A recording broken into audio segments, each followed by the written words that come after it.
Started.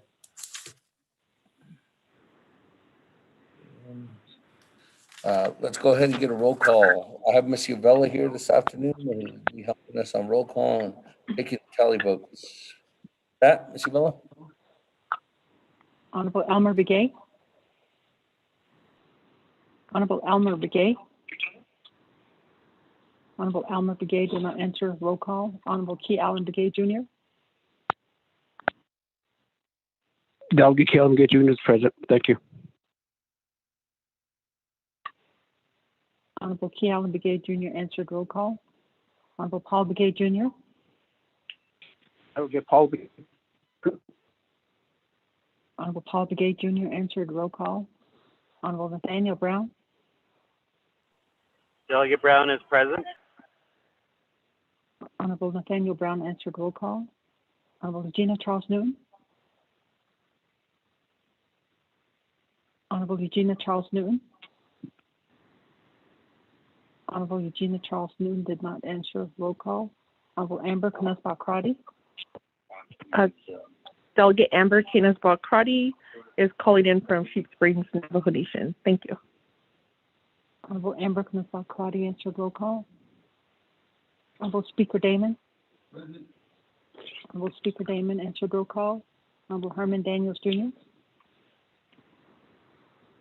Good afternoon. I'm here. Honorable Herman Daniels Jr. answered roll call. Honorable Mark Freeland. Good afternoon, Freeland here. Honorable Mark Freeland answered roll call. Honorable Panau Halona. Honorable Panau Halona. Honorable Panau Halona did not answer roll call. Honorable Jamie Henyo. Delegate Henyo is present.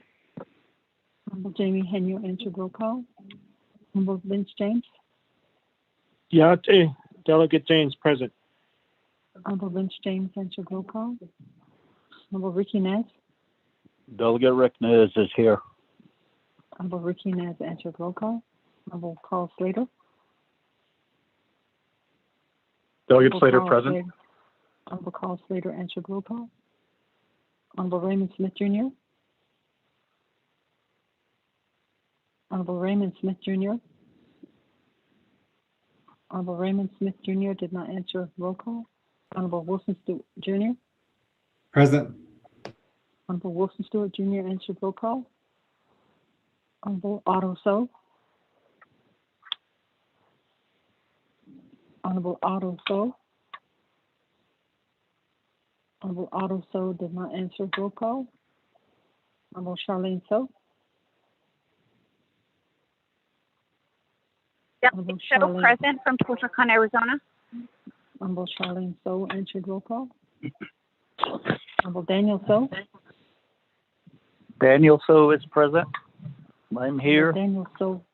Honorable Daniel So answered roll call. Honorable Eugene So. Oh, Concerto, show. Honorable Eugene So answered roll call. Thank you. Honorable Thomas Walker Jr. Honorable Thomas Walker Jr. Honorable Thomas Walker Jr. did not answer roll call. Honorable Edison Winika. Here. Honorable Edison Winika answered roll call. Honorable Edmund Yazzie. Honorable Edmund Yazzie. I'm here from calling in from allotment number 1879-0. Honorable Edmund Yazzie answered roll call. Honorable Jimmy Yellowhair. Yate, Delegate Yellowhair is present. Honorable Jimmy Yellowhair answered roll call. Honorable Elmer Begay. Honorable Elmer Begay. Honorable Elmer Begay did not answer roll call. Honorable Eugenia Charles Newton. Honorable Eugenia Charles Newton. Honorable Eugenia Charles Newton did not answer roll call. Honorable Pernell Halona. Honorable Pernell Halona answered roll call. Honorable Raymond Smith Jr.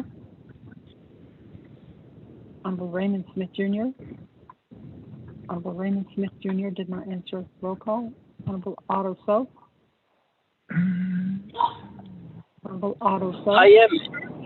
I am present from Window Top, Arizona. Honorable Otto So answered roll call. Honorable Thomas Walker Jr. Thomas Walker is present. Honorable Thomas Walker Jr. answered roll call. With that, Mr. Speaker, you have 21 members that answered roll call. Mr. Speaker.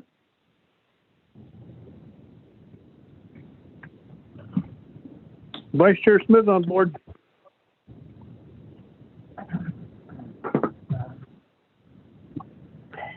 Honorable Raymond Smith Jr. answered roll call. So with that, you have 22 members that answered roll call, Mr. Speaker.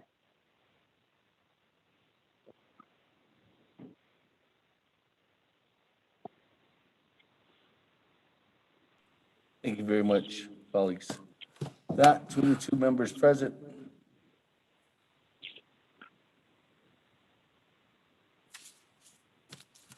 Well, there it is.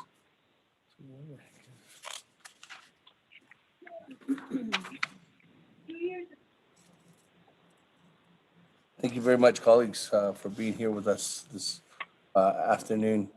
With that, let me go ahead and go down to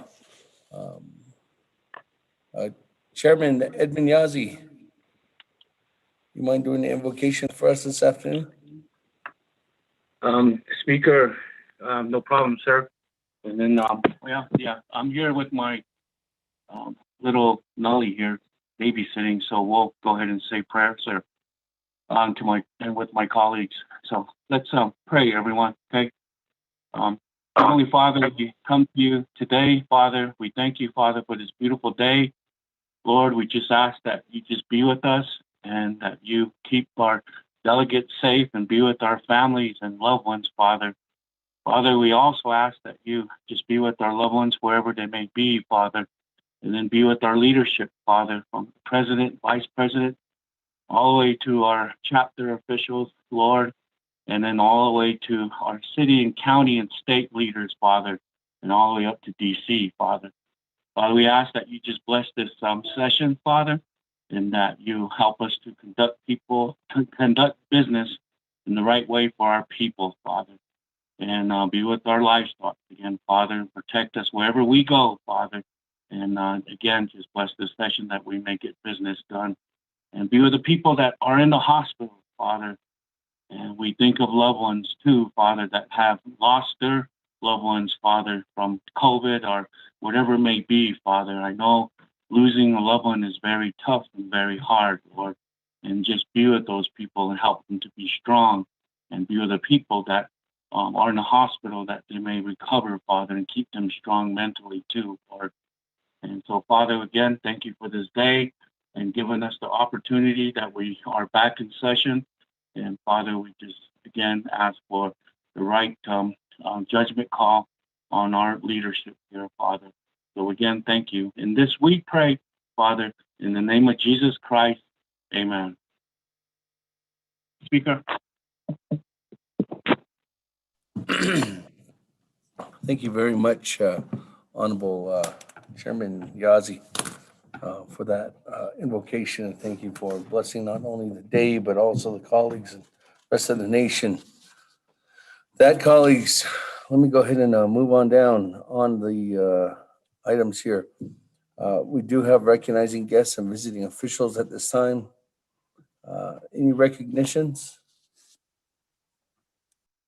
Delegate James here.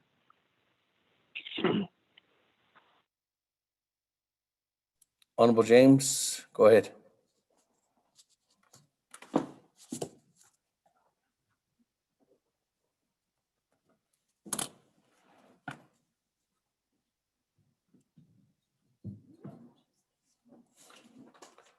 Byron?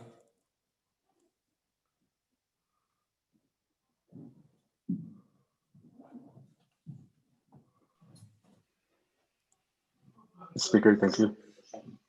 If you could just give me one moment as we share the screen.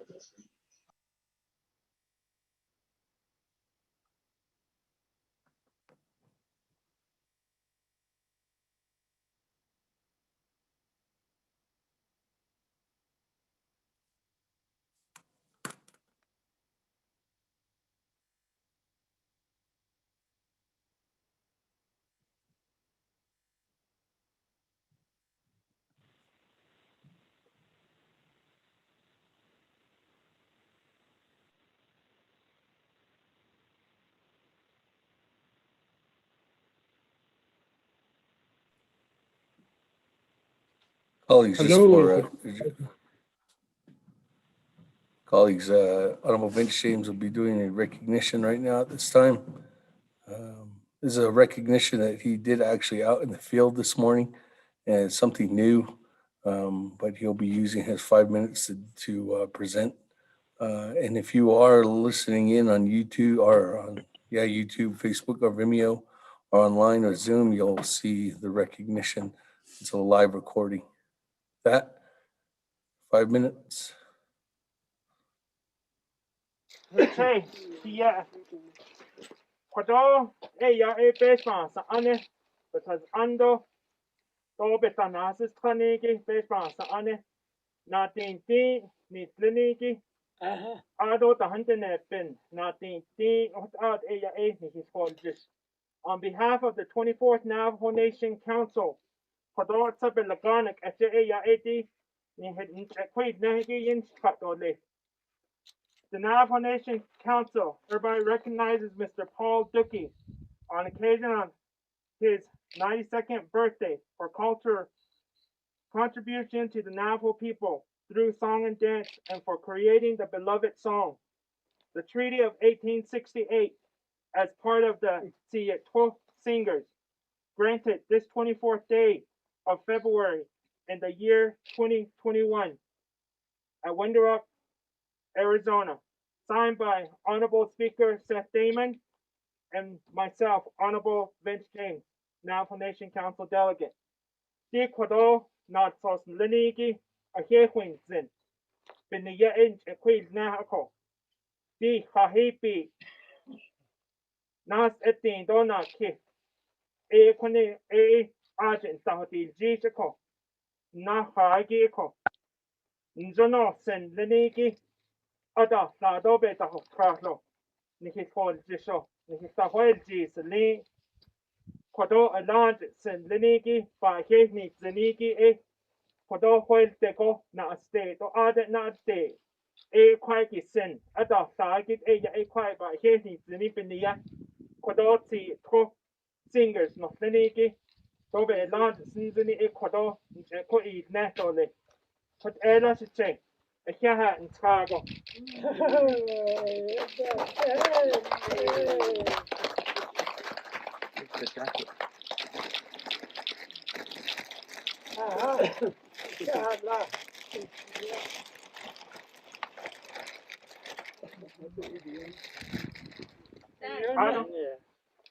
Adonana,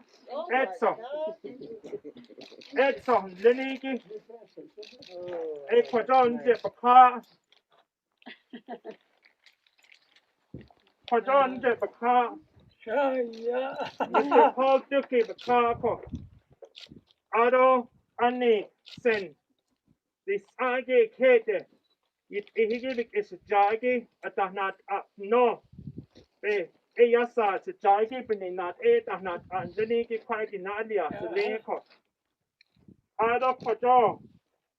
Eya sen linigi biziki, the Treaty of 1868, Bakaigi, e Kaigi Gananasja, e Adonda, si to singer Bakako, e what Edson linigi, Nachisi, Akoshe. Besina Nadoshin, Ada Uni Watole.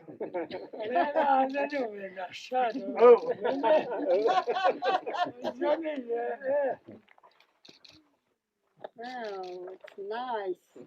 Yeah, thank you. Oh, thank you for my uncle. Yeah,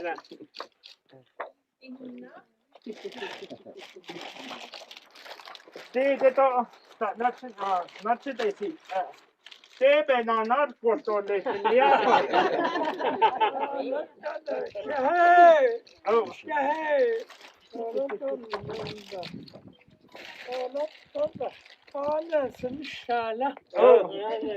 I can't travel. Jono.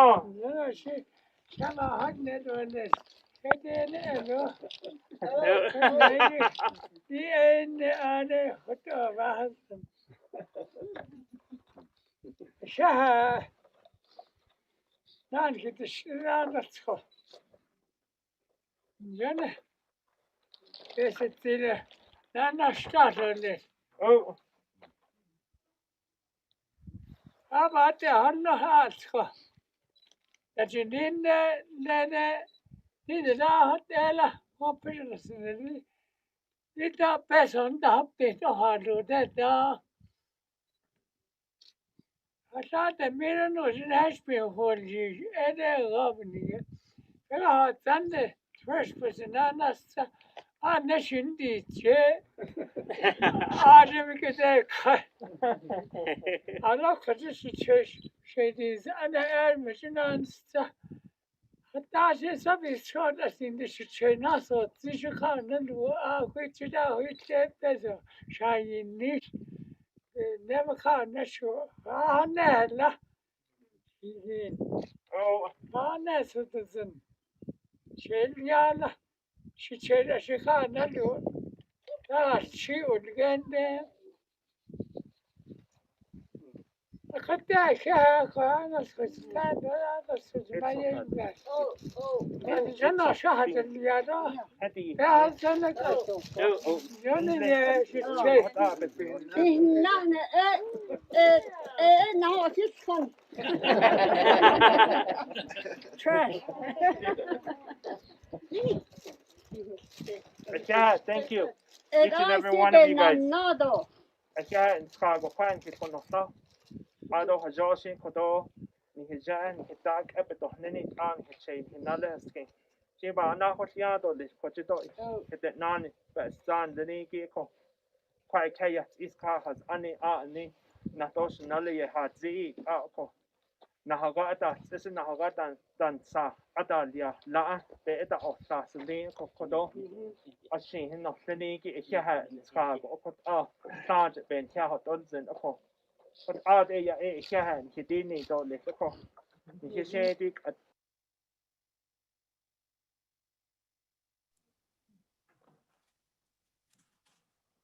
Thank you very much, Honorable Vince James, with that, colleagues, recognizing Mr. Paul Doki's 92nd birthday today. Original writer, producer of the Song and Dance Song, Treaty of 1868, or the Long Walk Song. So thank you very much, Honorable Vince James, for doing that for him today. With that, colleagues, any other comments, questions, or recognitions at this time? Honorable Otto So, then Honorable Edison Manika. Yeah, good morning and afternoon, members of the Navajo Nation Council and audition on Mr. Vince James.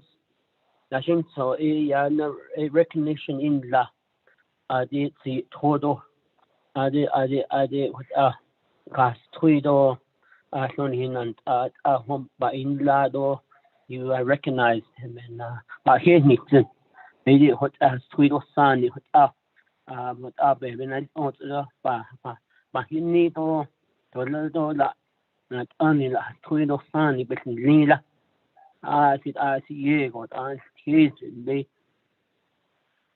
mga salagi don't kahadit be in not salagi be nahaga salagi but naye de what ye hosan sunan ako ba hini ko oban this case lady should now on this should all wala heli but ja college hatin shi kale ki ba ho ko hard land let so addition all yeah just wanted to make sure that just wanted to add on a little bit more and we appreciate Mr. Doki twin don da ba hini to do twin really ba dani chon yego ala ini za don hinna haga don ka ol yego tada yego kodo bcha da fi zido kodo ata shin sabo tuye na hagan lin ye zi hori stig hajot ahad ko hiba ahin so ishne henan ado ali shahat twin makhnigi ahulta with my time. Thank you. That on bottle, so waive your time. That, moving on down, Honorable Edison Wanika on recognizing guests and visiting officials. Floor is yours. Thank you, Speaker, members of the Navajo Nation Council, here for this opportunity. And I do also appreciate the presentation that was made by Honorable Vince James. It's always good to recognize your elders and for all the things that they've done for you and for the community. And it sounds like this individual did something for the whole nation.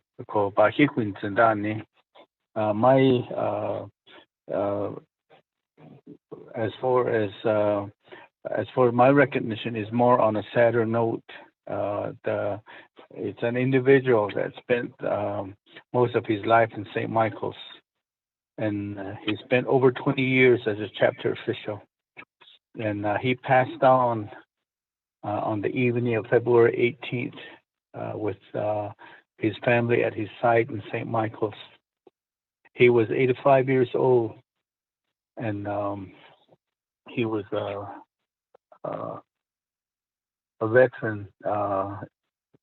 He discharged from the U.S. Army. He served in Waikiki, Hawaii, and Fort Lewis, Washington.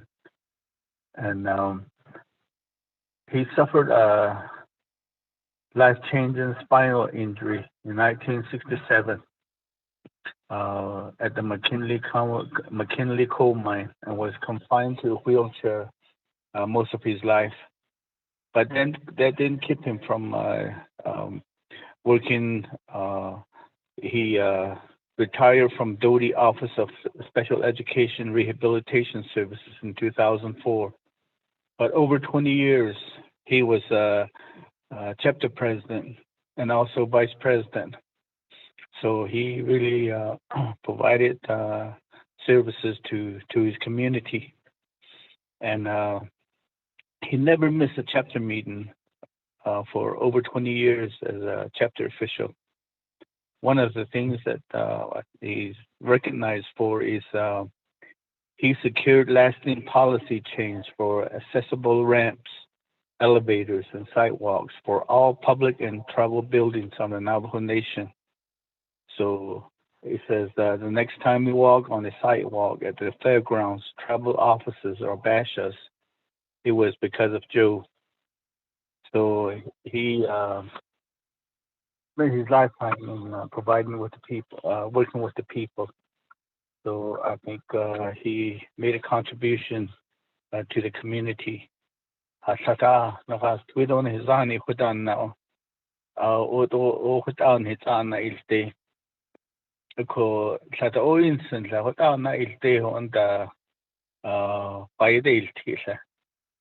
that's the reason why I really appreciate what Honorable Vince James is doing. Recognize Ila. Akon the Bahihwins and what are Nafas twin is on the Nikai his J. A quite over hidden since indeed. I'd like to request the speaker if we could just have a moment of silence for Mr. Jolie Yazzie for contributing to his community and also to the Navajo Nation. Thank you, Speaker.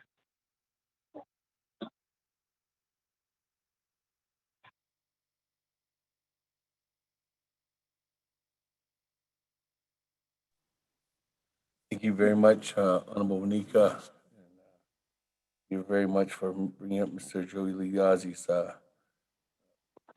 attributes and accomplishments while his time here was with us, and I'm sure his family is still mourning.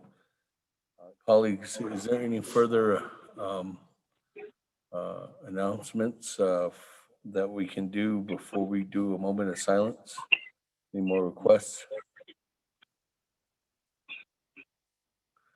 If there are not, colleagues, let's go ahead and take some time at this time. Mr. Joe Yazzie, who's a veteran, also a pioneer for ADA work here across the Navajo Nation. And let's go ahead and recognize that and recognize that. Speaker, this is Delegate Brown. Morning at this time. So With that, can we go ahead and do a moment of silence?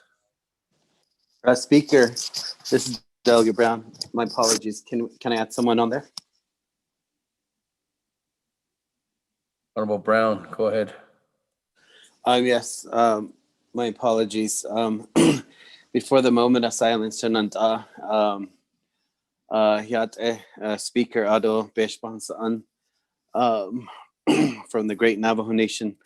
I just wanted to recognize a young woman who contributed to the nation as a whole in the last 15 years at Dene College, Miss Sheila White. She left behind 2 daughters, and we sometimes we have to at the chapter level we do what we can. So I'll be giving the family a flag, and so the family reached out, and we all grew up together, you know, coming from small communities, neighboring communities. Ko bamado beje yon ka na lo na has twisani aja be we la hotza ko kwegi na kiskanda bets isk edolia ado le twidanisje. She taught at Monument Valley High School also, and when I read the comments, you know, a lot of even my own family have commented that her contribution to their to encouraging them to continue their education. That's the type of young lady that she was, Miss Sheila White, and also from Dene College. And I know that they also honored her and the family. So I just want to express my appreciation to Dene College also for recognizing the family and the contribution that Sheila has given to our people. Koho Aja, Bebe Badin Launch, and she's also the Chilchimbeto chapter secretary treasurer, who we work with. Koho Ediato during the moment of silence. If we can remember Miss Sheila White, who was a faculty instructor at Dene College also. Yeah, thank you, Speaker.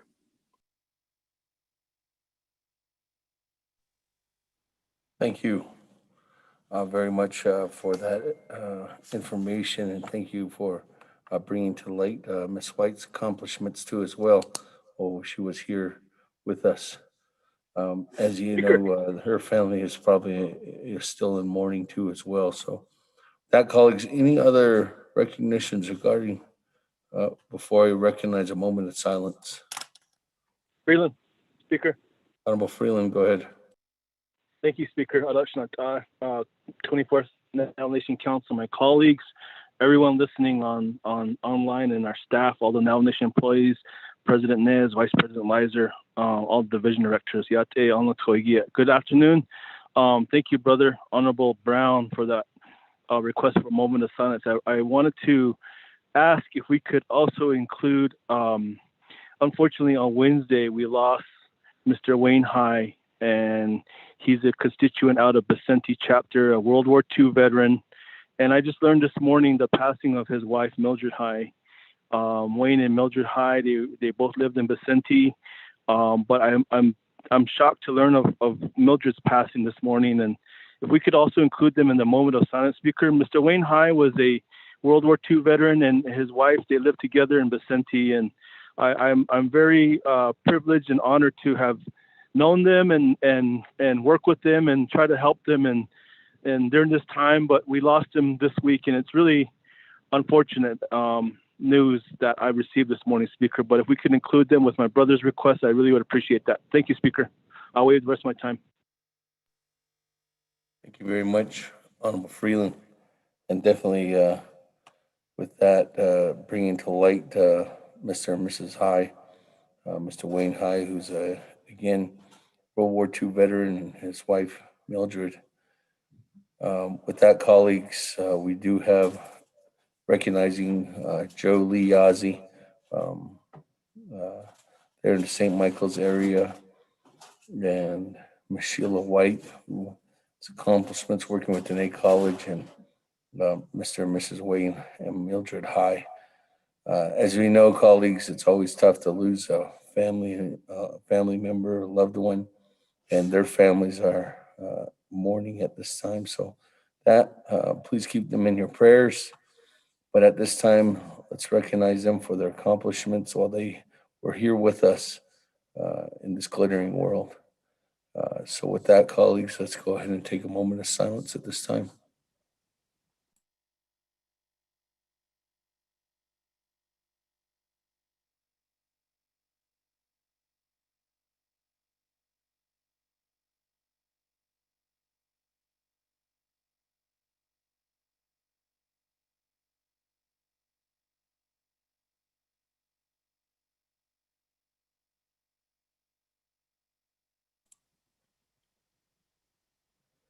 Thank you very much, colleagues, for allowing that moment of silence. Again, please keep Mr. Julie Yazzie, Stella White, and Mr. and Mrs. Wayne and Mildred High in your prayers, and their family members, most importantly, during this time.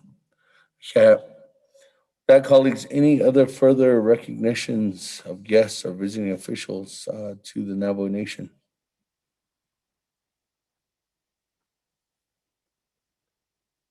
If there are none at this time, colleagues, let's go ahead and move on down to item number 3 on our agenda. We do have review and adopt the agenda. With that, Mr. Rico, could you help assist in reading the agenda into the record? Good afternoon, Speaker and members of the 24th Navajo Nation Council. Proposed agenda of the 24th Navajo Nation Council special session via telecommunication, February 26, 2021. Navajo Nation Council Chambers, Window Rock, Navajo Nation. Presiding, Honorable Seth Damon, Speaker, 24th Navajo Nation Council. 1, call meeting to order, roll call invocation. 2, recognize guests and visiting officials to the Navajo Nation. 3, review and adopt the agenda. 4, reports none. 5, old business. Old business A, legislation 0006-21. 6, new business none. 7, close the meeting, announcements, adjournment. Mr. Speaker. Thank you. That, colleagues, could I get a motion? Motion by Honorable Otto So. Is there a second? By Honorable Edison Wanika. That, colleagues, any comments, questions, additions, deletions to the agenda today?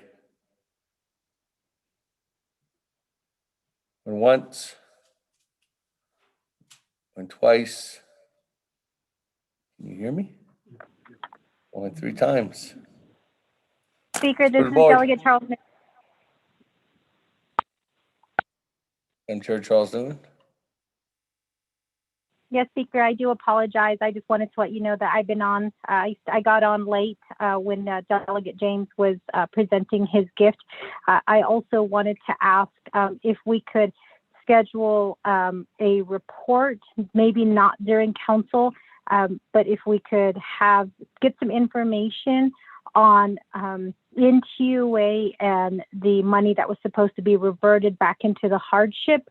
I think there's a lot of people out there who continue to experience hardship, who their application was somehow not, wasn't put into the system, or there was some issues even with paper applications. There were some chapters that didn't submit these paper applications. Many of our elders were affected by this. So if we could schedule a report from NTUA and when they will be reverting that money back to the hardship, and then also how council is going to determine, or I guess maybe whether council is going to take the decision of opening the July. Thank you, Speaker. Madam Chair, Charles Newman, we'll work on that. We'll get that meeting scheduled. We can possibly have that as just a regular leadership meeting in the afternoon, maybe 3 or 4 in the afternoon after committee meetings next week. We're also trying to line up other meetings that were requested, but we didn't get set up yesterday at NABC committee, so those will just probably be regular leadership meetings that we'll have in the afternoons after regular committee meetings. That, colleagues, so we'll work on that, Madam Chair. Thank you for that request. With that, colleagues, we're going to the board to vote on the agenda today.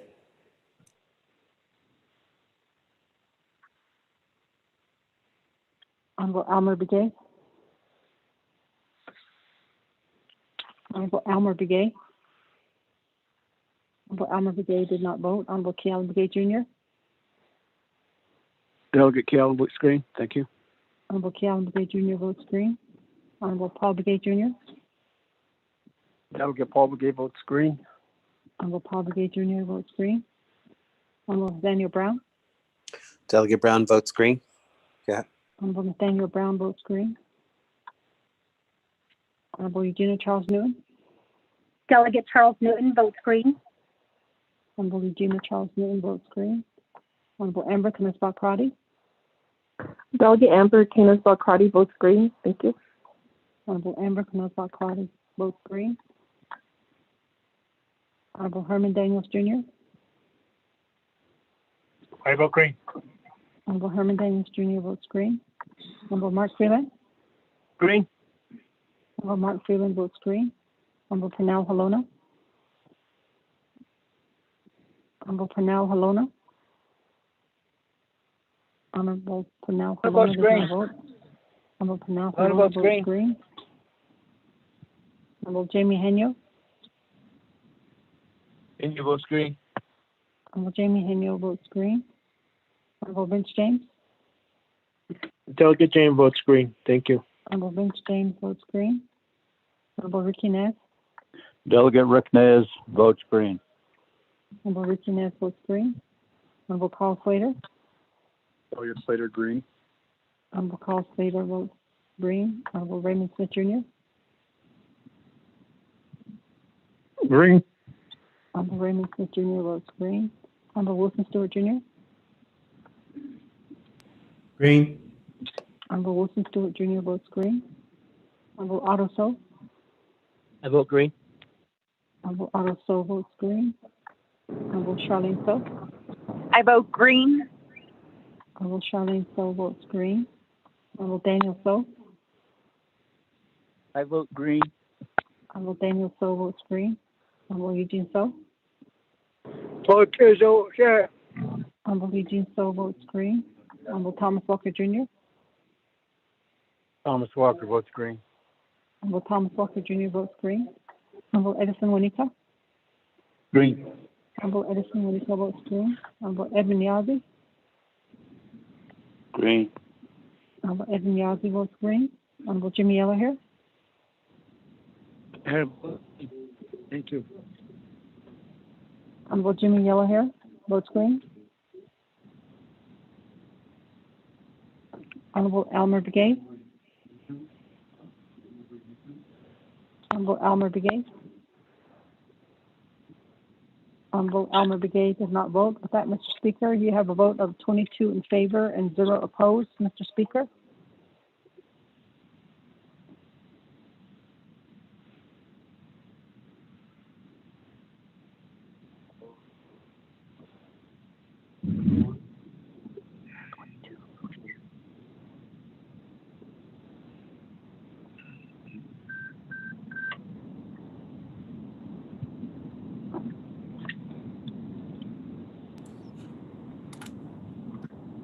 Hey, with that, 22 in favor, 0 opposed, chair not voting, motion carries. Thank you very much, colleagues. With that, moving on down, we do have an agenda before us. Item number 4, reports, there are none. Item number 5, we have old business. Item number A, legislation 006-21, sponsored by myself, Seth Damon, co-sponsored by Honorable Carl Slater. With that, colleagues, at this time, I'd respectfully ask for my colleagues to, one of the chairs to take the virtual gavel.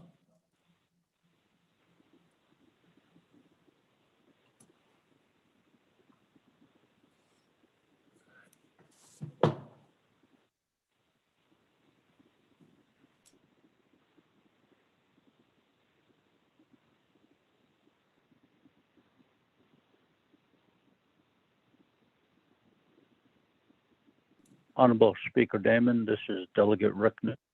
We'll go ahead and take. Thank you very much, Chairman. Thank you very much for taking over. With that, Chairman, the virtual gavel, I just now tossed it up towards Upper Fruitland.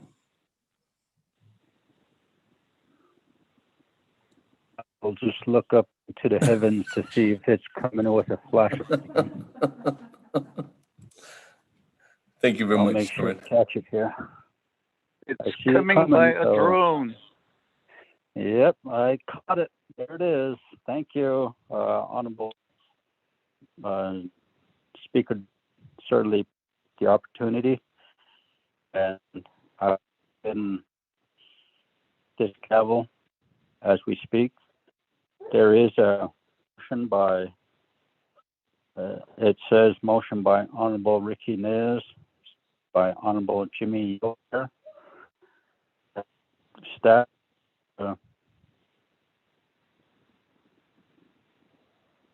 A list for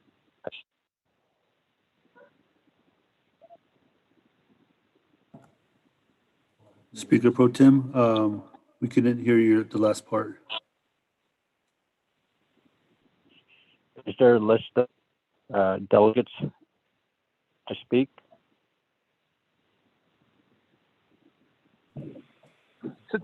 This is Delegate Daniel So. Honorable Chairman Daniel, sir. Oh, Speaker Pro Tem, perhaps if we give interim legislative services director a recap, it might require a motion to recall.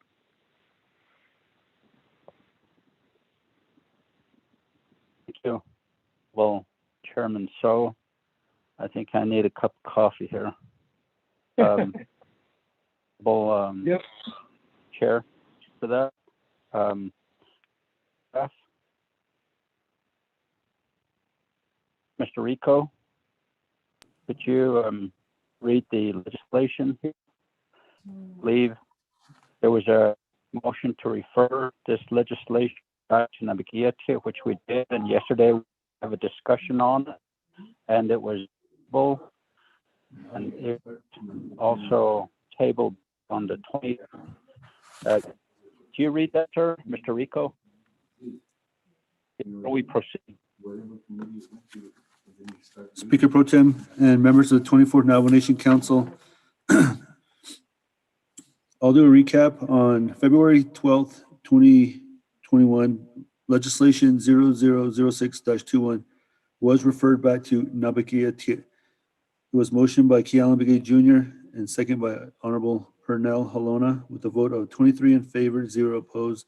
Speaker Pro Tem Henyo not voting. Now, I will go through the legislation, tracking number 0006-21, an action relating to Budget and Finance Committee, Nabakia Committee, and Navajo Nation Council, amending Council Resolution CN-88-20, the Navajo Nation Fiscal Year 2021 Comprehensive Budget, sponsored by Honorable Seth Damon and co-sponsored by Honorable Carl Slater. There are committee reports. There's a committee report from the Budget and Finance Committee that recommended do pass with one amendment. Amendment number 1 is to swap out Form 2 for budget for business unit number 101001, Navajo Nation Council, budget forms attached as Exhibit A. Attached with that committee report is the budget form for the Navajo Nation Council. It's a budget form 2. There is a committee report from the Nabakia Committee dated January 22nd, 2021, with the recommendation that it was passed and referred to Navajo Nation Council. On January 28, 2021, Navajo Nation Council tabled legislation. On February 12th, 2021, legislation 0006-21 was referred back to Nabakia.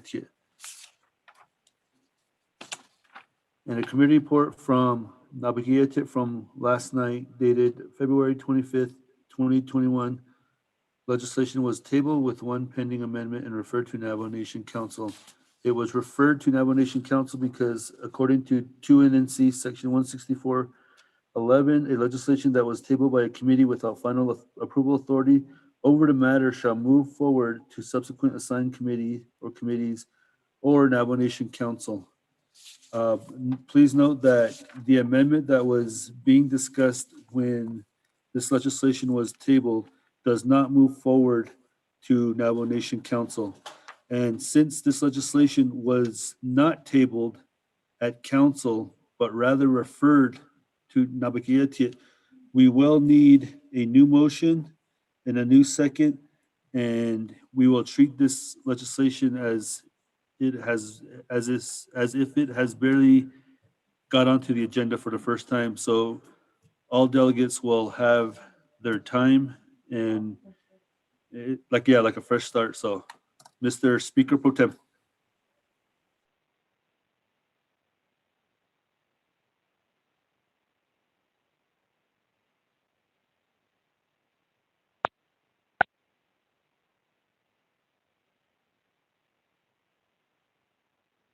Thank you very much, Mr. Rico, for that. For reading the legislation 00-21.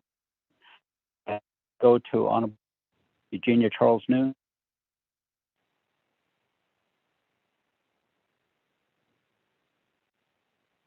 For the motion, I did receive that there was some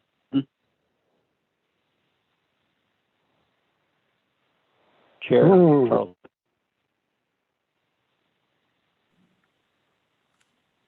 Chairman, Speaker Pro Tem, you're cutting in and out of the with your audio. Can you repeat that?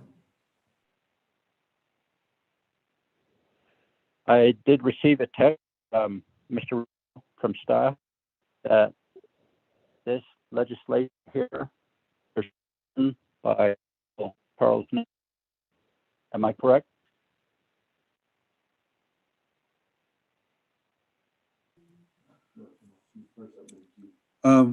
Speaker Pro Tem, no, she is wanting to be in the queue on the main motion. Thank you. Honorable members of the, let's establish a motion, a second for legislation 006-21. Motion, Halona. Purnell Halona, second by Delegate Stewart Shania. Elmer Begay. Stewart Jr. Thank you. I believe that this is motion to after it's referred.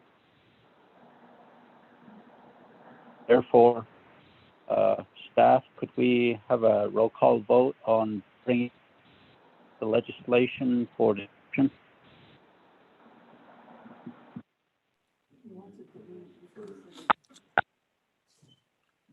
Speaker Pro Tem, as this legislation was just referred back to NABI and then referred back to council now, it wasn't tabled, so we would just go right straight into the 20 minutes to, or is it 20 minutes to the sponsor to go over the legislation.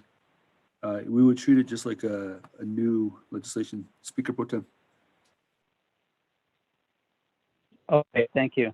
So the motion is established Honorable Purnell Halona by Honorable Wolf Jr. Thank you for that clarification, Mr. Rico. We do have a list here. I believe Honorable Charles Noon is on the list, but let me give the time over to Honorable Speaker Dan. 20 minutes, sir. Thank you, Mr. Chair. Can you hear me?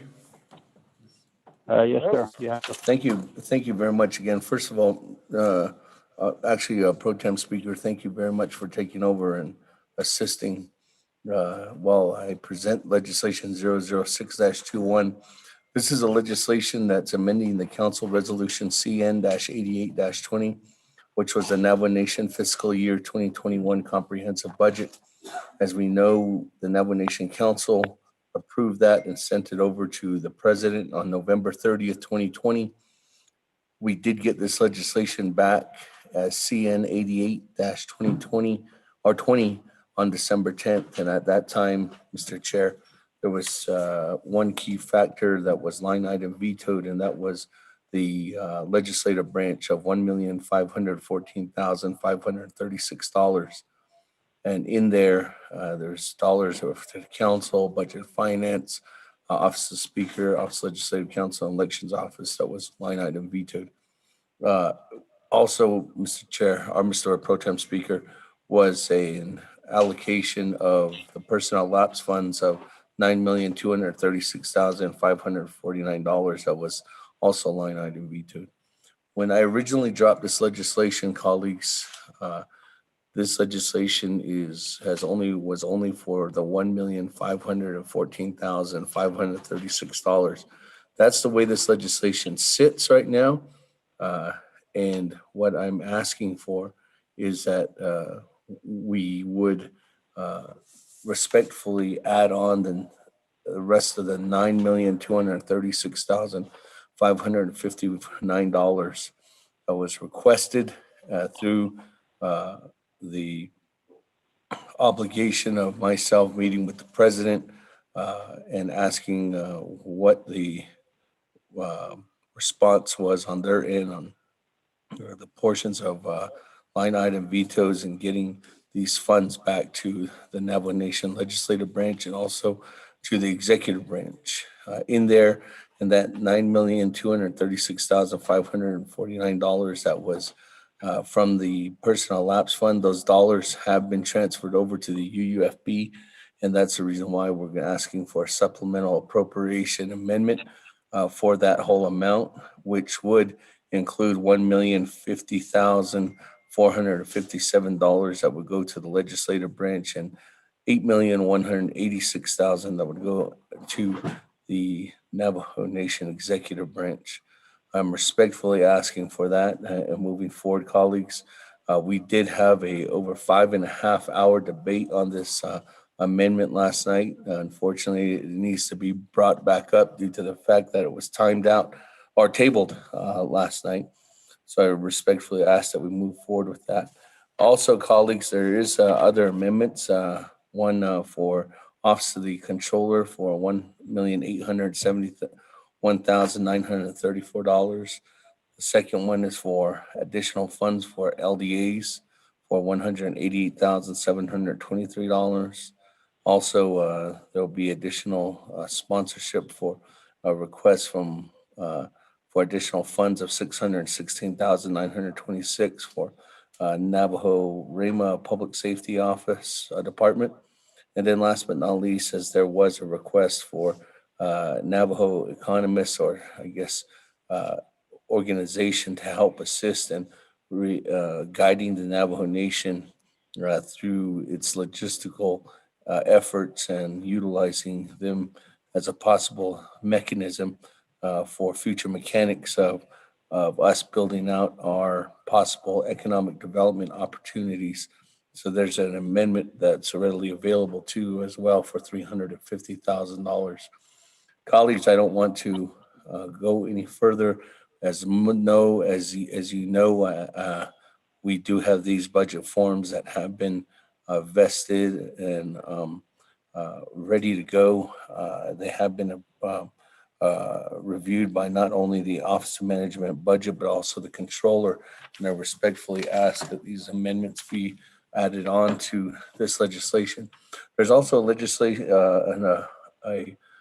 amendment that Honorable Elmer Brigade will bring forth too as well for his region that I know that he has talked about, and I think will be discussed here as well. Colleagues, I respectfully ask for this approval, not only one, to get the dollars back from for the legislative branch to help fully fund some of the big things like consultants, but also giving additional personnel for legislative council and the atmosphere of us trying to do the best possible work that we can to help assist your endeavors that you have been identified by the Navajo people in order for us to execute together so that we can bring a lot of this new change and new opportunities for the our people out there. So I respectfully ask for that, colleagues, and I hope to know that we did have a great discussion, and I really think that discussion. I do have Mr. Paulson Chaco, who's going to be readily available again, and I think his division directors will be online to help assist in that process. But colleagues, I really do respect and honor what we've done collectively, and I really want to thank the staff, not only here, but OMB and the controller's office, who really helped to get this completed and put together. This has been one of the most strenuous legislations that we had to compose in order for us to execute. But I do think that that execution can come to fruition today in sending this legislation across so that we can definitely fulfill the obligations of what we're here to do, and making sure that we successfully work for the Navajo Nation people. So again, colleagues, at this time, I will yield to the floor, and hopefully we can get this opportunity to move forward on legislation 006-21 today. Yeah, thank you, Mr. Pro Tem Speaker, Chairman Nez. Thank you, Honorable Speaker Damon. Nanta. First, we have this is the lineup: Honorable Carl Slater, Honorable Daniel, Honorable Murbegay. So I'll go to Honorable Carl Slater. Have the floor, sir. Rick, Thank you very much. Okay, I certainly will. Honorable Eugene, so it will be the fourth person on the queue. Thank you. Go ahead, proceed, Honorable Slater.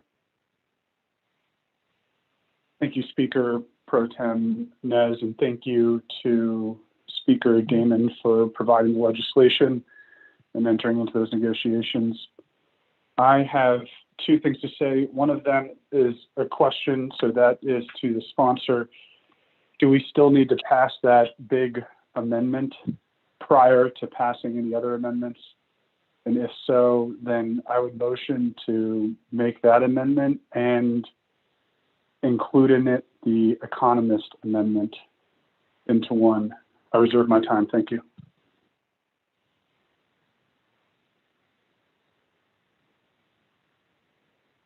Honorable Slater, do you have your amendment, sir?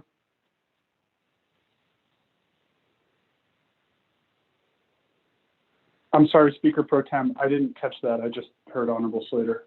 What was the question? Okay. Honorable Slater, you said you want to make a motion for an amendment. Is your amendment prepared, sir?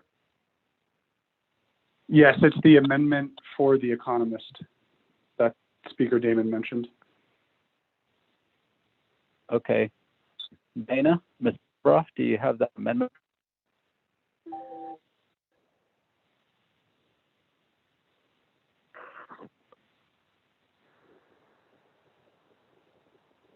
Speaker Pro Tem, point of clarification.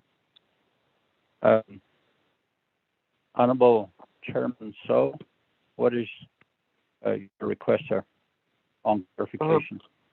I thought I heard Vice Chair Slater say that he was going to do the big amendment.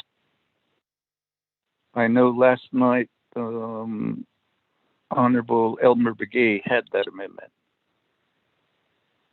And I thought I heard Slater, Honorable Slater, say, I want to motion for that big amendment and include the Economist amendment. Our teleconference lines are kind of spotty right now. That's the clarification that I thank you. Go ahead, Honorable Chairman So. Oh, and I want to, I guess, go to Mr. Rico to verify that that's what the staff heard.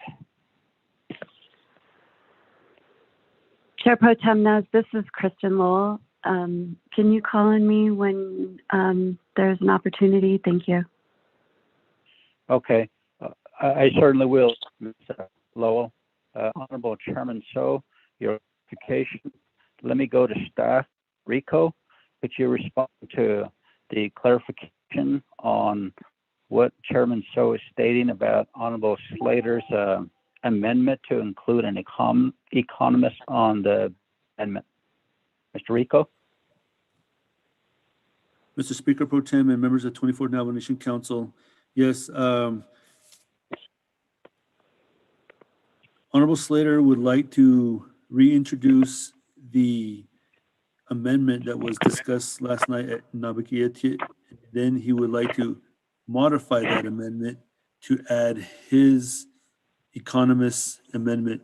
Those from the beginning were two different amendments. So we'll just need to get the budget sent out. Our amendments individual will send out an email.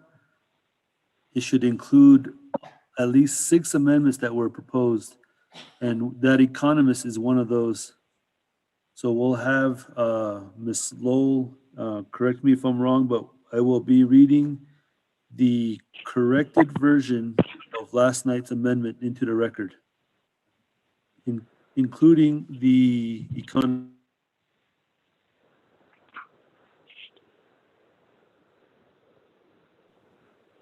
And for the record, the amendment from last night, as I mentioned through the recap, does not carry over into Navajo Nation Council because it was not voted on when it was tabled. Mr. Speaker Pro Tem. Thank you, Mr. Rico, for that. So there is a motion, and Mr. Rico, did you state that it was being sent out?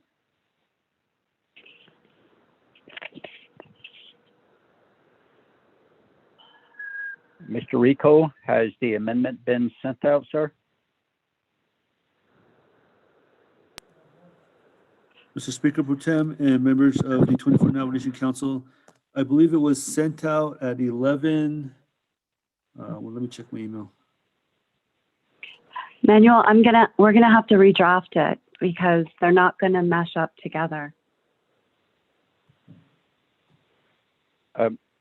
Ms. Lowell, could you clarify that, please? Certainly, Chair Pro Tem Nez, or Speaker Pro Tem. So the Amendment 1 that you had in front of you previously last night didn't have the economist in there. We can put it in there. It's just going to take a little bit of finagling, and it's not just a pure cut and paste because the documents were there's a lot going on in this document. So I wish I had everything at my fingertips right this second, but I can do what Delegate Slater is asking. It's just, I just need a couple minutes. Alternatively, we could just stick with Amendment 1, and then we could add in the other amendments.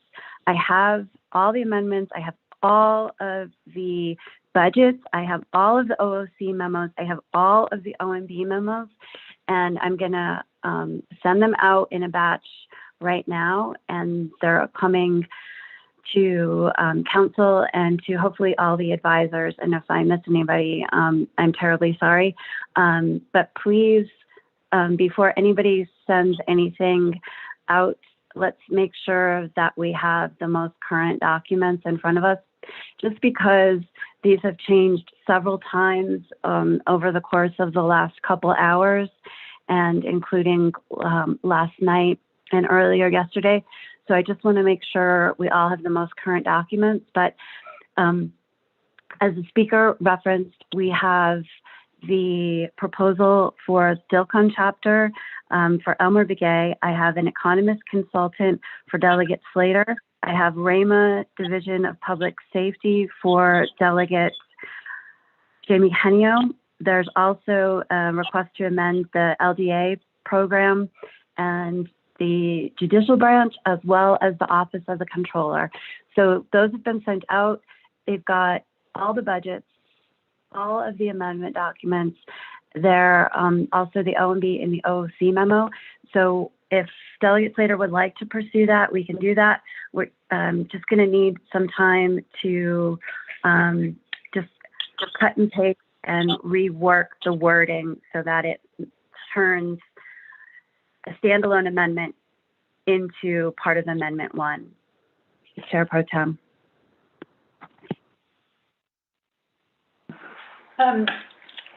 Chair Nez, this is Dana. Can I add something here? Yes, you have the floor, Ms. Barbara. Thank you. I am going to actually ask Ms. Lowell to explain the structure that would be most efficient on this. It's very complicated with all of these different amendments coming in. And my understanding is that all of the amendments are structured, all the standalone amendments are structured to fit in after the Amendment 1 was made. And if we could proceed that way, I believe it will be a much faster process. Ms. Lowell, am I correct? Ms. Lowell? Yes, Dana. Yes, Chair. Dana, you are correct. Everything has to flow from Amendment 1 because, as I mentioned yesterday evening, Amendment 1 is what transforms this current document, which is now just strictly an amendment to the comprehensive budget legislation, into both a comprehensive budget amendment and a supplemental appropriation using funds from the UUFB.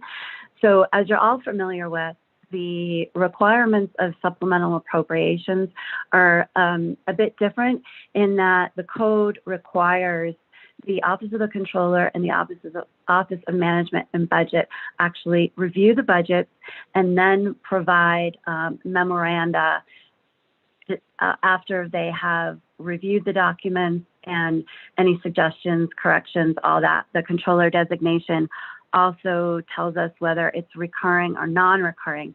If the funds are determined to be recurring, then we put in some waiver language, which is allowed by the code. But so that's what Amendment 1 seeks to do. And then all the other requests came in as layering on to Amendment 1. So the way the documents are structured is that first Amendment 1, which is the big one, that is adding in a new paragraph, and then the paragraph for the RAMA, for the economist, OC, judicial branch, etc. Those are all going to fall in line after that. This was a complicated endeavor to undertake, so I'm happy to answer any other questions if I can provide clarity. But ideally, Amendment 1 would be left the way it is, and then we layer in the other stuff, the other amendments after. Thank you. Thank you, Ms. Lowell. So, Sananta, as well as Honorable Slater, you have reserved time of 4 minutes and 30 seconds. I will not add any time to your, or take away from your time, but I would like for you, Honorable Slater, with the big amendment that you made the motion for, to restate that, and then we'll have a second, and after that we can have modifications to the Amendment 1. Honorable Slater? Okay, Speaker Pro Tem. So the motion that you would acknowledge or recognize would not include the economist, but you would permit it to, you would permit a modification to this amendment during its debate that may include the economist position amendment. Is that correct? And if it is, then I'll make that motion. Yes, sir, Honorable Slater. And every other amendment that's requested will be a modification to Amendment 1. And that is what I understand Ms. Bobroff and Ms. Lowell to state. Am I correct? No, Dana? no. I'm sorry, Chair. Actually, no. They would be separate standalone amendments. So Amendment 1 happens, and then we just vote. But by we, I mean the Navajo Nation Council. And then so the council just votes on it. And then from there, the next amendment, say just for example, it's the judicial branch amendment. So whichever delegate would like to sponsor the judicial branch amendment, that becomes Amendment 2, and so on and so forth. Okay, so Ms. Lowell, can Honorable Slater have this amendment as well, add the economist on there? He can add it, certainly.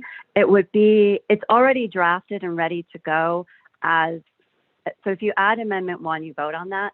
The economist amendment could come in as Amendment 2, and it's already set up for that. It's already drafted and ready to go.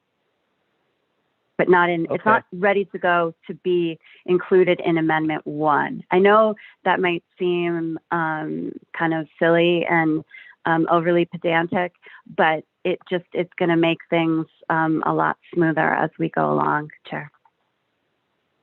Okay, thank you, Ms. Lowell. Honorable Slater, you will have the Amendment 1 motion, and there will be a second to that motion for the big amendment. Freeland, Chair. Honorable Slater, I'll put you in the queue, Honorable Freeland. Thank you, Chair. I guess in the recognition of the time and how much it's taking, I'll go ahead and make Amendment 1. Okay. You will retain your 4 minutes and 30 seconds since we're trying to make clarification here. So you'll retain your 4 minutes and 30 seconds reserve time. There's a motion by Honorable Carl Slater for the big amendment that which we will vote on. Is there a second? Freeland, Chair. I don't want to be in the queue. I'll second. Okay. Honorable Freeland seconds that motion. Are there any comments or questions on Amendment 1? Chairman Callan. Okay. Honorable Key Allen Begay, you have the floor, sir.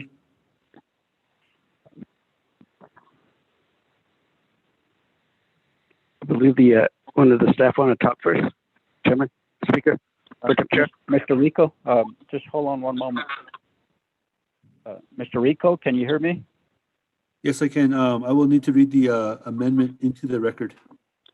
Yes, sir. Go ahead. Yes, sir. Thank you.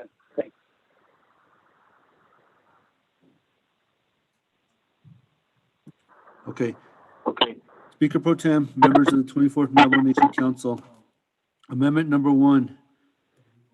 1, replace budget forms 1 for the following programs in Exhibit A with new budget form 1. Navajo Nation Council, Budget and Finance Committee, Office of the Speaker, Office of Legislative Council, and Election Administration Offices. 2, page 1, line 15, insert new language as follows. After comprehensive budget, insert new language, _ semicolon, approving a supplemental appropriation in the amount of $9,236,549 to fund Navajo Nation government operations, waiving 12 NNC Section 820E, F, and J. 3, page 2, line 30, insert new paragraph C as follows, _ C. The Navajo Nation approves the supplemental appropriation as indicated in Exhibits B and C, delineated below from the unreserved undesignated fund balance in the total amount of $9,236,549. The Office of the Controller has reviewed this request and the comments are included in Exhibit D. The Office of Management and Budget has reviewed this request and provided a budget impact analysis, which is attached as Exhibit E. 1, the legislative branch in the amount of $1,050,457 as indicated in Exhibit B and paragraphs A through F below, A, Office of Navajo Government, $9,432. B, Office of Legislative Counsel, Business Unit Number 101017, in the amount of $165,522. C, Office of Auditor General, Business Unit Number 101024, in the amount of $200,000. D, Human Rights Commission, Business Unit Number 101029, in the amount of $47,771. E, Office of Ethics and Rules, Business Unit Number 101020, in the amount of $809. And F, Nabakeetic Committee, Business Unit Number 101033, in the amount of $566,842. Two, to the executive branch in the amount of $8,186,092 as indicated in Exhibit C and paragraphs A through U below. A, Division of Community Development, ASC, Business Unit 108125, in the amount of $438,371. B, Department of Health, Business Unit Number 113001, in the amount of $750,000. C, Navajo Nation, Washington Office, Business Unit Number 103002, in the amount of $17,662. D, Division of General Services, Business Unit Number 112001, in the amount of $175,000. E, DOJ Office of the Attorney General, Business Unit Number 104001, in the amount of $250,000. F, Division of Public Safety, Business Unit Number 116018, in the amount of $2,833,945. G, Division of Public Safety, Admin, Business Unit Number new, in the amount of $330,000. H, Navajo Nation Chapter Stipend, Business Unit Number 108014 to 108123, in the amount of $770,985. I, Office of the President and Vice President, Business Unit Number 103001, in the amount of $556,480. J, Office of the Navajo Tax Commission, Business Unit Number 106001, in the amount of $106,000. K, Office of Management and Budget, Business Unit 105001, in the amount of $68,120. L, Division of Natural Resources, Admin, Business Unit 115001, in the amount of $33,846. M, Division of Natural Resources, Land Department, Business Unit Number 115021, in the amount of $54,219. In, Division of Natural Resources, Department of Fish and Wildlife, Business Unit Number 115025, in the amount of $52,499. O, Division of Natural Resources, Department of Fish and Wildlife Zoo, Business Unit Number 115035, in the amount of $18,334.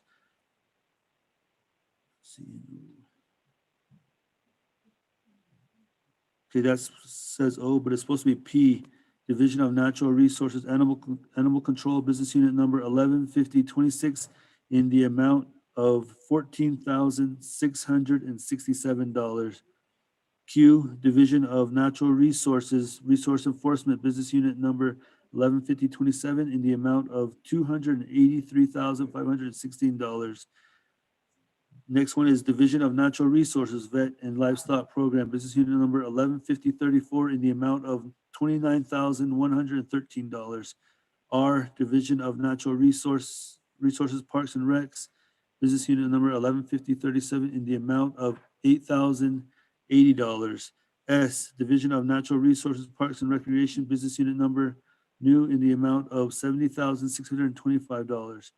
T, Navajo Nation Washington Office, Business Unit Number 103002, in the amount of $264,630. U, Daltex Admin, Business Unit Number 113010, in the amount of $144,512. V, Daltex Tuba City, Business Unit Number 113014, in the amount of $183,614. Daltex Crown Point, Business Unit Number 113013, in the amount of $139,530. X, Daltex Chinle, Business Unit Number 113011, in the amount of $204,558.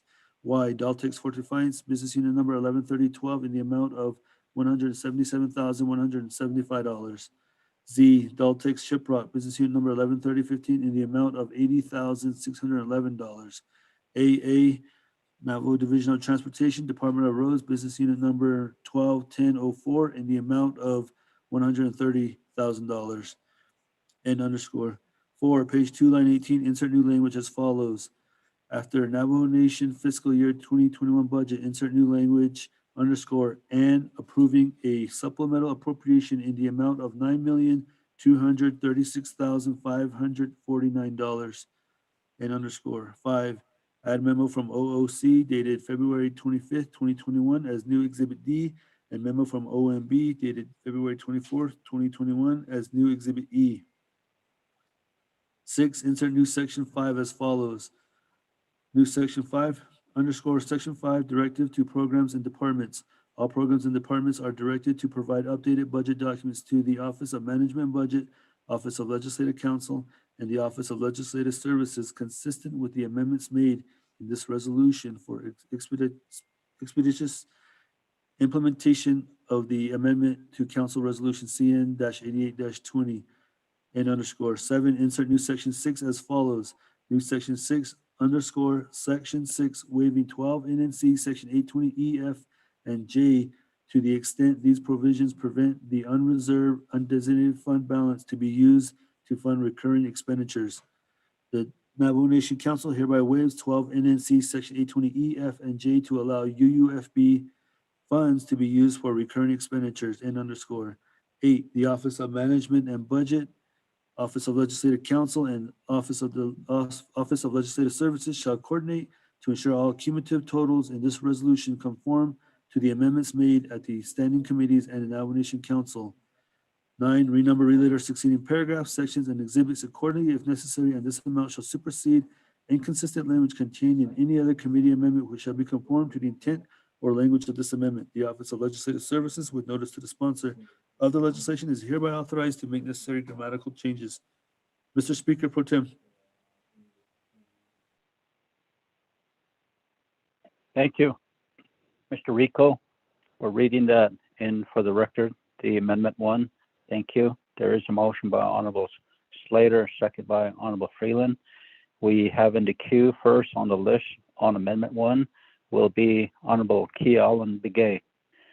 Honorable Kealan Begay, you have the floor, sir.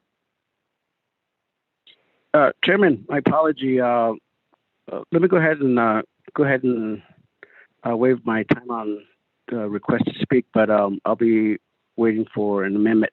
Put me in the queue for that one. Okay.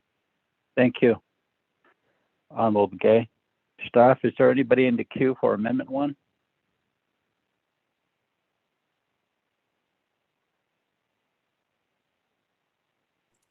Mr. Speaker Pro Tem, you do not have anybody in the queue for Amendment number 1. Okay, thank you. Shanantai? Speaker, this is Yes. Delegate Crotty. I did request to speak on Amendment 1. Okay, I was given a text that you were in the queue for the main motion, but I will give you Honorable Amber Kennisbaugh Crotty time now to speak to Amendment 1. So you have the floor. Thank you, Chair. I appreciate the time. What I wanted to ask was, in reviewing the document, on my page 183 is a request for the Navajo Nation Washington office. Can I ask the executive director if she could give a summary to this council on how many staff have left that office since 2019? And I'll reserve my time. Thank you. Thank you, Honorable Crotty, for that. Is the executive director from the Navajo Nation Washington office on the line with us?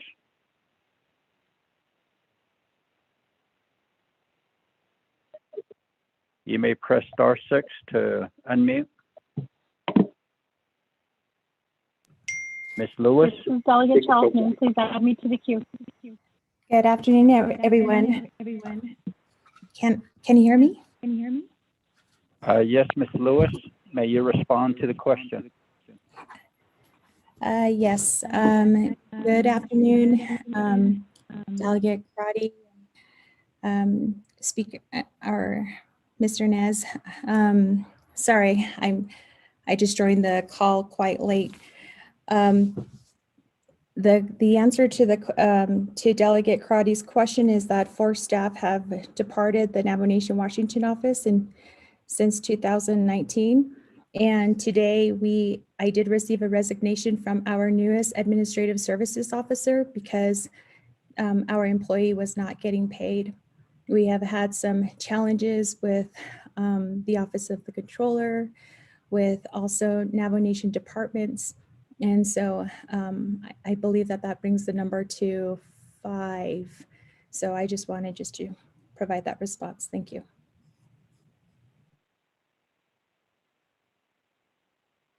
Thank you, Ms. Lewis, for your response. Let me go back to Honorable Amber Kenneth-Crotty. Do you have a follow-up question? You have 4 minutes and 27 seconds. Thank you, Pro Tem. I do have a follow-up question. So I know at least of 6 staff who have resigned, which now with your current one is 7 staff. I'd like to know what is the issue or what are the chronic issues on why staff are resigning from the Navajo Nation Washington office. And I'll reserve my time. Thank you for your question, Honorable Crotty. Ms. Lewis, may you respond, please? Sure, absolutely. I believe, this is just my observations, and I just wanted to address Speaker Pro Tem Nez. Sorry for my, I guess, ill recognition earlier. Just wanted to address you appropriately, but I don't know what other employee you might be counting, because based on my numbers, I guess I'm not aware of what other employee may have increased the count. But so if you could please share with me the names that you have, I would be glad to confirm that count. But in just recognizing what we have went through over the past year, I think it has been extremely difficult over the past year for not only the Navajo Nation Washington office, but all programs across the Navajo Nation. We have endured a pandemic together. We each have had our own sets of issues, and with the specifically with the Navajo Nation Washington office, we had to try to operate in an environment where our processes on the Navajo Nation has always required documents, physical documents. And so it has been very frustrating for a lot of my employees to sometimes not get the support or response from Navajo Nation when we would like to have had it. And I think that with just a small staff at the Navajo Nation Washington office, we have experienced staff fatigue.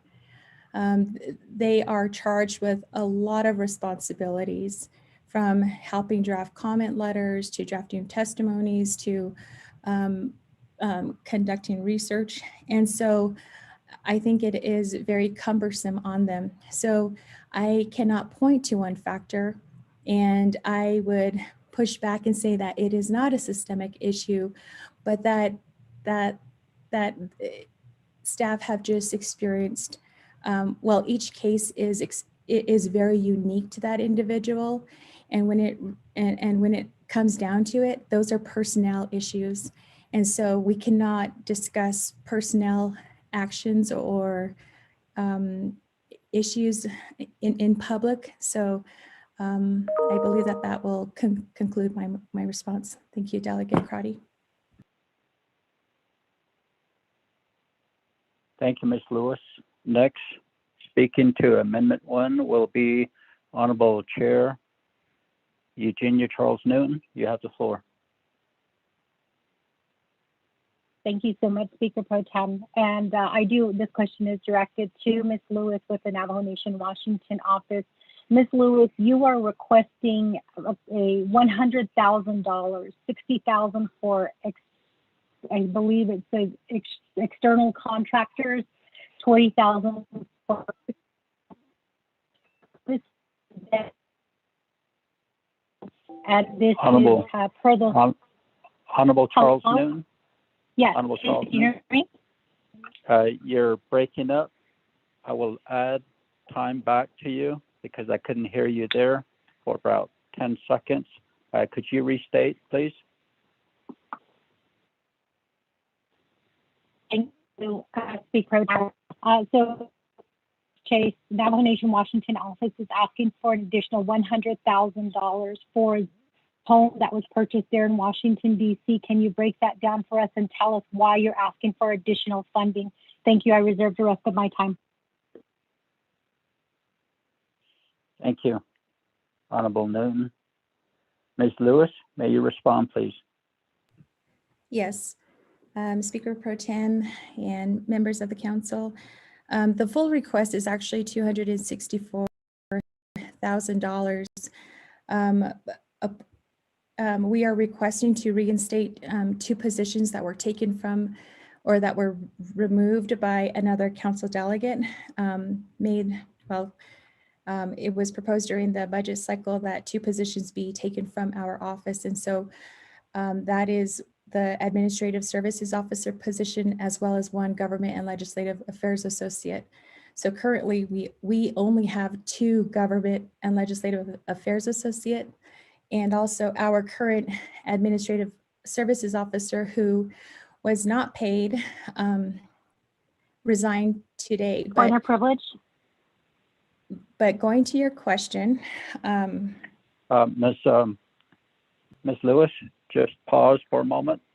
Let me go back to Chair Honorable Newton.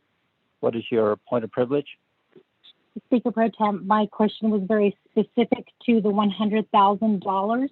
So I'm hoping to get an answer that will be specific to that I asked. Thank you. Thank you, Honorable Charles Newton. I will not take any time away from you. You still have 4 minutes and 29 seconds.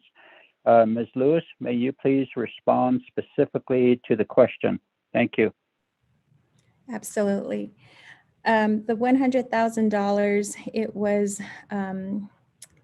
to ensure that the Navajo Nation Washington office has funds available to ensure that we are able to occupy the property that will be acquired for the Navajo Nation Washington office, which is located at 11 D Street Southeast.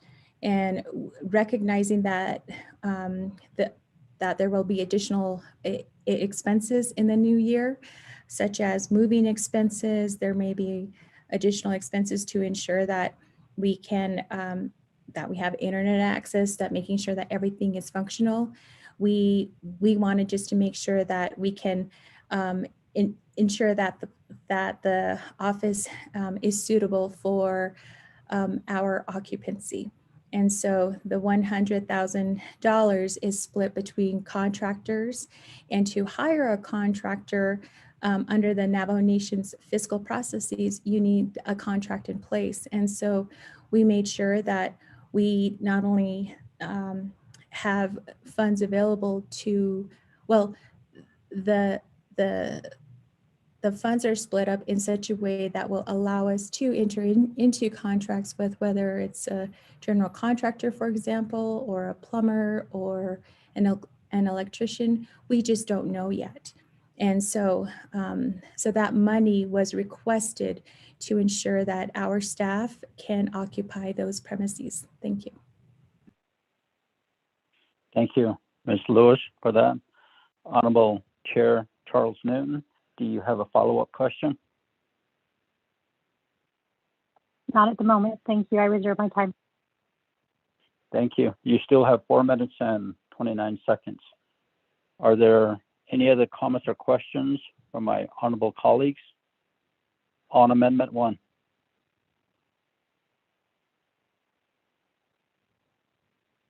None? Honorable Chair Crotty, you have 4 minutes and 6 seconds. Thank you, Reserve Pro time. Tem. Appreciate it. So there's, on my count, I'm actually now counting, you fired your ASO in 2019, who was arrested because they were in the prior year assisting then Vice President Nez and his entourage, and his officer who escorts him had a loaded weapon. You lost your PIO, you lost your deputy director, you lost another ASO last year, you've lost staff, 1, 2, 3. Point of order, Pro Temp Speaker. And the last ASO. Honorable Crotty, just one moment. Honorable Yazzie, what is your point of order, sir? Sir, my colleagues just been listening and since yesterday, and just from what I've been hearing, my point of order is that it was obviously stated by Ms. Lewis that this was a personnel issue, and that, as you know, my colleagues, that's confidential information. And I just want to say, Pro Temp Speaker, please let's practice the respect in our statements. And I don't know what else to say. And we're all humans here. We're not picture perfect. And, the staff is trying to do their best, all the division directors. And yesterday, and then now we're starting to, really attack. And, so my point of order is that this is confidential information, Pro Temp Speaker, sir. Thank you for that, Honorable Yazzie. Honorable colleagues, as well as Honorable Crotty, let's ask the questions that need to be asked, and let's abstain from getting into personnel matters, and have proper decorum and have some respect also. Thank you. Honorable Crotty, you still have 3 minutes and 23 seconds. You may proceed. Thank you, Pro Tem. It was actually the agent who asked the delegate to provide that information. Staff can review the what was asked, and so I provided the listing. But moving on, I think in terms of Navajo as the oversight for the Washington office, there's been clear challenges in the past in getting communication from the office. I think in terms of working with staff on specific issues, it's been my experience that they are more than willing to assist delegates in communication and collaboration. But what's unfortunate is that we do not get that type of consistency. I think I get more information from the Navajo Hopi lobbyists and their law firm and how they provide overviews what's happening in Congress. In moving on, the funding that was allocated in the prior line item vetoes was for the Office of the Prosecutor and the staff who are severely underfunded. Can Chief of Staff Chaco explain to the council on why the Office of the Prosecutor are not part of this supplemental, and what is the current caseload of the prosecutors who are providing services to our victims of crime here on Navajo Nation? And I'll reserve my time. Thank you. Thank you, Honorable Crotty, for your question. Honorable delegates, Ashwanda, let's have a good, healthy debate today. And Koro Nasko Hajo, Dide, Sabe, Danahadit, Ahipanit, Indoles. Chief of Staff Chaco, are you on the line, sir? Okay, Senant, go ahead and respond, sir. Thank you, Senant. Honorable Speaker Pro Tem Nez, Shakudo, Sabe, Behinti, Shakudo, يات إيو شيل تحديد النتيجة كاشن أنا صح كدو صار بي بدأ نتيجة كدونا إيديك كتيجي إيه what I don't recall, I did not, from yesterday's meeting, I was not asked a question with regards to the prosecutor's office. However, I do have the Attorney General on the line that can speak to the prosecutor's office and the question raised by Honorable Delegate Amber Crotty. So, Chairman Pro Tem, if I may, if we could have AG Doreen McCall answer that. Yeah. Thank you. Chief of Staff Chaco. Madam Attorney General McCall, are you on the line?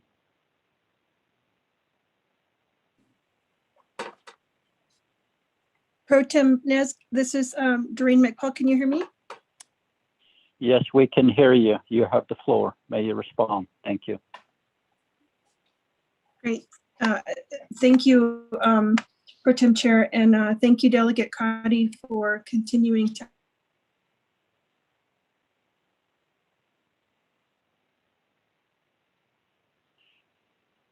Attorney General. fully support that program. I've reached out to our I've reached out to our acting chief prosecutor. Madam Attorney General, you did break up there for, could you restate, please, your response? Yes, Pro Tem Chair. I was just wanted to thank Delegate Crotty for continuing to advocate for our Office of the Prosecutor for the important public safety work that they are doing for our communities. I did reach out to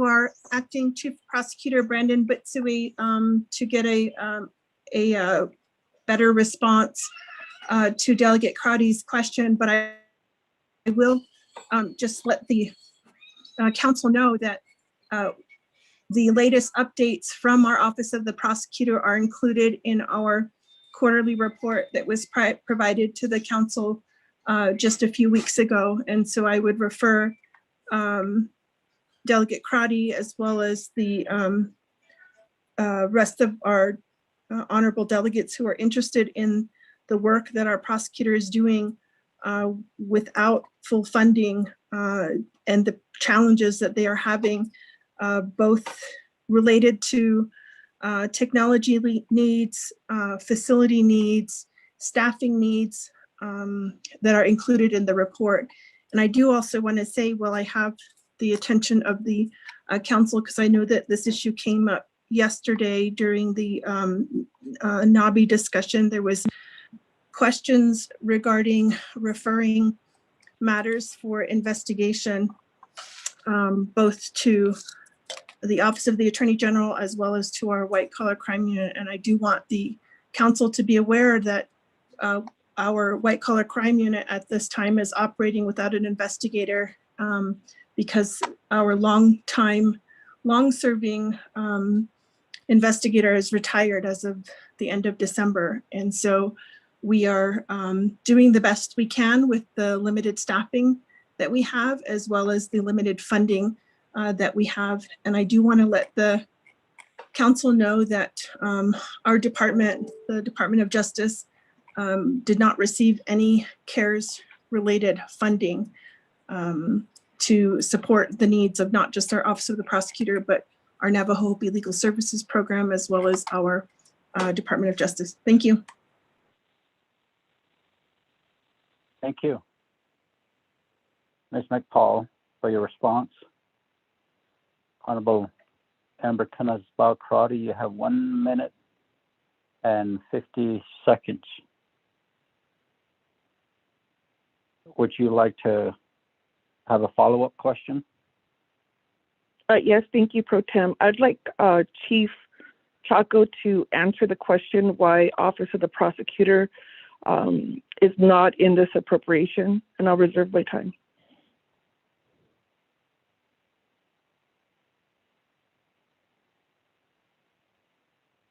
Mr. Mr. Chaco, you have the floor. May you respond, sir. Thank you, Mr. Chair, honorable members of the 24th Navajo Nation Council. They were not included in the budget because we had discussed with all the division directors all of their needs, and this is how we came up with a priority of needs within all the programs, and that's how it's reflected in the budget. Thank you. Thank you, Mr. Chaco. Honorable Chair Charles Noon, you have 4 minutes and 29 seconds, and we don't have anybody in the queue, so we're on reserve time. Honorable Charles Noon. Thank you, Speaker Pro Tem. My question is for Paulson Chaco. My question is, if there's any amendments that are made to this particular amendment sponsored by OPVP, is the Office of the President and Vice President planning to veto? I reserve the rest of my time. Thank you for your question, Honorable Charles Noon. Mr. Chaco, may you respond, sir. Thank you, Mr. Chair, Chair Pro Tem Nez, and also members of the 24th Navajo Nation Council. To address that question, I would have to say that it's has something we would have to need to discuss with the Office of the President and Vice President. So, thank you. Thank you for your response, Mr. Chaco. Honorable Charles Noon, do you have a follow-up question? You have 4 minutes and 13 seconds on reserve time. Yes, I think that's a very interesting response at this time, since I think we kind of know that the president is holding this hostage right now, asking for the $8.1 million. Much of that was already vetoed by him, but he's asking for that money back again, which I think is very interesting. But my next question is going to go to the Department of Justice. Madam AG, you stated that Navajo Department of Justice didn't get CARES funding, but you are asking for hazard pay. Can you explain to me how attorneys sitting behind a desk are considered to be working out in hazardous environment? I deserve the rest of my time. Thank you for your question, Honorable Chair Charles Noon. Madam Attorney General McPaul, may you respond, please? Yes, give me just 1 moment.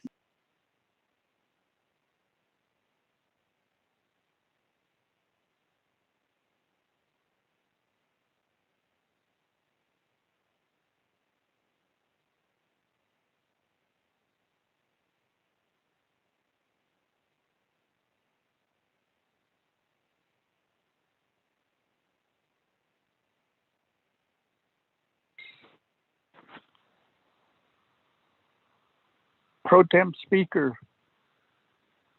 Delegate Daniel So. Honorable Chairman Daniel So. Put me in the queue for Amendment 1. Thank you. We most certainly will, Chairman So. We'll put you in the queue. Madam Attorney General. Thank you, Pro Tem Chair. And I just want to apologize for that delay. I don't have childcare today, so I have my 2 youngest boys here with me at the office. And so I just had to do some rearranging so I could focus on the question that's been directed at me without any interruptions. But I just want to say that to address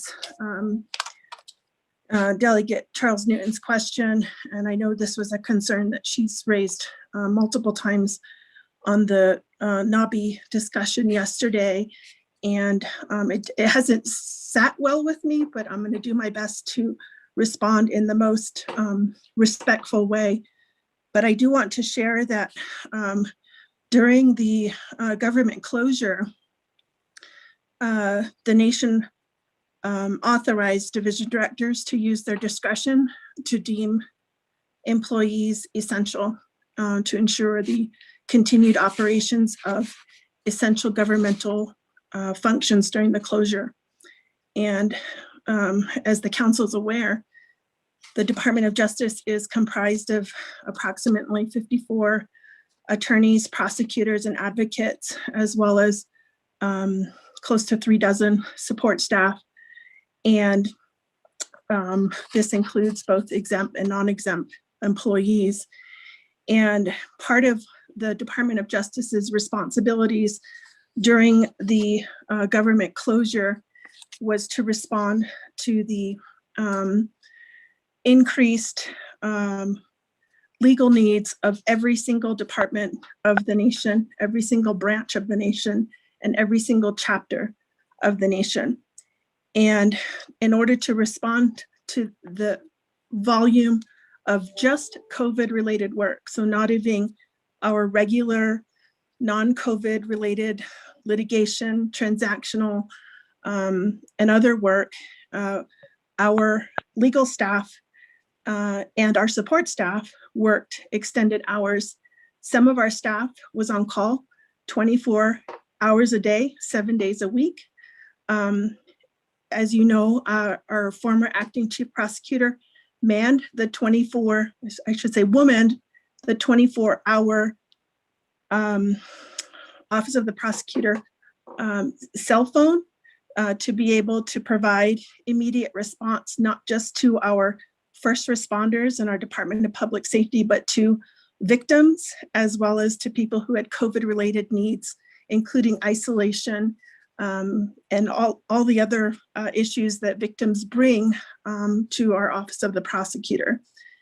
In April of last year, the Department of Justice was tasked by the Health Command Center to create and staff a donations branch for the command center.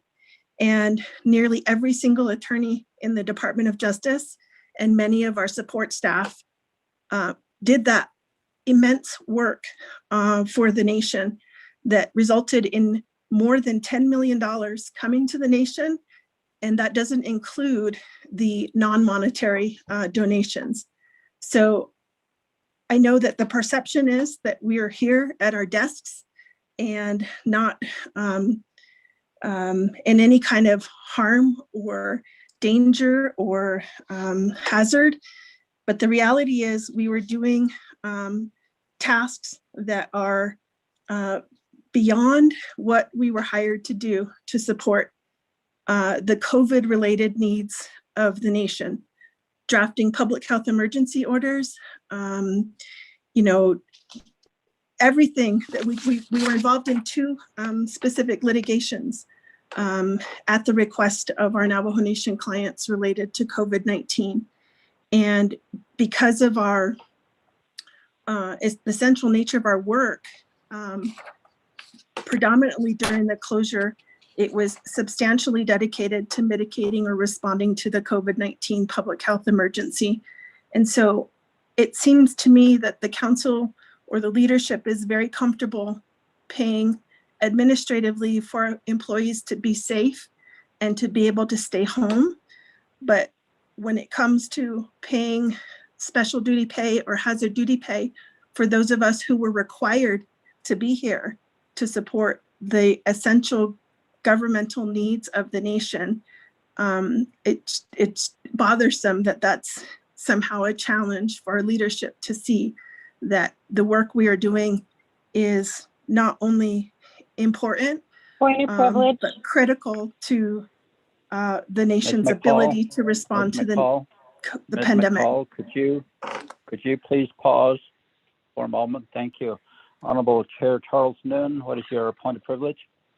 Speaker Pro Tem, I asked Madam AG to clearly explain to me how attorneys are considered to be deemed hazards or to have hazard duty pay. A memo was sent out to us yesterday from the Office of the Controller that gave us definitions of what hazard duty pay is for. I would like to know why attorneys are deemed hazard employees. The explanation that's being provided sounds more like it's special duty pay. So please, if we could stick to the questions being asked, again, how attorneys are deemed to qualify for hazard duty pay. Thank you. Thank you, Honorable Charles Noonan. Madam Attorney General, a point of privilege is where my honorable colleagues can request a certain document or information, and therefore what Honorable Chair Charles Newton is asking, I would like for you to respond to that. Thank you very much. You have the floor. Give me a moment while I pull up the policy so I could use the language that's in the policy itself.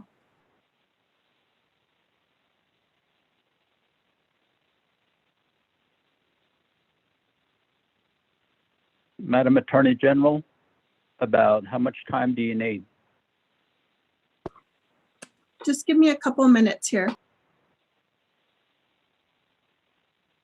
Okay. I'm trying to get the final version from my emails. I have a bunch of draft versions, but I want to make sure I'm using the final version. Question of privilege, Speaker Pro Tem.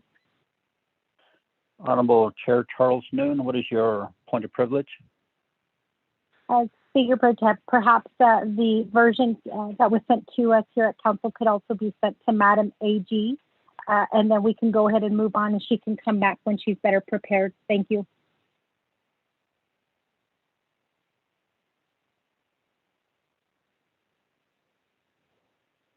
Honorable Charles Newton, you broke up on my end here. Could you restate your point of privilege? Yes, Speaker, it's actually a question, and my question was whether the document that was sent to us by the controller yesterday could be forwarded to Madam AG, and then we can go ahead and move on to the next question while she gets better prepared. Thank you. Thank you, Chair Charles Newton. Mr. Rico, could you honor Chair Charles Newton's request to forward that memorandum by Madam Controller that was sent to Council yesterday to Madam Attorney General? Mr. Rico? Speaker Pro Tem, I will send it in 20 seconds. Thank you, sir. Okay, thank you. Madam Attorney General, we're going to move on. We'll come back to you for your response shortly here. I'm going to go to Honorable Chairman Daniel So. You have the floor, sir.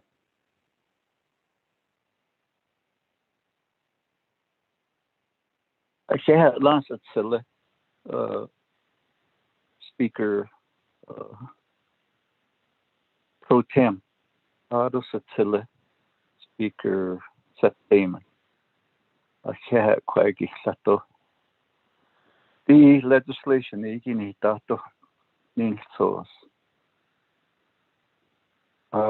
and I, distinguished members of the Navajo Nation Council.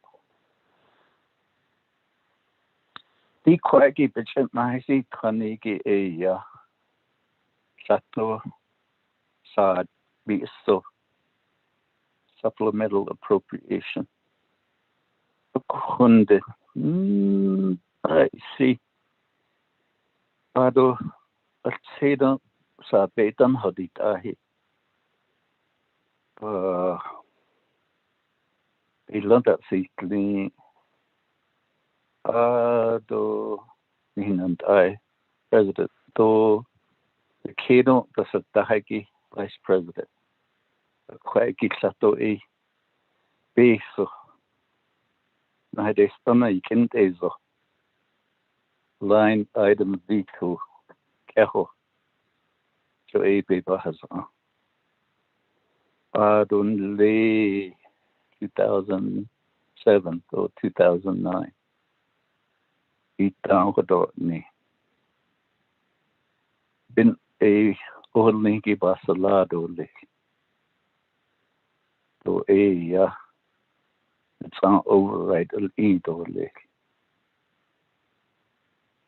So without a is on Hadalia.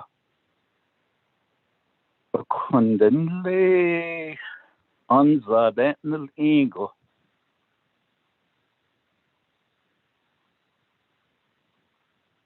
So le sato that's yeah it I don't know. Yeah. Kat is banje kai. Tony, I thought, oh, Lanta. Ilben ye ito tata his the needle at a quaki. Oh, not at the mass. So she done what ne? Ako, even na a quaggy sato, Nike ratit I night the kitty between this. Thank you, Speaker Pro Tem. My question would be to Legislative Council regarding the line item veto authority. Yes, the president has that authority. And in that aspect, it can't be overridden. But if we're looking at it from the Hogan level, at the campfire where the folks stir the ashes,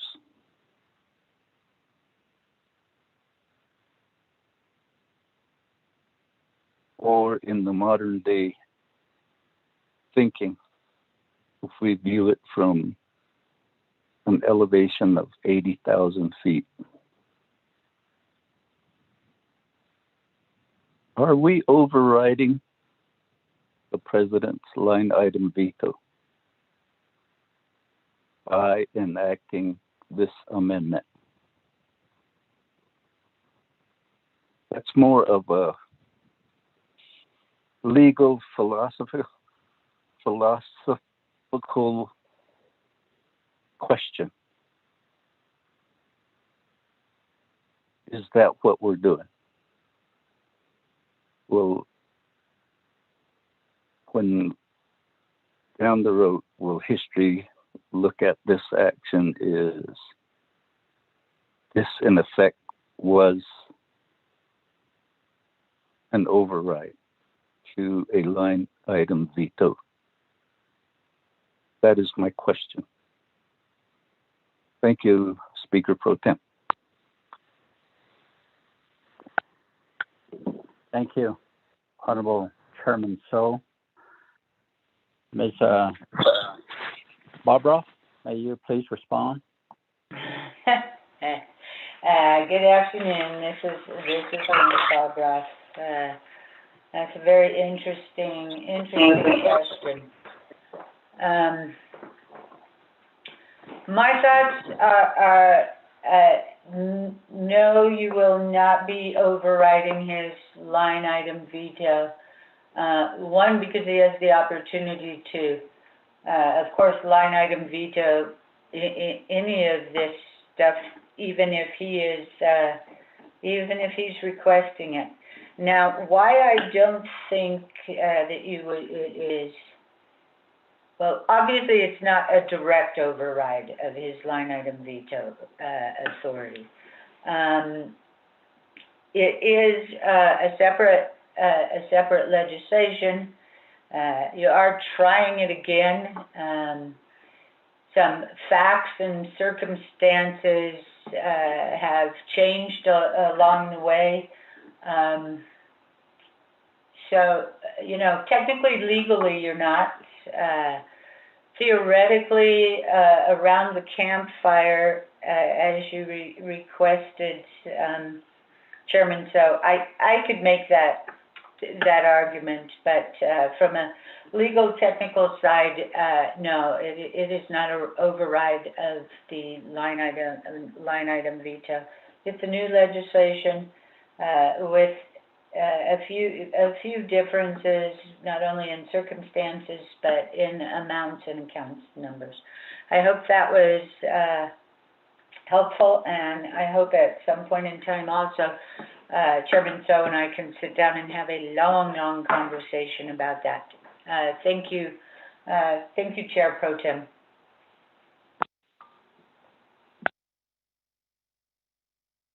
Thank you, Ms. Barbara, for your response. Honorable Chairman Daniel So, you have 10 seconds. Do you wish to have a follow-up with 10 seconds? Yes, I had requested a memo from the president to justify the reinstatement of these supplemental appropriations. My question to the speaker is that part of the package that's presented here.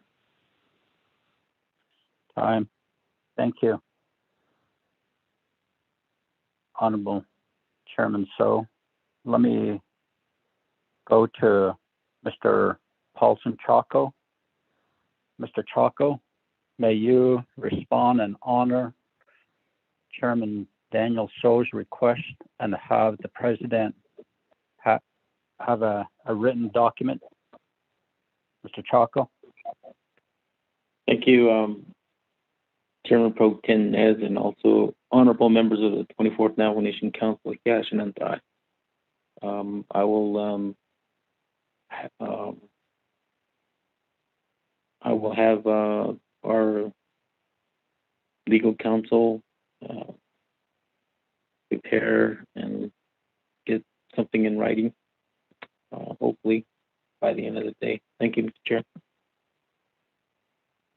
Thank you there, Mr. Chief of Staff Chaco. For the record, as you stated, we will be awaiting for that document. And also this is, as far as I'm concerned, the executive branch, legislative branch, and judicial branch, we are the government of the people. And therefore, we do need to work together. And when there's a request that is being requested, I would appreciate everybody to respond. When if it's to your office, then please respond in writing. Thank you, Mr. Chaco. We still have reserve time on this. Honorable Amber Kennesaw-Crotty, you do have 1 minute and 40 seconds and nobody else in the queue. Honorable Crotty. Thank you, Pro Tem. I'd like to ask Paulson Chaco, I did ask regarding the Office of the Prosecutor, what's their caseload, and then what's optimal to provide justice for victims of crime. And I would want to know why the Office of the President, Vice President is requesting the funding that should have went to the Office of the Prosecutor to provide those services. And I'll reserve my time. And what are you requesting money for? How are you going to provide service to the people? I'll reserve my time there. Thank you. Thank you, Honorable Crotty. Mr. Chaco, may you respond, sir?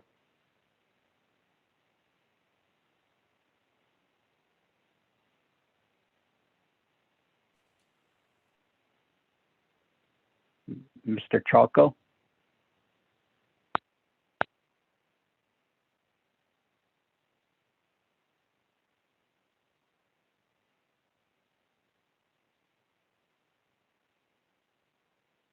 Honorable Crotty, you have 1 minute and 10 seconds on reserve time.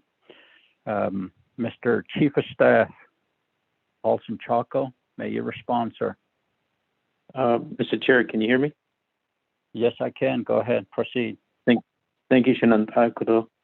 Naide Kidigi, Ado Kudo Shama. Shama Naide Kidigi. Chupeda Kego Kudo, Shamashi, Shamashin Likudo, Ms. Crotty.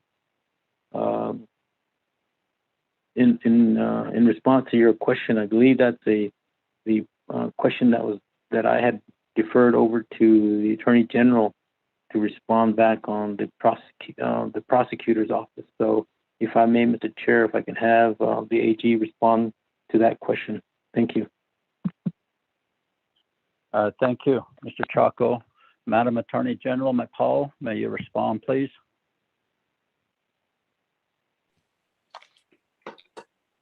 Yes, Pro Tem Chair, I'm pulling up the quarterly report and I can provide the page number for the caseload information that Delegate Crotty has requested. And I've also let Mr. Brandon Bitsui know that if he could update those numbers so they're current as of today, that would be helpful for the leadership to have.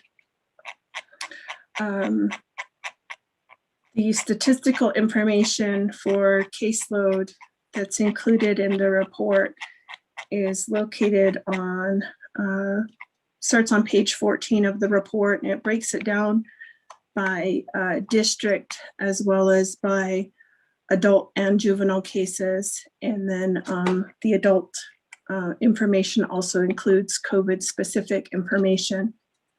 So as of the end of the first quarter, the total adult cases for our prosecutor's office for the 13 districts was 1,727 cases. Of that, 180 were COVID-related citations. The prosecutor's office filed 715 cases in the first quarter and closed 1,152 cases. For the juvenile cases for the 13 districts, there was 65 cases uploaded, 51 cases filed, and 68 cases that were closed in the first quarter. Thank you. Thank you, Madam AG. Honorable Chair Crotty, you have 1 minute and 10 seconds. Do you have a follow-up? Yes, thank you, Pro Tem.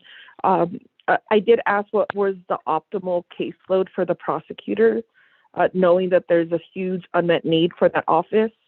I did ask Paul Sinchaco why the Office of the President is now receiving that funding instead of supporting the prosecutor's office.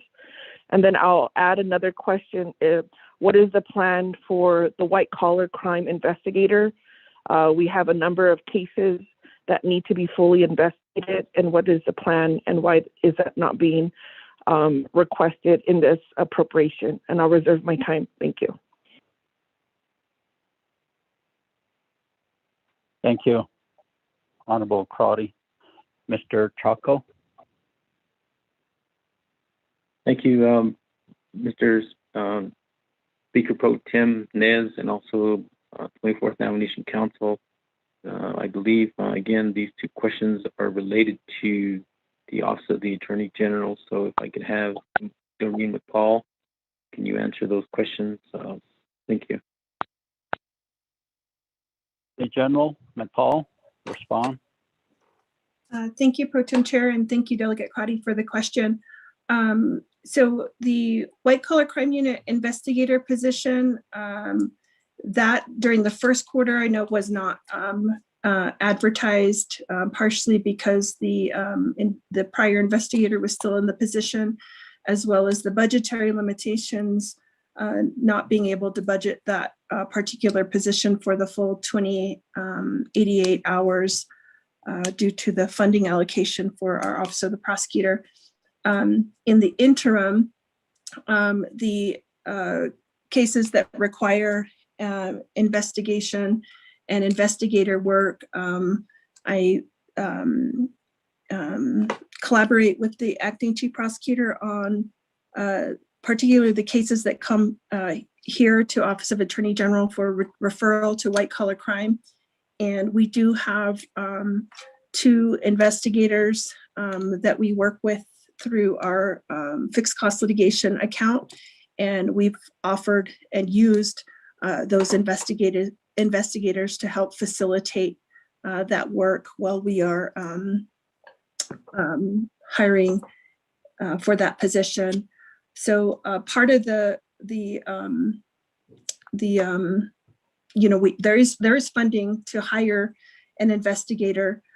So that's why it's not included as part of the current request. It's just a matter of, and I'm trying to get an update from Brandon to see if that position has been posted as of today. I will find out and provide that update.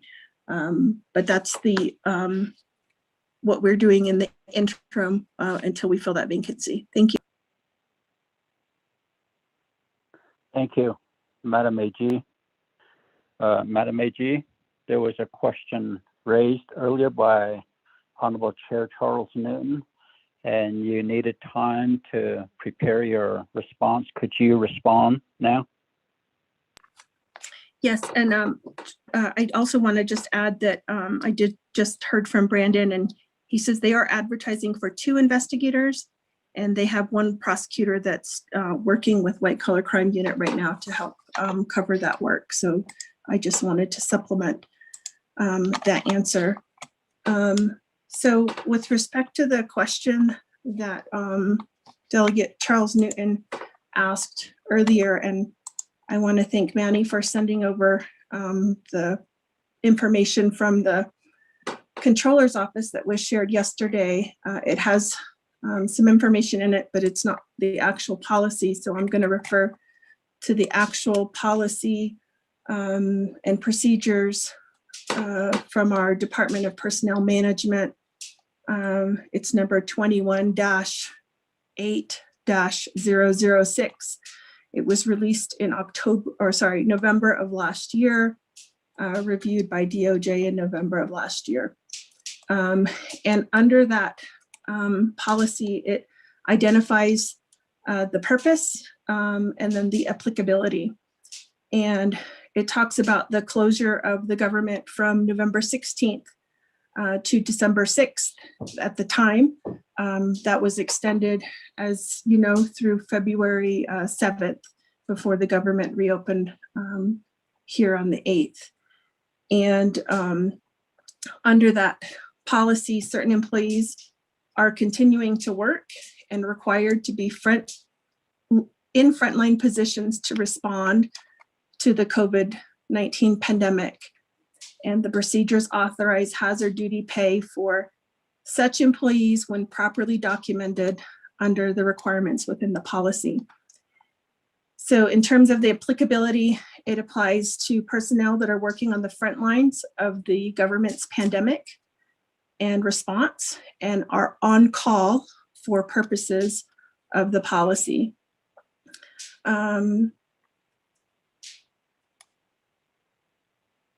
There's a definition of frontline workers that I want to go through. And those people who are eligible as frontline workers are eligible for hazard duty pay designated by division directors. Such positions have to first be designated as essential employees pursuant to Executive Order 1020 by the Speaker or the President.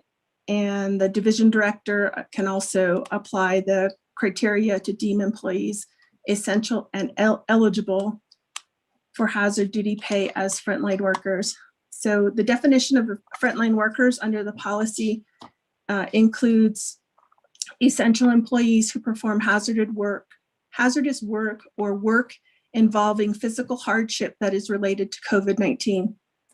These employees prepare, respond, and or mitigate the effects of COVID-19, including the employees of the following departments who are presumed to be frontline employees.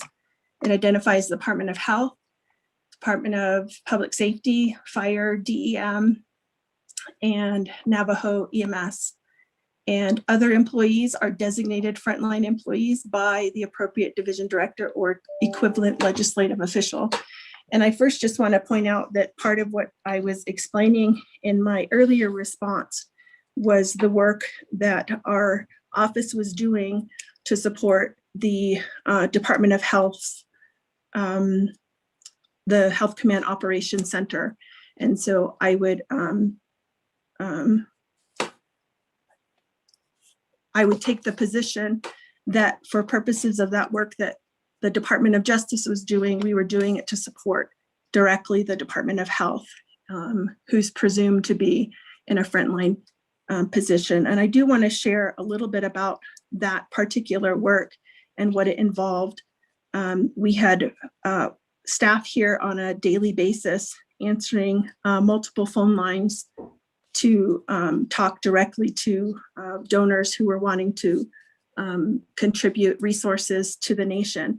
It also involved daily, sometimes multiple trips to the post office to pick up and deliver and log and distribute truckloads full of mail, opening that mail, logging that mail, and then getting the medical grade donations out to the appropriate facility in Chinle that was dealing with medical grade donations, and then getting the other sort of perishable kind of donations to the appropriate places, the donations of masks to the appropriate places, the donations of diapers and things related to children to the appropriate places. And all of these were going out to people in our communities who were dealing with COVID-19 in their homes. And the other thing I want to share about that particular work, I mentioned, sort of what it translated to in terms of funds that came to the nation to continue to mitigate the pandemic on a governmental level, but also the non-monetary donations that went out directly to the communities. So that's part of my response. The other thing I want to point out, and I think this ties into the questions that Delegate Crotty has been raising, and that is sort of outlined in our quarterly report. But our Office of the Prosecutor, even though it's under Department of Justice, very much performs a public safety function. And so Navajo public safety is included in what is presumed to be frontline employees, as that is outlined in the policy. And our prosecutors and advocates and the people who support those offices do critical work for victims, as well as assist the officers and our public safety folks dealing with the COVID-19 citations and prosecutions. Our prosecutor's office was very much involved during this particular time period in working with our Health Command Center, working with our courts, and working with our detention facilities for isolation care. And so I know that there's a perception that the lawyers sit at the desks, but I want to share with the council that my lawyers were very much involved, not just in office work, but work directly supporting our communities and our government. I had attorneys volunteer at Elder Day events to help distribute masks and information at the outset of the pandemic and beyond. I had prosecutors who did at these events personal shopping for elders who were afraid to go into bashes to get their groceries. And so, we worked in a state of emergency for an extended period of time. Ms. Santi Lewis talked about fatigue. My staff has very much expressed that fatigue, particularly being on call 24/7, working on the weekends to support the work of all of our governmental clients. And I also want to share that during this time period, there was in Delegate Charles Newton's community, major activities that were allowed to unfold, criminal activities due to the pandemic. And I didn't sit in my office and work on that from afar. I went out to that community several times to talk to community members and to Delegate Charles Newton's constituents, to the point where on one occasion, we were literally followed and harassed by security and tactical gear. And I don't know what is more hazardous than that, but all of that activity is related to the pandemic. Thank you. Your response. We don't have anybody in the queue. We still have reserve time. Honorable Charles Noon, you have 3 minutes and 37 seconds. Do you wish to speak? As clarification, I was texted I got 4 minutes and 13 seconds, Speaker Pro Temp. So can we clarify that first before I start asking questions? Thank you. I reserve my time.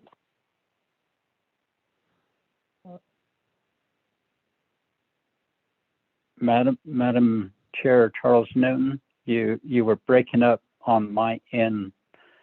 Could you restate, please? Yes.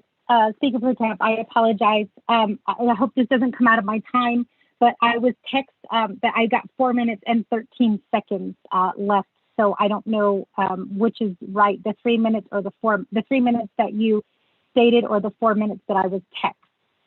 Can we clarify that before I proceed with my questions? We most certainly will have staff.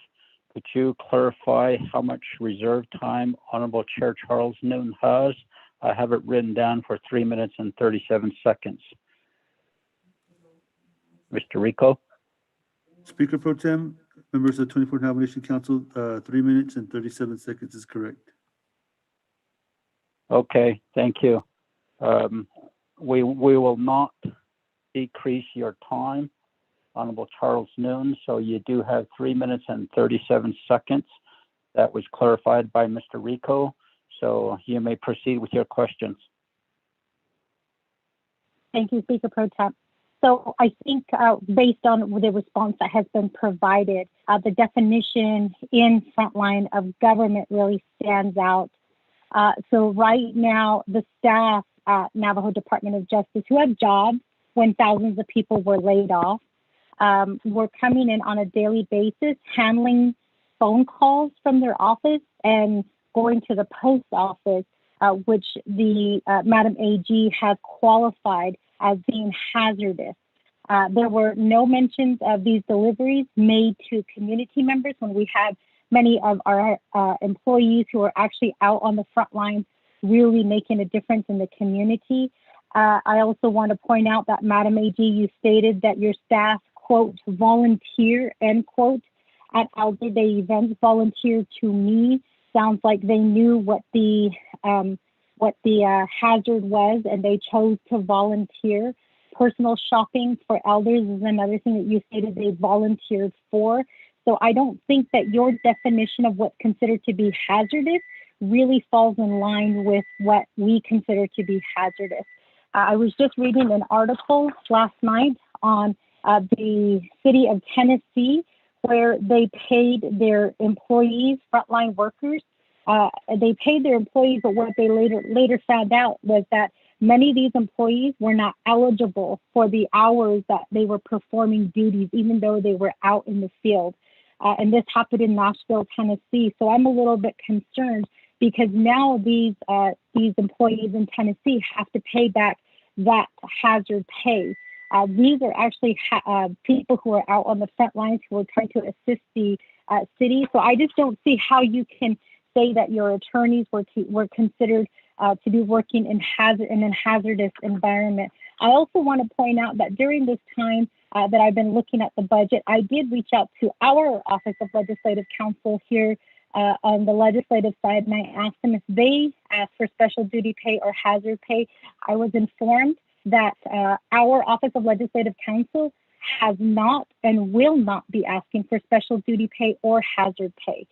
Dana Barbroff explained the reason why, which I felt was enough to hold that same standard to the Navajo Nation Department of Justice and not allowing them to claim hazard pay.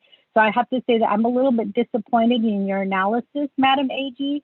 Your job is to uphold the law, and that's what you were doing when you were coming out to my community. As you stated, the law was being broken, and you had the option of coming out here to the community using those few days as hazard pay. I can understand, but sitting behind your desk and asking for hazard pay doesn't sit well with me. I reserve the rest of my time. Thank you. Madam AG, may you please respond? Do we have the controller on the line with us today?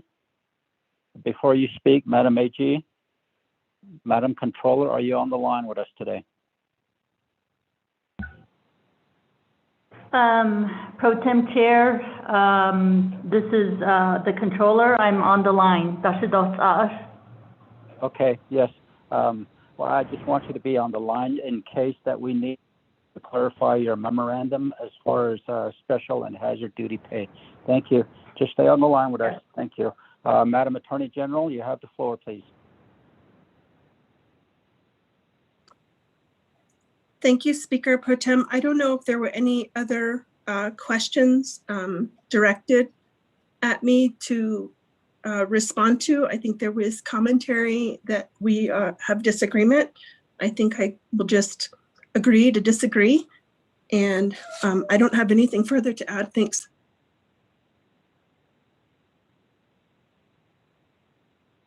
Okay, thank you for that. Honorable Chair Crotty, you have 35 seconds. Thank you, Pro Tem. If I could ask Chief Chaco if his staff is ready to give an update on the Navajo Nation Child Advocacy Center that was line item vetoed.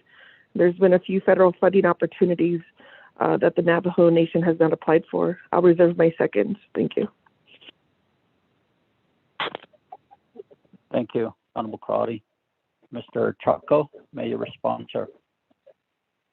Thank you, Chairman Pro Tem Nez, and also 24th Navajo Nation Council. I believe there was an email that was sent to you earlier this morning regarding this issue. However, I do have Deanna Nez with issue who's on the call as well to answer that question, Mr. Chair. Mr. Chaco, Ms. Gishi, may you respond, please? Number 6.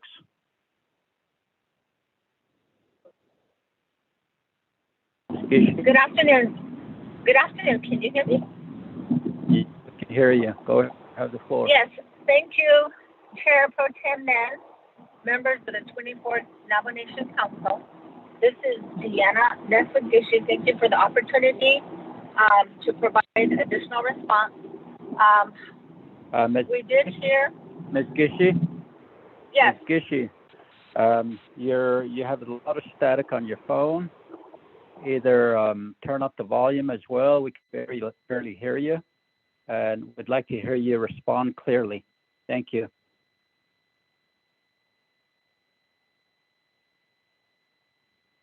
Ms. Gishi?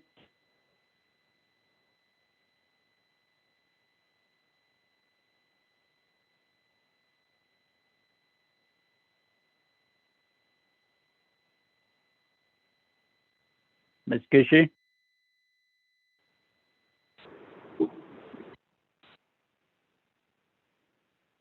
Ms. Gishi?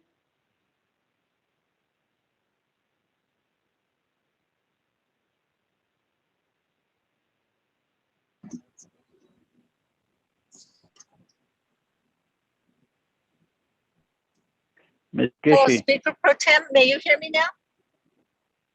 Yes, very clearly. Speaker Pro Tem. Go ahead. You have the floor. Thank you. Yes. Yes, I had to switch from the phone to a Zoom line. Thank you. So thank you for the opportunity to provide a response. I have submitted a response to Honorable Delegate Crotty's question. So we did do research regarding the Navajo Child Advocacy Center. We did have various meetings on this concept. And so we did find an existing memorandum of agreement, which was between the Navajo Nation Office of the Prosecutor, Department of the Justice,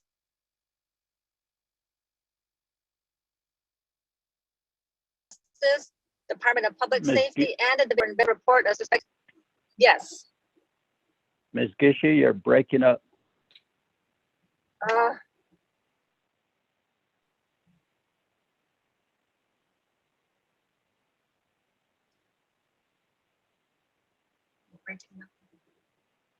Speaker Pro Tem. Yes, proceed. Thank you. The protocol for investigative report of suspected child abuse and neglect was dated June 2008. And we do see that it does need to have review and revision, which we're respectfully requesting the support from the 24th Navajo Nation Council. The division plans to initiate communication with the named divisions and departments in the near future. We will keep the members of the 24th Navajo Nation Council informed of this endeavor, and I have reached out to Director Jesse Delmar as well. Thank you, Speaker Pro Tem. Thank you, Ms. Gishi, for your response. we have reserved time. Honorable Charles Newton, you have 39 seconds.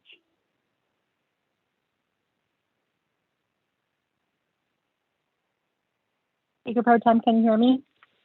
Yes, proceed. Colleagues, I do have only 39 seconds, but I do want to chime in and let you know that we need to be careful with our votes today. We have Navajo Nation employees who are really in need of special duty pay and or hazard pay. Yet we have our employees these employees were the ones who were out there serving our people in a physical capacity in the community. Within this amendment, we also have supplemental budgets that are being included, like the one from the President's office, in the amount of $556,480. This is a very difficult amendment to vote on because if we vote red, we are in essence voting not to give special duty pay and hazard duty to the employees who really need it. And if we vote green, Speaker Pro Tem, the last maybe 10 seconds, there was somebody in the making background noise. Hello?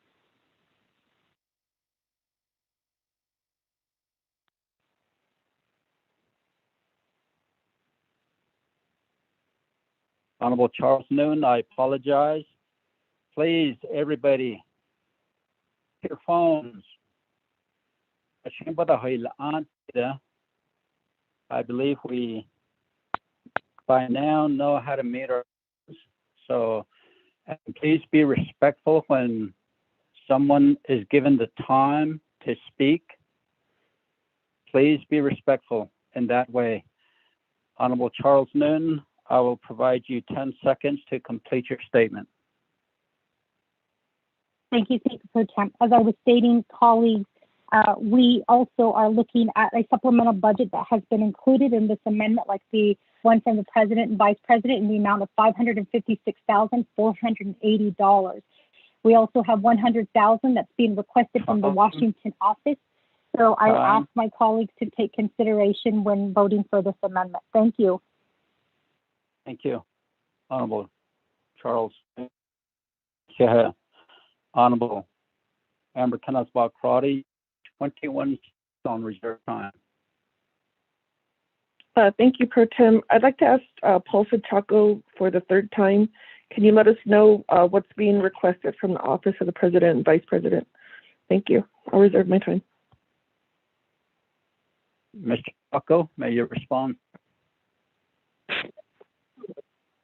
Thank you, Mr. Chair, and also members of the 24th Navajo Nation Council.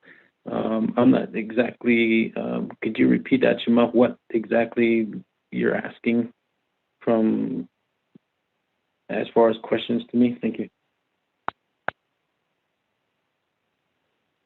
Honorable Member Kennesbaugh-Crotty, I will not take time away from you. You have seconds, but you may restate your question. Thank you, Pro Tem Speaker. So I believe it's page 204 is the Office of the President, Vice President budget. In that first cover letter, it states that there's outstanding bills with the Office of the President, Vice President. Please enlighten the Council on the outstanding bills and also the lobbyists and contracts that were issued before the last fiscal year, and any other expenses that are being requested. Thank you. Chief of Staff Chaco, respond, sir.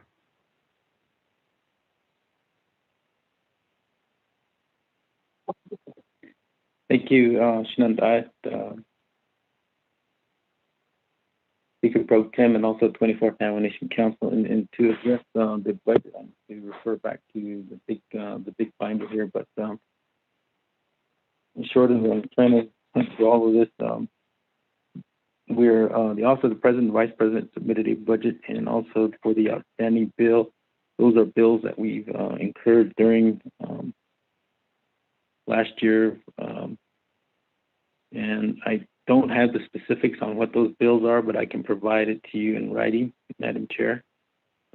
I'll get that to you this afternoon. Thank you. Marco, as you stated, please provide Honorable Crotty. Thank you. Honorable Chair Crotty, you have 11 seconds. Thank you, Chairman. I appreciate it. I just want to thank you for facilitating this discussion, and I'll yield my second. Thank you. Thank you very much. We don't have any confusion on Amendment 1. If no one is willing to put our question, going once, going twice, going 3 times, and staff, let's have a roll call vote on Amendment 1, if you would, Mr. Rico.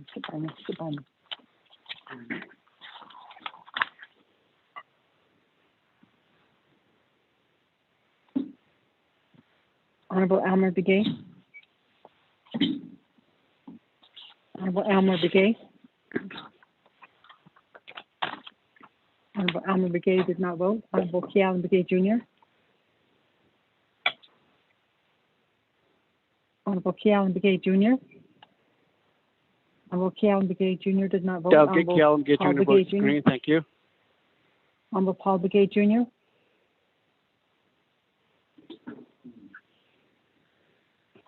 Honorable Paul Begay Jr. Honorable Paul Begay Jr. did not vote. Honorable Kealan Begay Jr. voted green. Honorable Nathaniel Brown.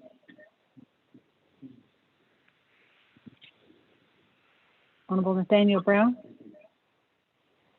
Honorable Nathaniel Brown did not vote. Honorable Eugenia Charles Newton. Charles Newton votes red. Honorable Eugenia Charles Newton votes red. Honorable Amber Knesbach-Crotty. Delegate Amber Knesbach-Crotty votes red. Honorable Amber Knesbach-Crotty votes red. Honorable Speaker Damon. Honorable Speaker Damon votes green. Honorable Herman Daniels Jr. Honorable Herman Daniels Jr. Honorable Herman Daniels Jr. did not vote. Honorable Mark Freeland. Honorable Mark Freeland. Honorable Mark Freeland did not vote. Honorable Panel Halona. One votes green. Honorable Panel Halona votes green. Honorable Jamie Henyo. Henyo votes green. Honorable Jamie Henyo votes green. Honorable Vince James. Honorable Vince James. Honorable Vince James did not vote. Honorable Carl Slater. Delegate Slater, green. Honorable Carl Slater votes green. Honorable Raymond Smith Jr. Green. Honorable Raymond Smith Jr. votes green. Honorable Wilson Stewart Jr. Green. Honorable Wilson Stewart Jr. votes green.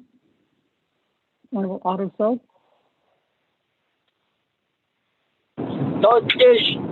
Green. Honorable Otto So votes green. Honorable Charlene So. I vote red. Honorable Charlene So votes red. Honorable Daniel So. I vote green. Honorable Daniel So votes green. Honorable Eugene So. Honorable Eugene So votes green. Honorable Thomas Walker Jr. Honorable Thomas Walker Jr. Honorable Thomas Walker Jr. did not vote. Honorable Edison Winika. Green. Honorable Edison Winika votes green. Honorable Edwin Yazzie. Green. Honorable Edwin Yazzie votes green. Honorable Jimmy Yellowhair. Honorable Jimmy Yellowhair. Honorable Jimmy Yellowhair did not vote. Honorable Alma Begay. Honorable Alma Begay via text votes green. Honorable Paul Begay Jr.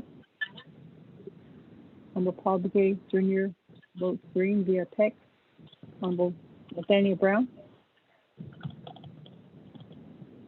Honorable Nathaniel Brown. Honorable Nathaniel Brown does not vote. Honorable Herman Daniels Jr. Honorable Herman Daniels Jr. Honorable Herman Daniels Jr. did not vote. Honorable Mark Freeland. Honorable Mark Freeland. Honorable Mark Freeland did not vote. Honorable Vince James. Honorable Vince James. Honorable Vince James did not vote. Honorable Thomas Walker Jr. I vote green. Honorable Thomas Walker Jr. votes green. Honorable Jimmy Yellowhair. Delegate Yellowhair votes green. Jimmy Yellowhair votes green. With that, Mr. Speaker Pro Tem, you have a vote of 16 in favor and 3 opposed. Mr. Speaker Pro Tem? May you restate that again? The vote is 16 in favor. What was that? Going back to the vote, Honorable Herman Daniels Jr. via text votes green. So with that, the vote, Mr. Speaker Pro Tem, is 17 in favor and 3 opposed. Mr. Speaker Pro Tem. Thank you very much. James votes red. I apologize.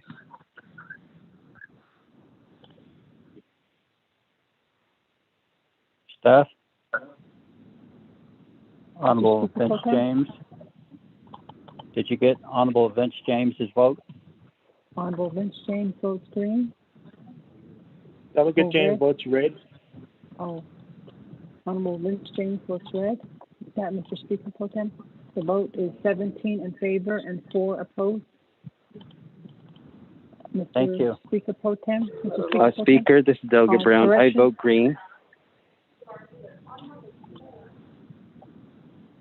Honorable Nathaniel Speaker Pro Brown. Tem. Speaker Pro Tem, this is Delegate Daniels. I vote green. Honorable Nathaniel Brown votes green, and Honorable Mark Freeman via text votes green. With that, Mr. Speaker Pro Tem, the vote is now 19 in favor and 4 opposed. Mr. Speaker Pro Tem? Did you get Honorable Herman Daniels' vote? Yes, I did, Mr. Speaker Pro Tem. Okay, so the vote is 19 in favor, 4 opposed. Brown voted how? Green? Mr. Speaker Pro Tem? Honorable Could you Nathaniel restate Brown, that again? Mr. Speaker Pro Tem? Honorable Nathaniel Brown voted green. With that, Mr. Speaker Pro Tem, the vote is 20 in favor and 4 opposed. Mr. Speaker Pro Tem? Thank you very much. Honorable members of the 24th Council, on Amendment 1, the vote is 20 Speaker in favor. Pro Tem. Mr. Speaker? Mr. Speaker All Pro right. Tem? The vote is go ahead. 19 in favor Staff. and 4 opposed. Thank you. Honorable members of the 24th Council, on Amendment 1, the vote is 19 in favor, 4 opposed. Motion carries on Amendment 1. We're back to the main motion. The first on the list on the queue is Honorable Chairman Daniel So.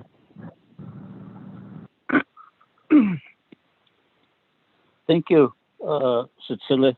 I guess in theory, with that vote, and my philosophy is we overrode a line item veto.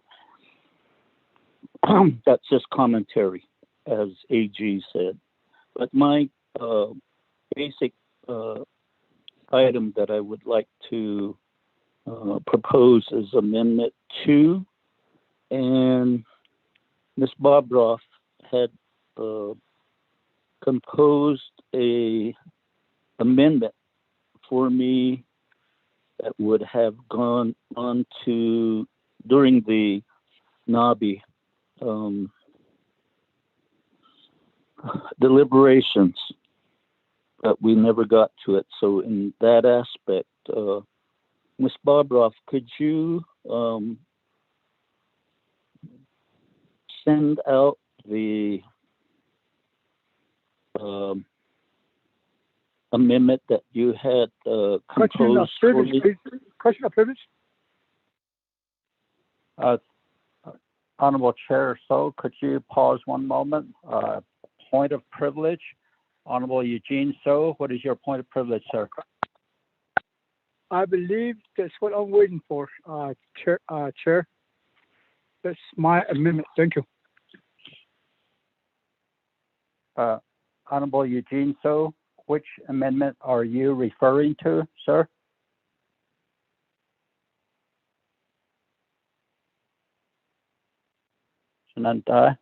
Honorable Eugene So, which amendment are you referring to? Barbara just gave me the one that she wrote up. It regards to the 25, the 1600, no, 1.690. A to Z, I guess. That's according to the legislation that we didn't come to the other day. Last night. Mr. Rico, could you clarify? The chapter emergency response plans. Chapter emergency. Mr. Rico, could you clarify Mr. Honorable Eugene So's point of privilege?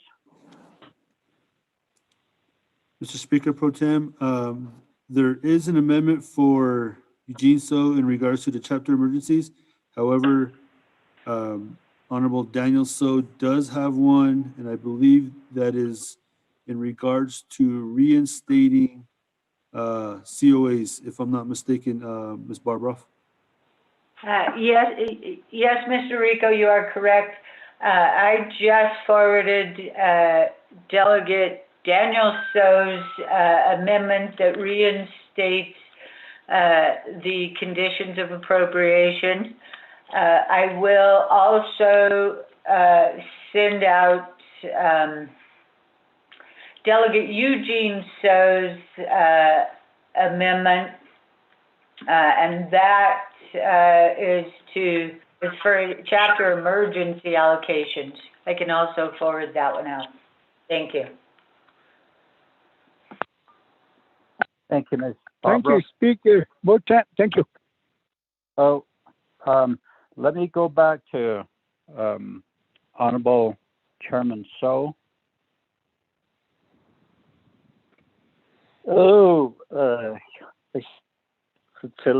I'm trying to take away your amendment. Again, that's just a response. Quaggy committee members or council members. Oyla Sadigi needs on yes this afternoon. Kunde the Quaggy but I don't up and I this kid mainly President or Vice President Sadigi you can iso Okoto so line item veto. It's unlawful what they did. On the other side, the had zeta so other the con so hot me even the quite amendment the near it I heard it lagi being dots other sato so the sato we voted for the amendment to reinstate supplemental appropriation to the programs that are within executive. But not a quacky the amendment motion is a president or vice president. Banja Tindorley been a quaggy tatas so been a be his army the das only quaggy basil. A quaggy illegally. Without I hit not a niche Johodotni, Ado Quagi, Sitilla, Parson Taco, what out, Dokadzi, Zoshilna, Nistoli, A, the Gibbon Nacha A con, the amendment, the Gibby Hindotso. Without a East Cloud members of the Navajo Nation Council. So that is my amendment into the conditions of appropriation, as well as the other language that would be in and Chair Pro Tem, if we could have Mr. Rico read the proposed amendment, and then after that we can go for a second a vote. Without a ninch kedoli, shanand I sutilla, quagi huitligi. I reserve my time. Thank you.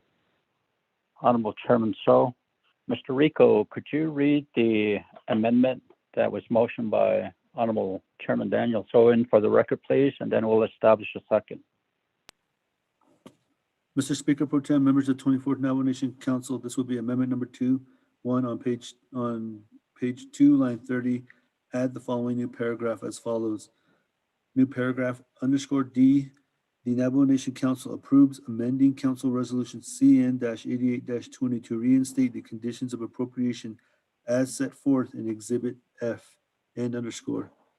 Insert new Exhibit F3, renumber, re-letter succeeding paragraphs, sections, and/or exhibits accordingly if necessary, and this amendment shall supersede inconsistent language containing any other committee amendment which shall be conformed to the intent or language of this amendment. The Office of Legislative Services, with notice to the sponsor of the legislation, is hereby necessary to make authorized to make necessary grammatical changes. Attached to that is the FY 2021 conditions of appropriations. Mr. Speaker Pro Tem. Thank you, Mr. Rico. Is there a second? Second by Speaker Damon. Speaker Damon. Second.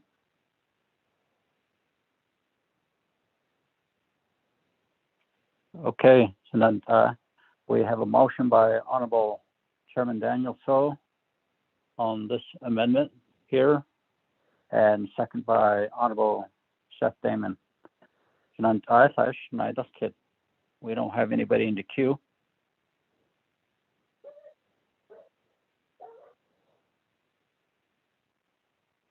Going once. Going twice. Going 3 times. Staff, roll call vote for this amendment.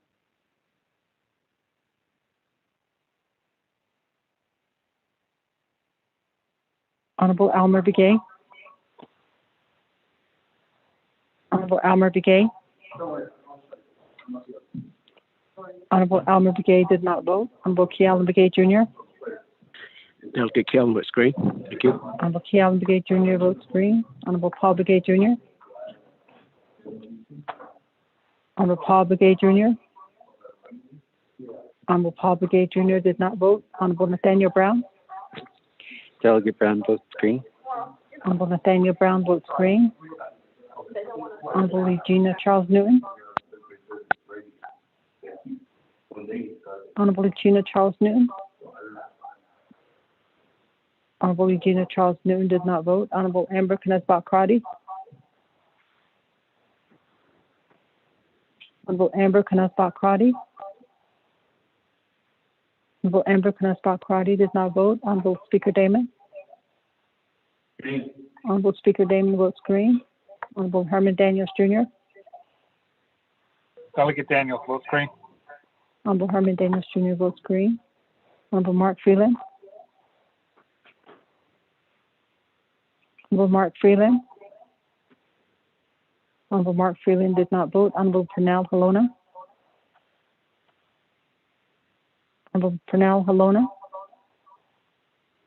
Honorable Pernell Halona did not vote. Honorable Jamie Henyo.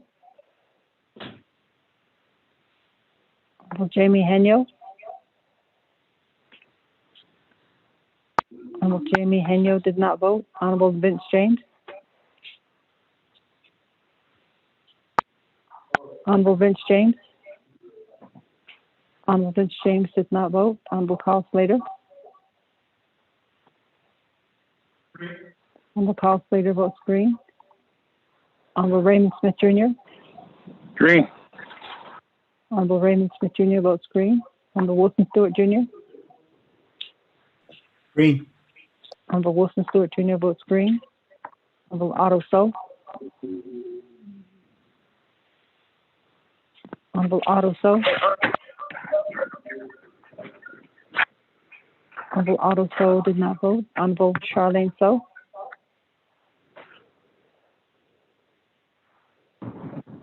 Honorable Charlene So. Honorable Charlene So did not vote. Honorable Daniel So. I vote green. Honorable Daniel So votes green. Honorable Eugene So. Vote is. Honorable Eugene So votes green. Honorable Thomas Walker Jr. Honorable Thomas Walker Jr. Honorable Thomas Walker Jr. did not vote. Honorable Edison Winika.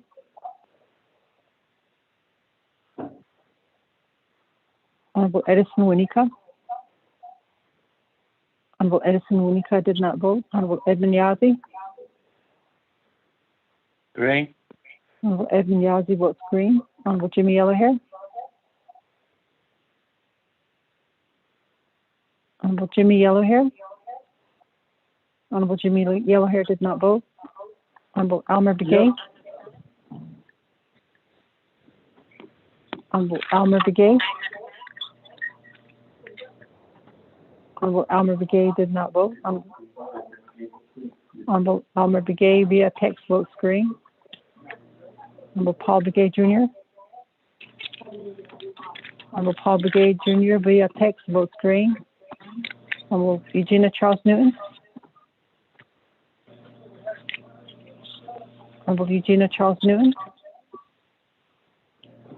Honorable Eugenia Charles Newton did not vote. Honorable Amber Knaspach Crotty. Honorable Amber Knaspach Crotty. Honorable Amber Knaspach Crotty did not vote. Honorable Mark Freeland. Honorable Mark Freeland.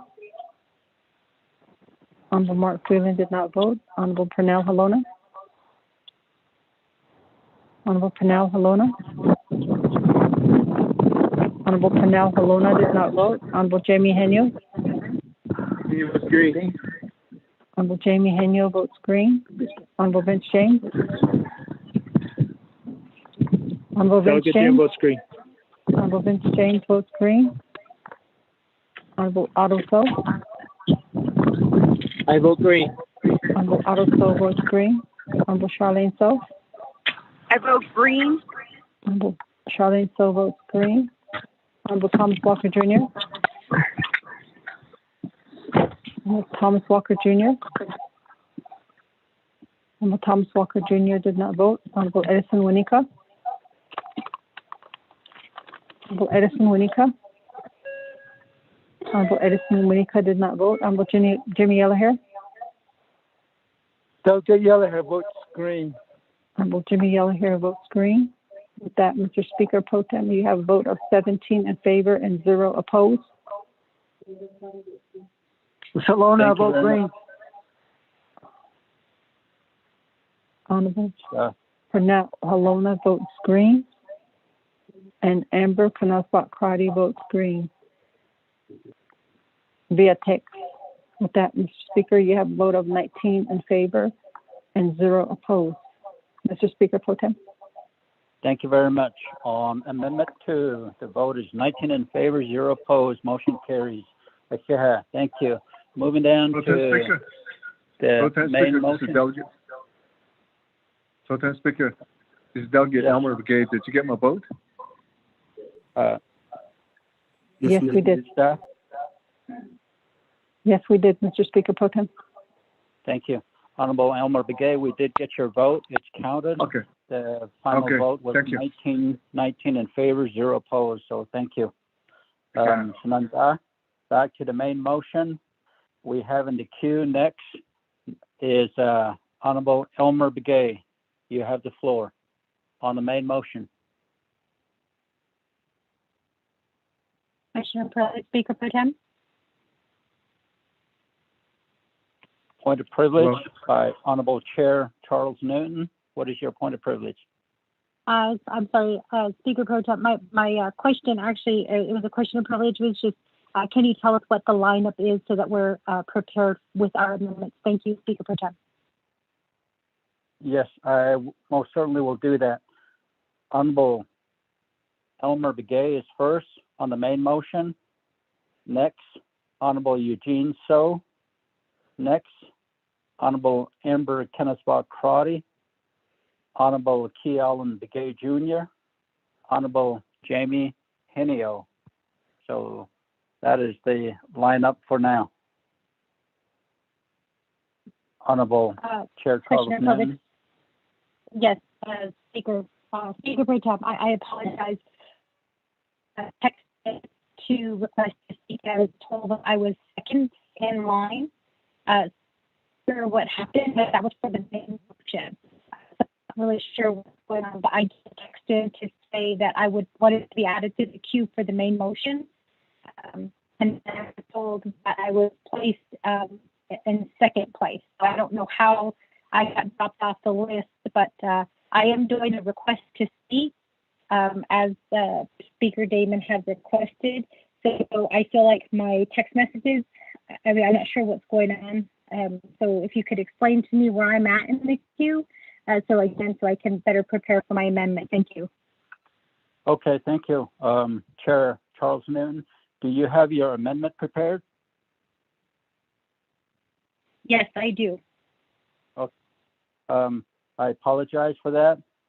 I was just text the lineup as they came in to the staff.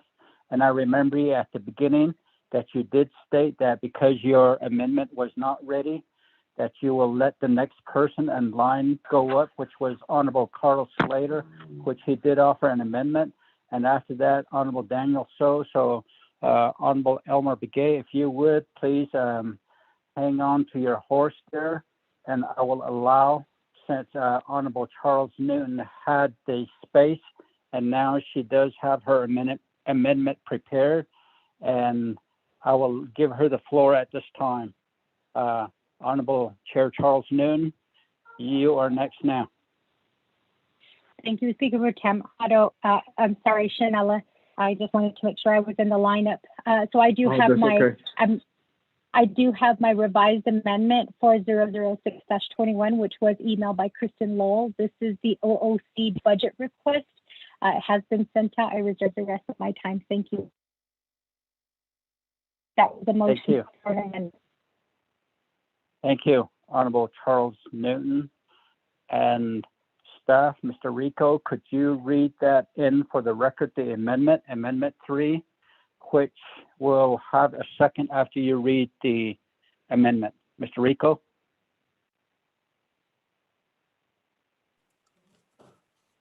Mr. Speaker Pro Tem, members of the 24th Nomination Council, this will be amendment number 3. 1, page 3, next available line numbers. Insert new paragraph D on new lines as follows. New paragraph D underscore. D, the Navajo Nation approves the following additional supplemental appropriations. X, the Office of the Controller in the amount of $1,871,934 as indicated in Exhibit X as follows. A, Office of the Controller, Business Unit Number 107022 in the amount of $1,719,821.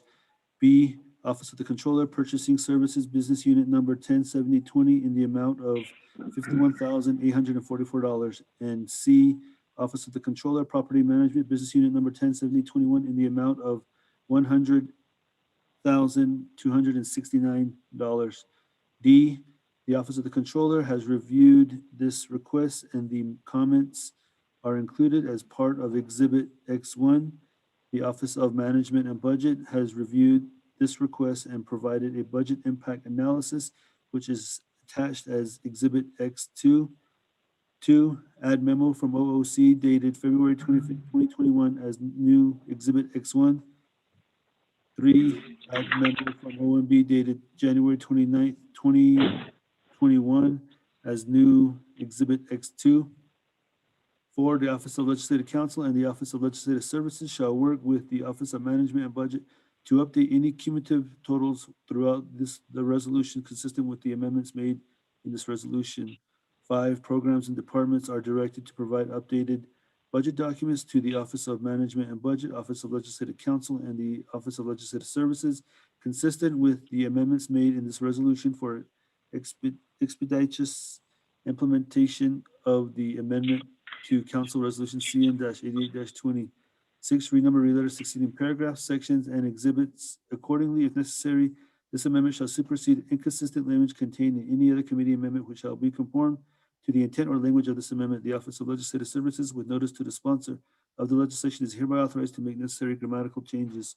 Along with this amendment, you have the OOC budget requests, and that is a memo from the controller dated February 25th, 2021. Also included are the OOC budgets. Let me see here. Starting with Exhibit K or Appendix K as page 1.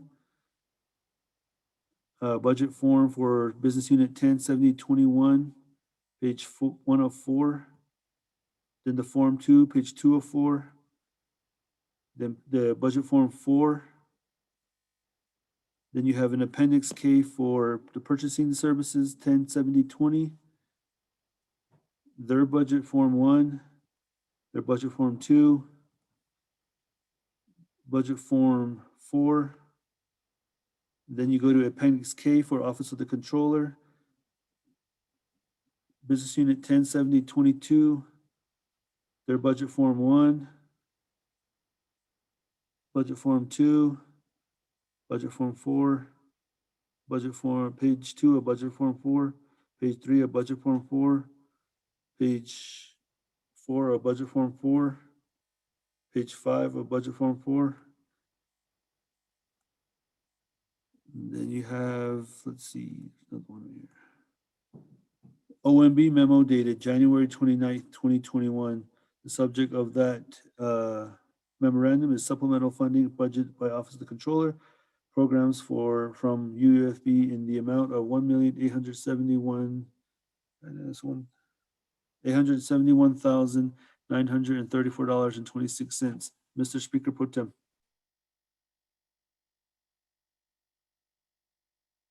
Thank you, Mr. Rico.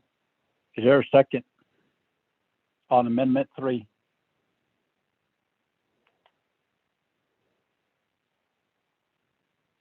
Is there a second, Shanantai? Mr. Rico, can you hear me?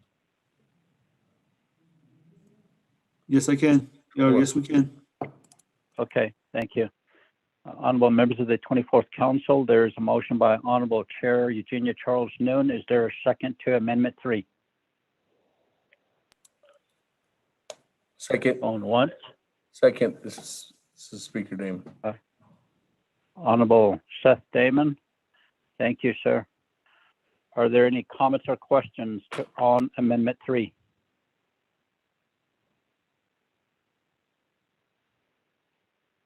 Going once? Sure. Going Speaker Pro Tem, twice? this is Kristen. Ms. Lowell? Thank ahead. you.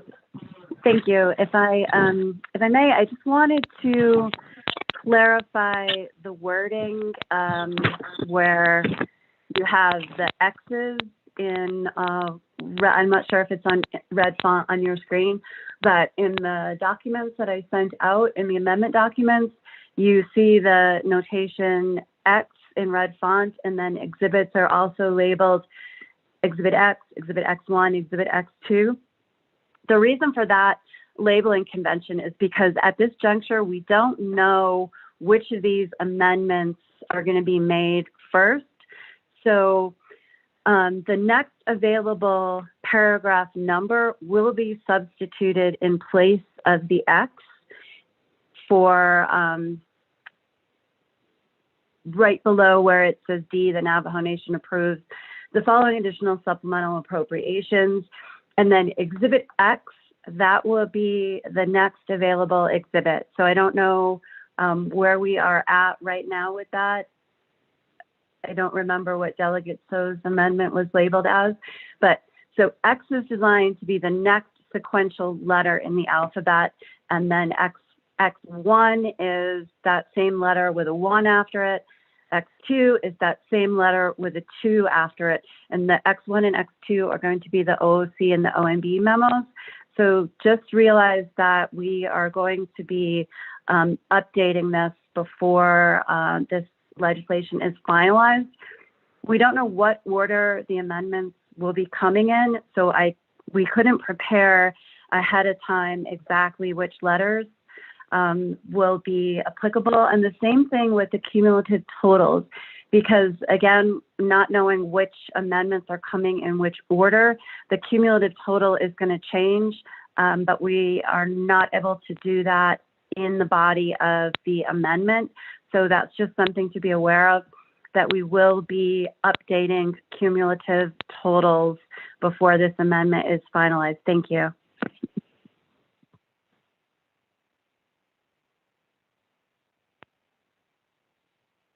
Thank you, Ms. Lowell, for that.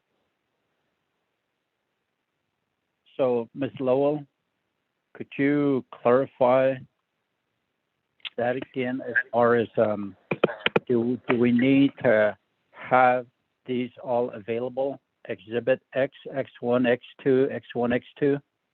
1, 2, 3, 4, there's 5 of them here.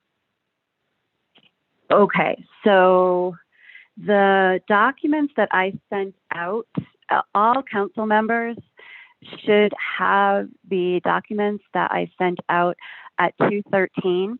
So each email is a complete amendment. So in that email, you'll see the Word document, which is the amendment. You'll also see the budget documents, which includes budget forms 1, 2, and 4, I think. And then you'll, and also Appendix K should be with the budget documents. And then you'll also see the OMB memo and the OOC memo. So the budget documents are always going to be the alphabet letter, I guess. So OOC, for example, let's say the next letter that we're up to is H. So the budget documents would be H. The OOC memo, I think OOC is X1. Okay, OOC is always going to be X1. So in this example, it would be H1. The OMB memo is always going to be X2. So in this example, it would be H2. So that it's designed to flow that way for each successive amendment. I hope that was clear, Chair. Thank you, Ms. Lowell, for that. Honorable members of the 24th Council, are there any comments or questions? Honorable Kealan Begay. Honorable Kealan Begay, you have the floor, sir, on Amendment 3. Okay, Chairman, can we take a step back and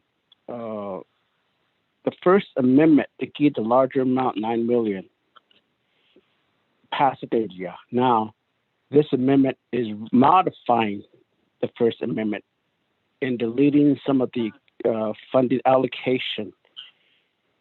Budget. I'm trying to look through the document because Ms. Lowe just sent out a massive email. I'm trying to. I wish that they could just send out the email during the amendment.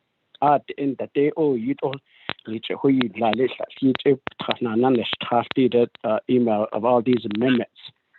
So the First Amendment, thank you, etik at Amendment Nana Diagis, na Pesayash, not high Zohosh, what Egoshi and Nia Kwaki can she explain furthermore? Protect Speaker, reserve my time. Thank you, Honorable Key Ellen Begay, for your question. And Ms. Lowell, could you please expand on it again and just explain it to her as if we are at a post office and compartmentalize Exhibit X, Exhibit X1, Exhibit X2, X1, X2. Okay, I'll try my best. Thank you, Speaker Pro Tem. So in answer to Delegate Kealan Begay's question, he is referring to a document I sent at 4:17, and I was like council just to hold that off to the side for a second. I panicked when Delegate Charles Newton was speaking, and I sent out a document that she has not approved yet. So what happened is the one that Delegate Charles Newton is amending is actually for the Office of the Controller, and the one that was read by Mr. Rico was for the Office of the Controller. And if you scroll through your email inbox, you should find that I sent it on or about 2:13 p.m. this afternoon. And so that's what I was referring to, where each email in that grouping is a standalone separate amendment. So it will not be amending an amendment. So for example, this one that is in front of council right now, I think is amending the Office of the Controller. And that document, you have 4 attachments in that document. You have the amendment document, which is a Word document. You have the budgets. You have a memo from OOC and a memo from OMB. And the process for each of these standalone amendments is that the exhibits, the budget exhibits rather, will be X. And I don't know if anyone remembers their college algebra days, but X stands for something else. So in this case, X stands for the next available alphabet letter. Say, for example, we're up to letter H. So the budgets become H. And then you have the OOC documents are going to all be labeled as X1. That will be replaced by H1. And then the OMB memo is going to be X2. That's going to be renamed H2. And the reason for this system is because we didn't know ahead of time which amendments were going to be made in which order. So for the sake of getting all the documents out in front of council, I came up with this system so that we're just going to plug and play. X's are going to be replaced by actual letters or numbers in the applicable instance. I'm happy to answer any follow-up questions. I know this is something that we don't ordinarily do. Speaker Pro Tem. Thank you, Ms. Lowell. Shananta, on this amendment number 60, renumber or reletter succeeding paragraphs, sections, and exhibits accordingly if necessary. So let me give some time over to Mr. Rico. Mr. Rico. Mr. Speaker Pro Tem, members of 24 Navajo Nation Council, basically, what Key Allen was asking about is a totally different amendment. Madam Chair has this amendment, and there's another one that she was proposing, but this isn't the one he was talking about. In regards to the X's, before we close out the resolution, we will fix those with the appropriate numbers, letters, and whatnot. And what I'll do is I will send it to all the 24th Navajo Nation Council so they can review it before it is taken over to the office of the president. Mr. Speaker Pro Tem. Thank you for that, Mr. Rico. Honorable Kialam Begay, do you have a follow-up question, sir? You have 3 minutes and 57 seconds. Chairman, I found the proposed amendment to legislation, page 3, Kagigi. My apology. Chairman, reserve my time. Okay, thank you, Honorable Kialam Begay Jr. Next on the queue, Amendment 3 is Honorable Chairman Otoso.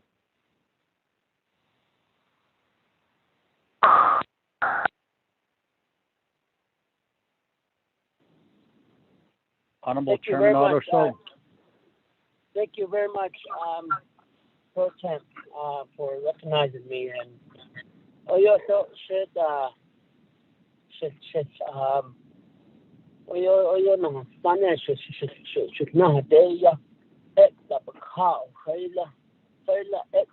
X2, X3 call ban that's Yahan Lanson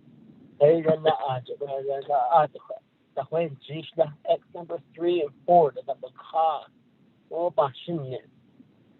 I'm getting to, Shananta, is that on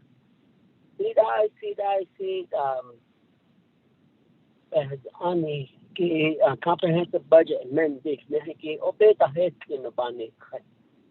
and amendment number 1 has went through, and I believe that was the main intent, is to reallocate and get these dollars funded.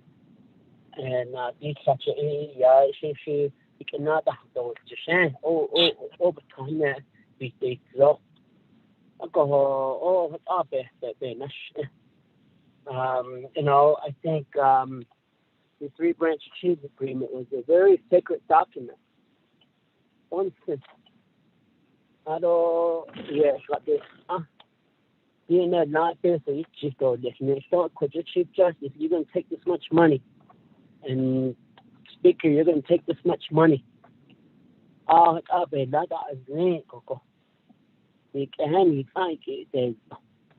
Chief Justice and the executive branch, the legislative branch.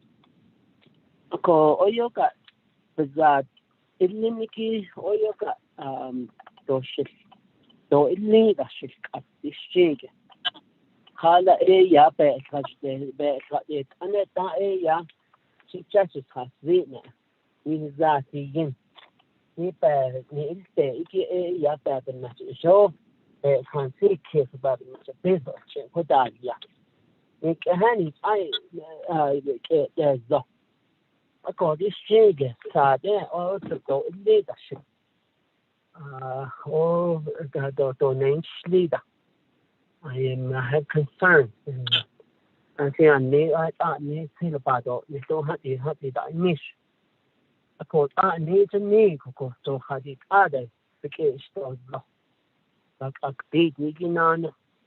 We thought, hey, the night I get there's local area. I see, I got it. I see. So leave that on to our Jesus. For 8 hours, boxing. Credit that has cleared the hot of the there. It I ask you your better. I able. I just take it. Get your kill. It about this. Can make a hand this. This would be current. So I wish that look at this withdrawal, because of this withdrawal legislation. Let's go back to the drawing table and have a better legislation so that we can have everything all at the table, the judicial branch at the table and the executive branch at the table. And I got to see kids. Go I'll sort it. And mute and reserve my time. Yeah. Thank you. Honorable Show just had a comment and commented on the amendment as well as the legislation. Koro Shananta. Anyone else on Eugene Amendment 3? Yes. Eugene So.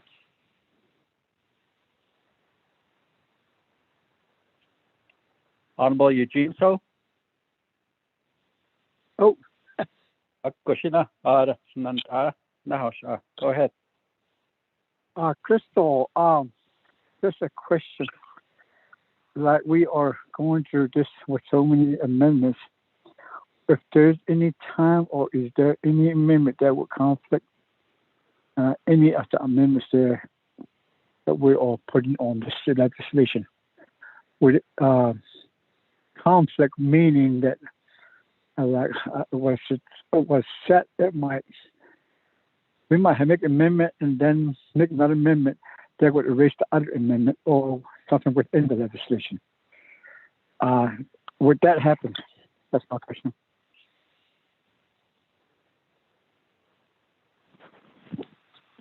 Speaker Pro Tem put me on the queue before Ms. Okay. I most certainly will, Honorable Chairman So. Ms. Lowell?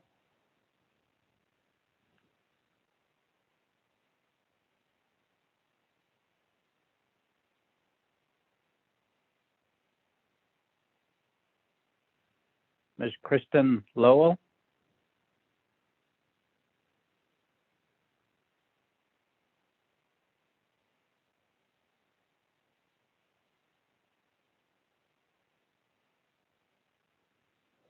Ms. Lowell?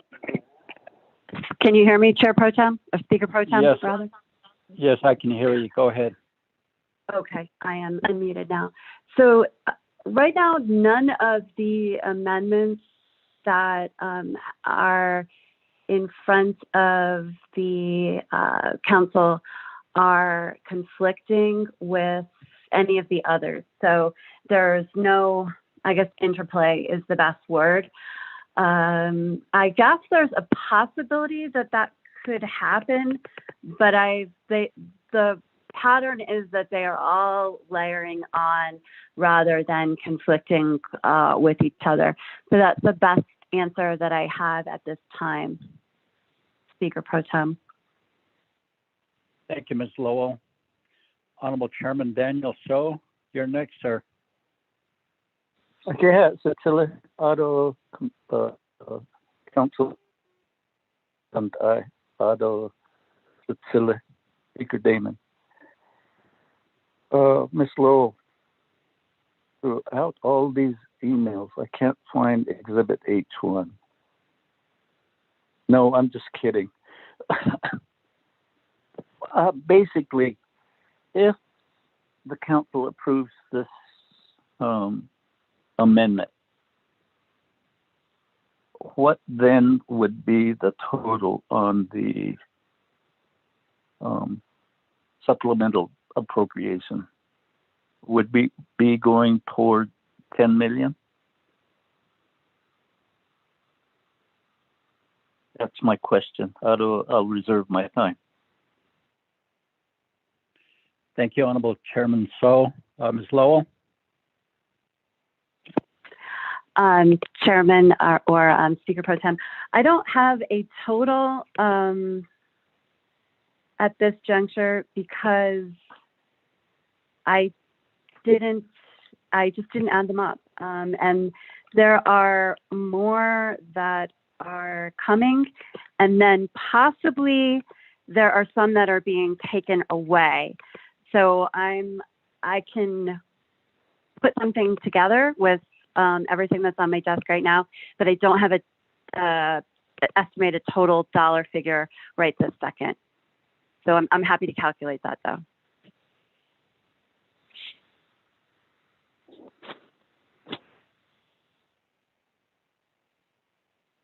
Thank you, Ms. Chairman Lowell, Nez. for that. Chairman Nez, this is Speaker Damon. Speaker Damon? I can you have answer the that floor, question. Go ahead, Speaker Damon.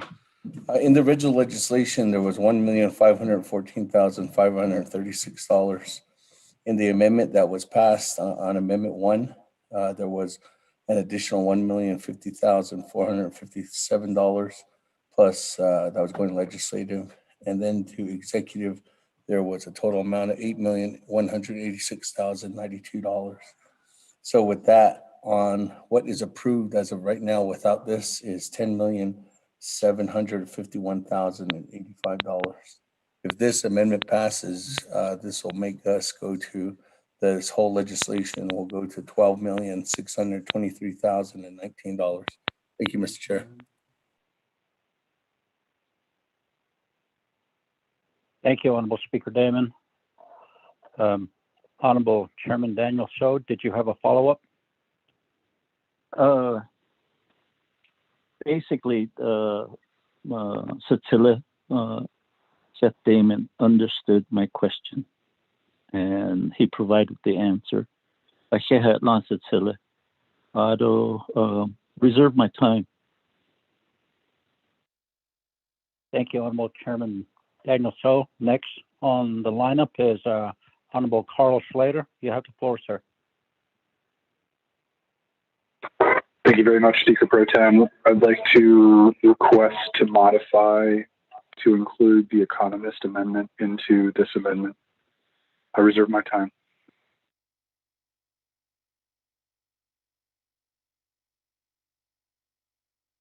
Thank you for that, Honorable Carl Slater. To the amendment, Honorable Charles Newton. Fine with that, thank you. You're good. Honorable Damon, sir. I'm good as long as Legislative Council is available to modify it and send over that recommendation, but I am good. Okay. Ms. Bobroff and Ms. Lowell, could you include the modification for the economist onto this that is agreed upon?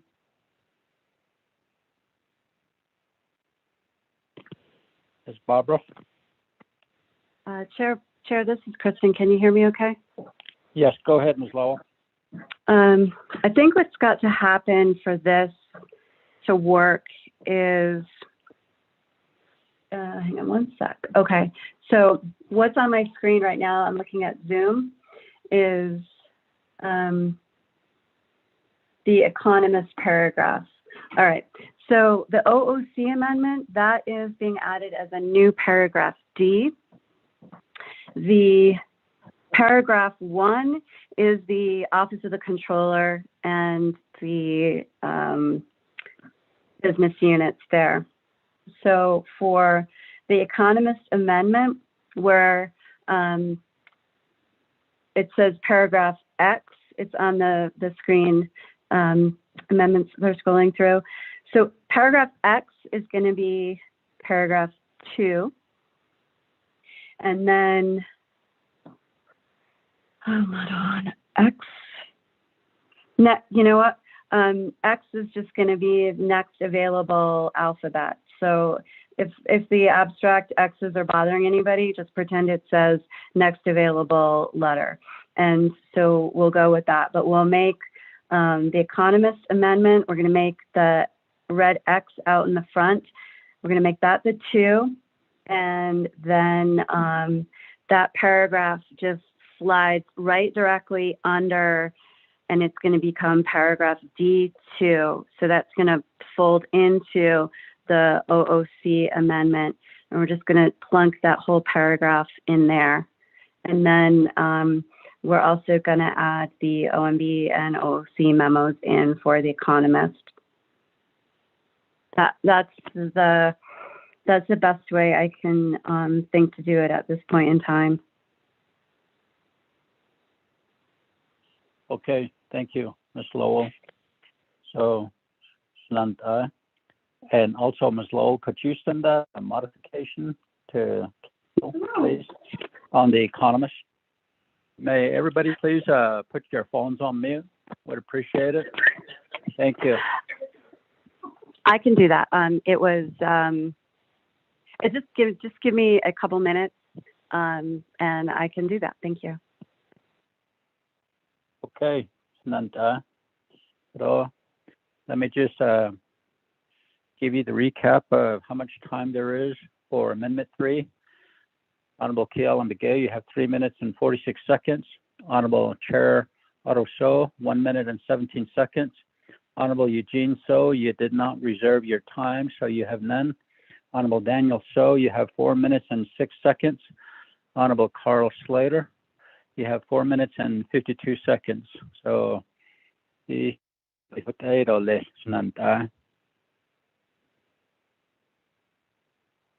other comments or questions? Since modification was agreed to by Honorable Charles Noon as well as Honorable Speaker Seth Day. If not, let me go back to the floor. Honorable Kiel and Begay on reserve time.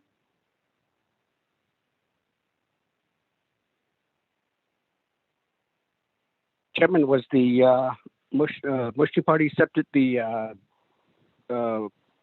other amendment request? Yes, they concurred, the motioning party as well as the second.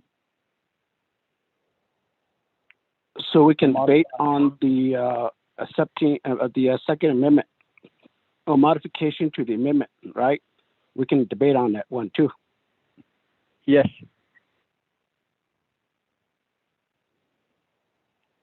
Yes, Chairman. Yes, D. Economist Niniki, Chairman. Is that a new? Do we have a new time for that one, Chairman?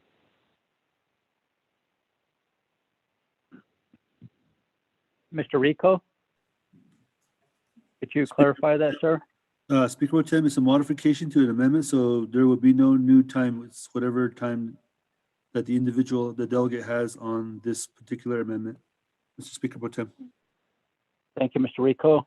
Honorable Kiel and Begay Jr., the Amendment 3 time, the times that I had named off is the original time that will be taken off of your time to speak to the modification on adding the economist. Honorable Kiel and Begay. Chairman, that really worked against the council because that's a new amendment adding to the amending motion. So I believe it's not fair. Maybe get a legislative council interpretation. Thank you, Honorable Kiel and Begay, for your question. Ms. Bobroff, could we have a clarification on this, please? Thank you, Chair and Delegate Kiel Begay. As I understand it, so when there's nothing in the rules that says that if a modification is made to a motion or to an amendment, excuse me, that time resets for the delegates or they get additional time. So I would agree that what Mr. Rico said was correct. So that can be something that you adjust in your rules later on, but right now it's not included there. Thank you, Chair. Thank you for that, Ms. Barbara. Honorable Kiel and Begay Jr., the time will be decreased from utilizing your Amendment 3 time. So we'll proceed. Honorable Kiel and Begay, do you wish to proceed with your questions? Reserve my time, Chairman. Okay, thank you. Honorable Chairman Otto So, you have 1 minute and 17 seconds. I'm gonna reserve my time. I'm in the bad service area right now. Thank you. Thank you. Honorable Chairman Daniel So, you have 4 minutes and 16 seconds on Amendment 3. I'll reserve my time. Thank you. Okay, thank you. You still have Shananta. There's Henio nobody. adding the queue. Honorable Chairman Henio, you have the floor, sir. Speaker Pro Tem Henio. Chairman Henio, you have the floor now.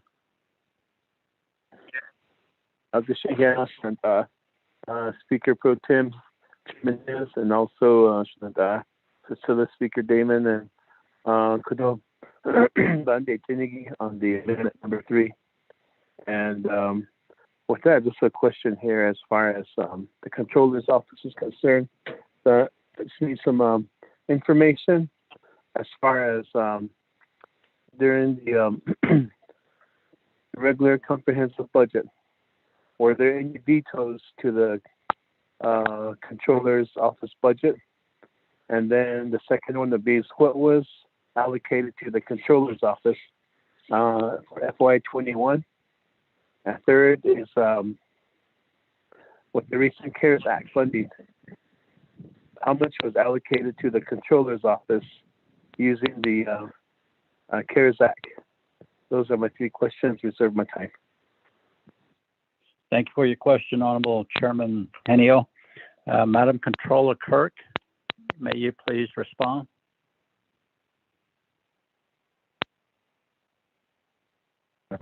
Please, *6.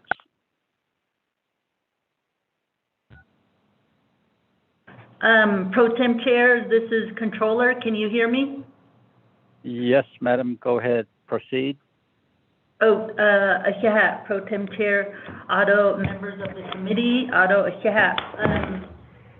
Regarding these questions from Shiaj, Chair Henio, so I just wanted to say that regarding the first question, whether any of our budget has been vetoed, yes, as Chair Henio is aware, the entire personal lapse savings and those allocations that were done, they were vetoed, including OOCs. We didn't get a huge allocation that meets our existing personnel costs, so therefore we had an unmet needs. So when we were going through the budget hearing, that's what we were asking for. And so we did get an allocation, when Budget and Finance Committee was going through the personal lapse savings. And so that allocation from the personal lapse savings was line item vetoed by the President. The other second question, which is what was the allocation for the fiscal year 2021? We're looking that up right now. Sorry, can't see. Which one? Can you write it out? Okay. I'll answer the third question. The third question is whether we got any CARES dollars, which we did under CS -73-20. We did get $20,008,798. That was for essentially administrating a $714 million CARES Act funding. As everybody is aware, that is at least triple the amount of federal dollars that we normally take care of an annual basis. So we really needed the administrative costs. A lot of work we outsourced. We utilized about 18 million of that 20 million. A lot of it was to work on the hardship as well. We also expended, I believe, close to $3 million to help on the DCD and the bulk purchase out of that 18 million that we spent. So we did spend some CARES dollars as well. So I just want to say that. Our allocation for fiscal year 2021, if we have 3 business units, so you're going to have to give us, let's see, for the purchasing section, the allocation was $586,590. And then for, let's see, property, or for the big, we have another big business unit, which is the main OOC business unit, and that one is $5,883,398. So, and then purchasing,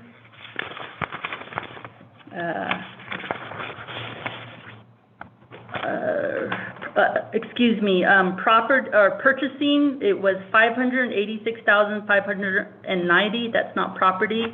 Property, we were allocated $809,594. And then I just gave the $5.8 million as the main OOC business unit.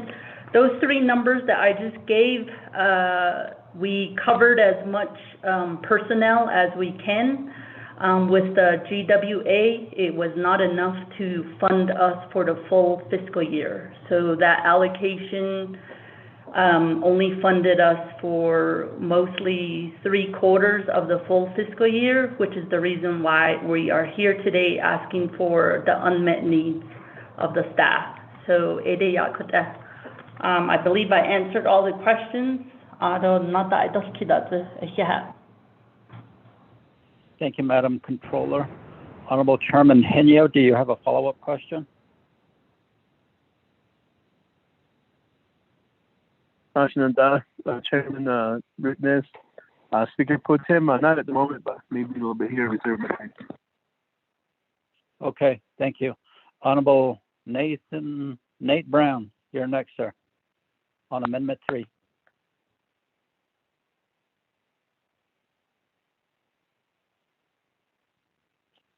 Honorable Nate Brown. Yate Shana, Chair Pro Temp Ado Beshbahasaan, 24th Navajo Nation Council. Yate. Good afternoon, everyone. Yate. It's a good day. We're receiving moisture. I was following also the Utah Navajo Water Settlement. So the Utah leadership just passed both of the legislations here. Well, so that's good. But speaking to the economist amendment, we did request this a few times through the Budget and Finance Committee. It is on one of our priorities when we set our priority. When we submit that to the 24th Navajo Nation Council, this has been something that the nation can really benefit from, this position. We know that with the nation and with this, not just in the pandemic, but of all times, we need an economist to help us navigate through, not just through the finances, but looking into the future on where we can, looking at our resources, where can we make the best investments. I know we are in changing times with moving from fossil fuel to green energy. There is a lot of moving parts even right now. When you look at the nation's investment, you look at where we're investing and how that can benefit. And also there's investments that are coming up that will really benefit the Navajo Nation. And we say,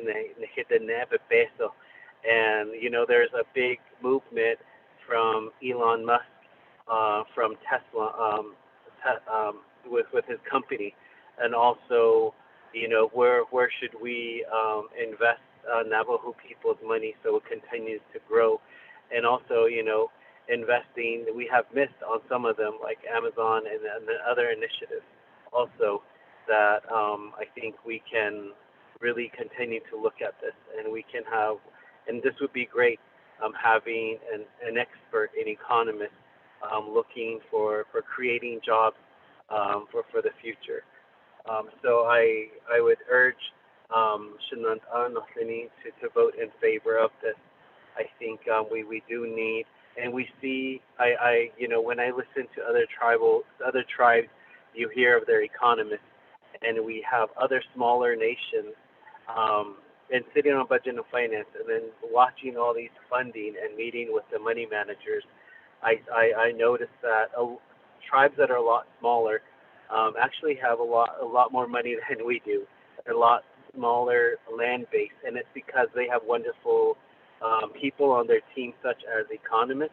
They have people, other people in their team, and I think this is where we can really gain an insight and education from these key individuals. And I'll reserve my time. Thank you.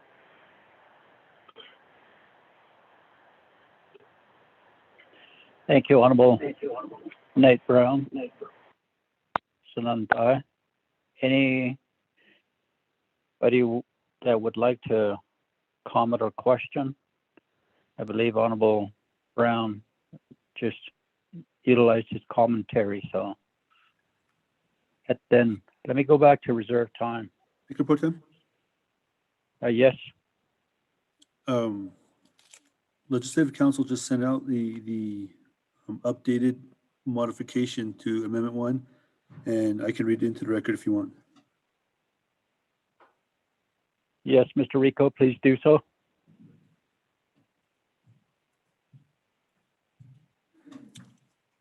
Okay, Speaker Pro Tem, members of the 24th Navajo Nation Council, this is the new modification to Amendment 1, which combines the Office of the Controller request as well as the request from Honorable Carl Slater in regards to the economists. 1, page 3, next available line numbers, insert new paragraph D1 and D2 on new lines as follows. Underscore D, the Navajo Nation approves the following additional supplemental appropriations. 1, the Office of the Controller in the amount of $1,871,934 as indicated in Exhibit NAL as follows. A, Office of the Controller, Business Unit number 107022 in the amount of $1,719,821. B, Office of the Controller, Purchasing Services, Business Unit 107020 in the amount of $51,844. And C, Office of the Controller, Property Management, Business Unit number 107021 in the amount of $100,269. D, the Office of Controller has reviewed this request and the comments are included as part of Exhibit NAL-1. The Office of Management and Budget has reviewed this request and provided a budget impact analysis, which is attached as Exhibit NAL-2. 2, the Office of the Speaker, Business Unit number 101015 in the amount of $350,000 for an economist consultant, as indicated in Exhibit NAL. The Office of the Controller has reviewed this request and the comments are included as part of Exhibit NAL-1. The Office of Management and Budget has reviewed this request and provided a budget impact analysis, which is attached as Exhibit NAL-2. 2, for OOC budget, add memo from OOC dated February 25th, 2021 as new Exhibit NAL-1, add memo from OMB dated January 29th, 2021 as new Exhibit NAL-2. 3, for economist consultant budget, add memo from OOC dated February 25th, 2021 as new Exhibit NAL-1, add memo from OMB dated February 25th, 2021 as new Exhibit NAL-2. 4, Office of Legislative Counsel and Office of Legislative Services shall work with the Office of Management and Budget to update any cumulative totals throughout the resolution consistent with the amendments made in this resolution. 5, programs and departments are directed to provide updated budget documents to the Office of Management and Budget, Office of Legislative Services, Office of the Legislative Counsel, and the Office of Legislative Services consistent with the amendments made in this resolution to expeditiously implementation of the amendment to Council Resolution CN-88-20. 6, renumber letters succeeding paragraphs, sections, or exhibits accordingly. If necessary, this amendment shall supersede inconsistent language containing any other committee amendments which shall be conformed to the intent or language of the amendment. The Office of the Legislative Services, with notice to the sponsor of the legislation, is hereby authorized to make necessary grammatical changes. Just once again, the references to the exhibits, when we are finalizing the resolution, those will probably most likely be adjusted as needed. Mr. Speaker Pro Tem. Thank you very much, Mr. Rico. Ado, Shananta. We're still on Amendment 3. Back to reserve time. Honorable Kiel Begay, you have 2 minutes and 33 seconds. Chair, I'll just waive remainder of my time. Thank you. Thank you. Honorable Chairman Otto Sol, you have 1 minute and 17 seconds. Thank you very much, Potent. Concern is the economy. So, ni kudo bikha da huya do da iyago. There's some issues. 2 years into the term, and the state of the nation's economy is supposed to be taking care of the Division of Economic Development. And it's like we want to hire another division director and set money aside for it. That should be really part of the executive branch's plan, how to get the Navajo Nation's economy on the line, and we all see that that's a vague area that's not being addressed, and that's the reason why Honorable Slater is proposing this amendment. You know, the time that we need to go back to reevaluate the Division of Economic Development.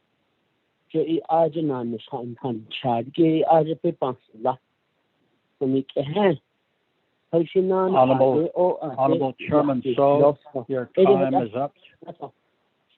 Thank you. Next, Honorable Chairman Daniel So, 4 minutes and 6 seconds. Speaker Pro Tem, other Speaker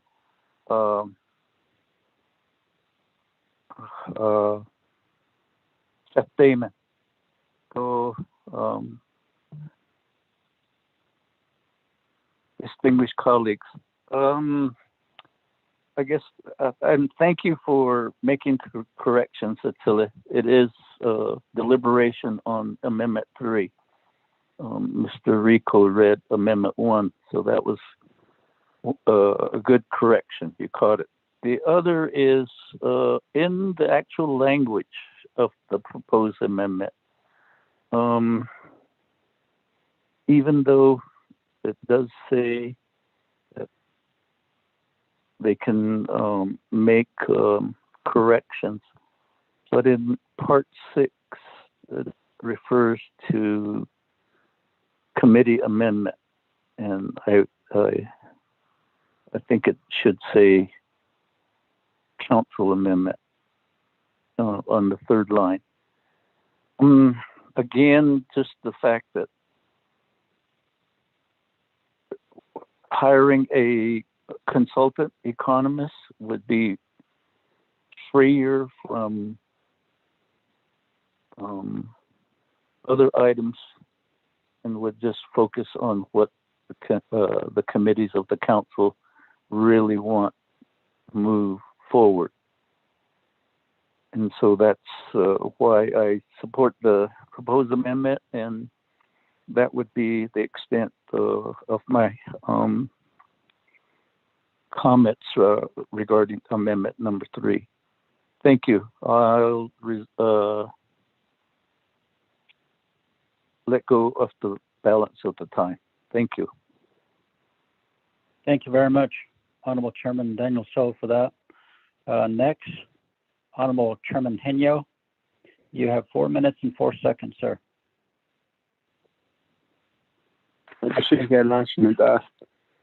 Speaker Pro Tem, Chairman Nez, the amendment number 3, and it seems that it'd be easier if we could just put all of our proposed amendments into one big amendment instead of it being one by one, and to save time, and we can move forward on this legislation as quickly as I can. So with this, I'll ask for a modification. Kodoshi Geisha, sponsor Eli, amendment number 3, to include the REMA Department of Public Safety's amendment for a special hazard duty pay allocation, because they also provide public safety, corrections, and dispatch. And they were left out of the mix. They niche 24/7 out here protecting the Navajo citizens that live out here. But I believe it's fair that we do include them. So with that, I'll ask for a modification to include the amendment for the REMA Navajo Department of Public Safety reserve time. Thank you, Honorable Henyo. Chairman Henyo, do you have your modification amendment prepared? So it's okay. That's on the email system. Okay, thank you. Honorable Chair Charles Newton, do you concur with the modification request by Honorable Chairman Henyo to add allocation for REMA Public Safety? I concur. Honorable Speaker Damon?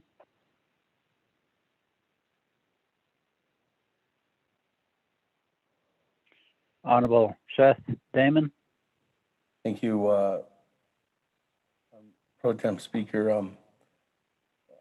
I do agree to do that, but I think it's going to take some time again for Ms. Lowell to put it together. Because I don't think we can just copy and paste. You have to ask Ms. Lowell. Because the way that they were structured between adding in Office of the Controller's original amendment and then adding in the economists as a modification took some time to have Ms. Lowell restructure that. And now we're adding in REMA Public Safety. If that's going to happen, it probably needs to be restructured again. And I think Ms. Lowell will need some time. I don't know if we can just copy and paste like how we usually do. So I referred to Ms. Lowell. Actually, let's refer to Ms. Barbara. Oh. Okay, Ms. Barbara, you have the floor. Thank you. So there's two approaches which Speaker Damon somewhat alluded to. Now that Amendment 1 was passed, Amendment 2 also, it is possible. All of the other amendments that were drafted and have been provided, if you want to modify, you can just add those to what's out there. So Mr. Rico could just go through and read them all one after the other together. For Office of Legislative Counsel to go back and restructure them into one document, we do need a recess, I'm guessing probably an hour. But to avoid that, Mr. Rico can just, anybody who wants to modify the existing motion, they can just say, Mr. Rico, add REMA, and he can just read the REMA. We don't have to go back and put together a completely new amendment to do that. They can just be read into the record. I hope I'm explaining well enough for you to understand what I'm saying. If not, and you want a completely new document, we will need a recess for about an hour, and we will need to know which modifications you want made. Kristen, do you want to add anything to that? Ms. Lowell? Thank you. No, well, okay, yes. So I would need to know exactly which programs or departments are going to be folded in before we recess. Yes, thank you. Thank you for that, Ms. Barbroff, as well as Ms. Lowell. Aro, Shananta, Noseniki, Karo, our Chief Legislative Counsel, and Hisne.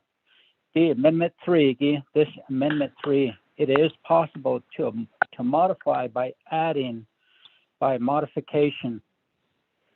OLC can go back and restructure. We can have all the modifications read into the record by Mr. Rico and add those onto this Amendment 3. And we just, according to Ms. Bobroff, if we just go one at a time,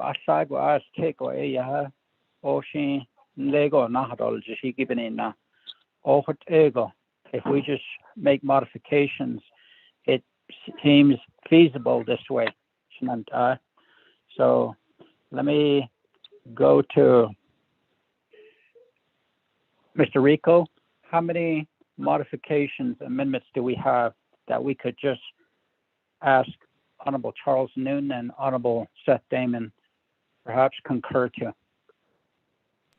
Yes, I concur.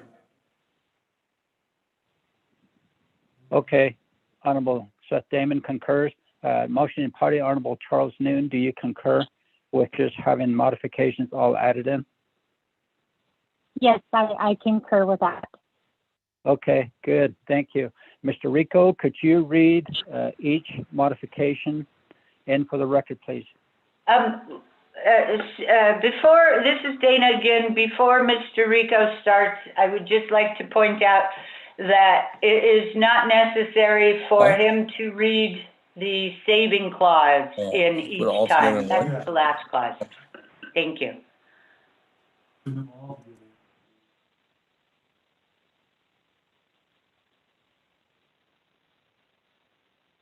Mr. Rico, did you get that? You may proceed with your reading.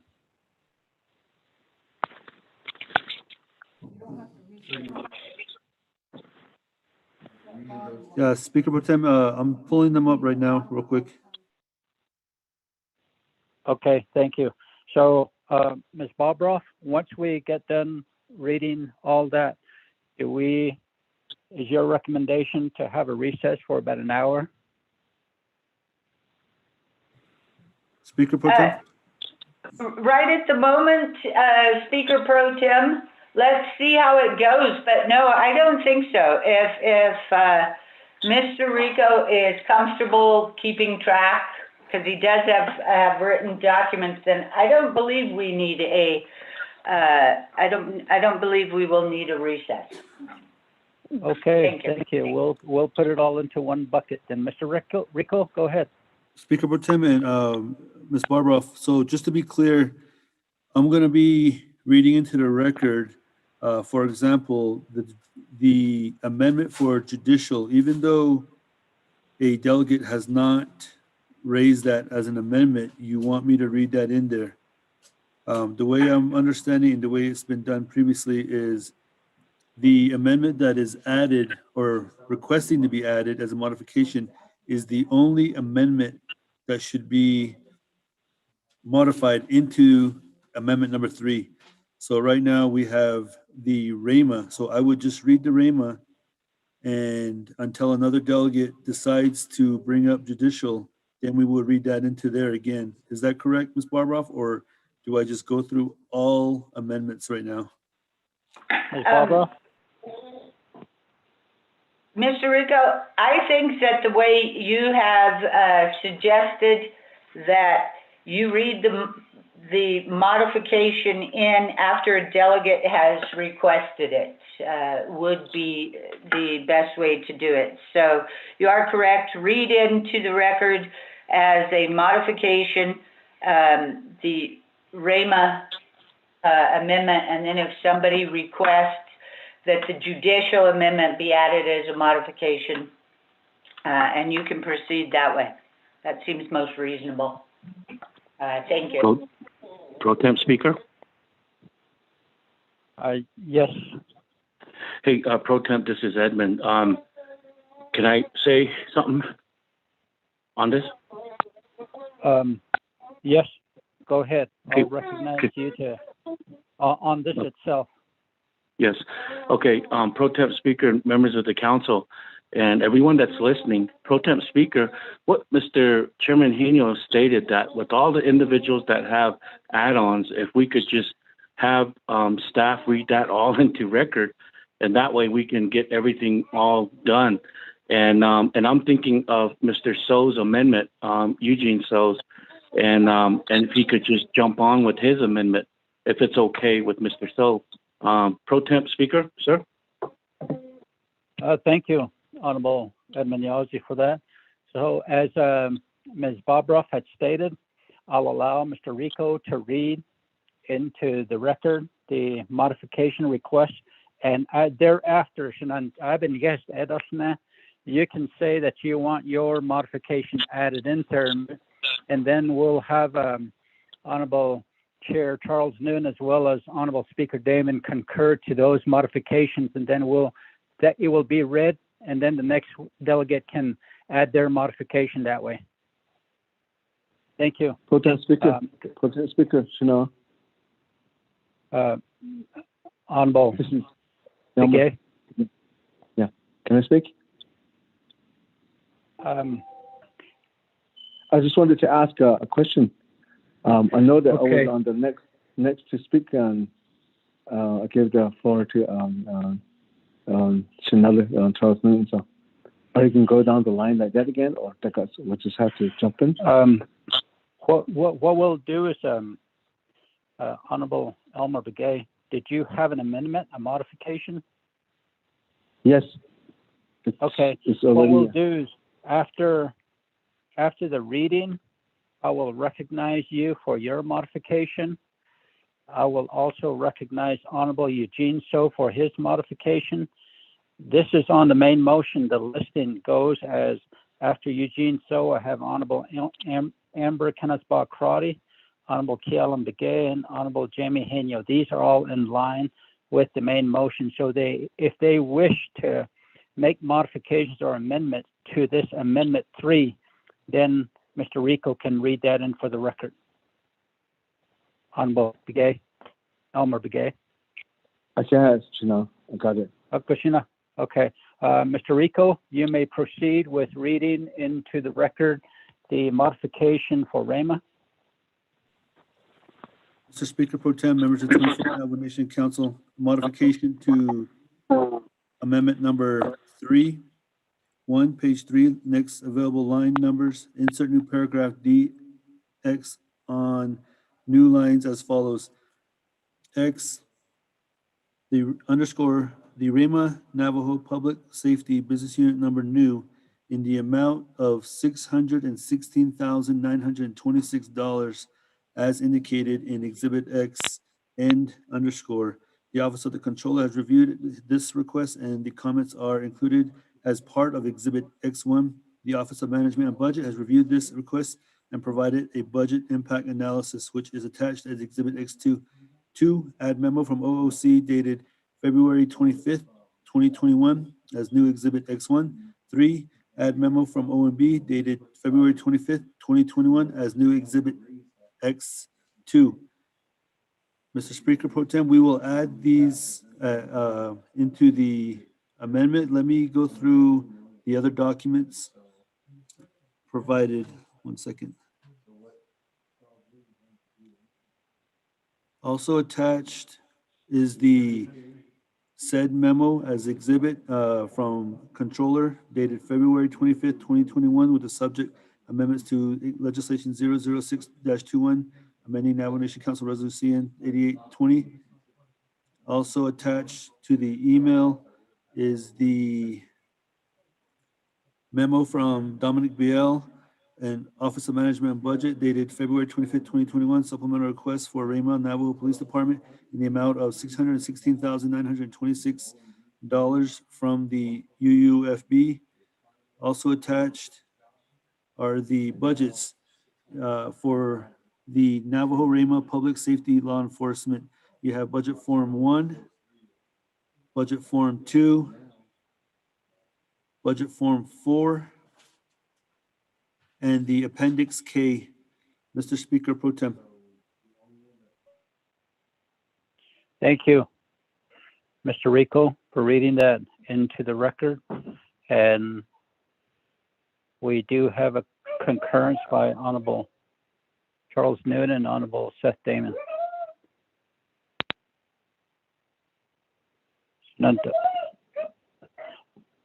We next, Honorable Elmer Begay.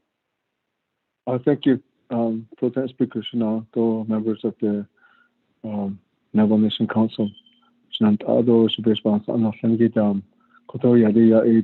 to do amendment to legislation 006-21 to amend to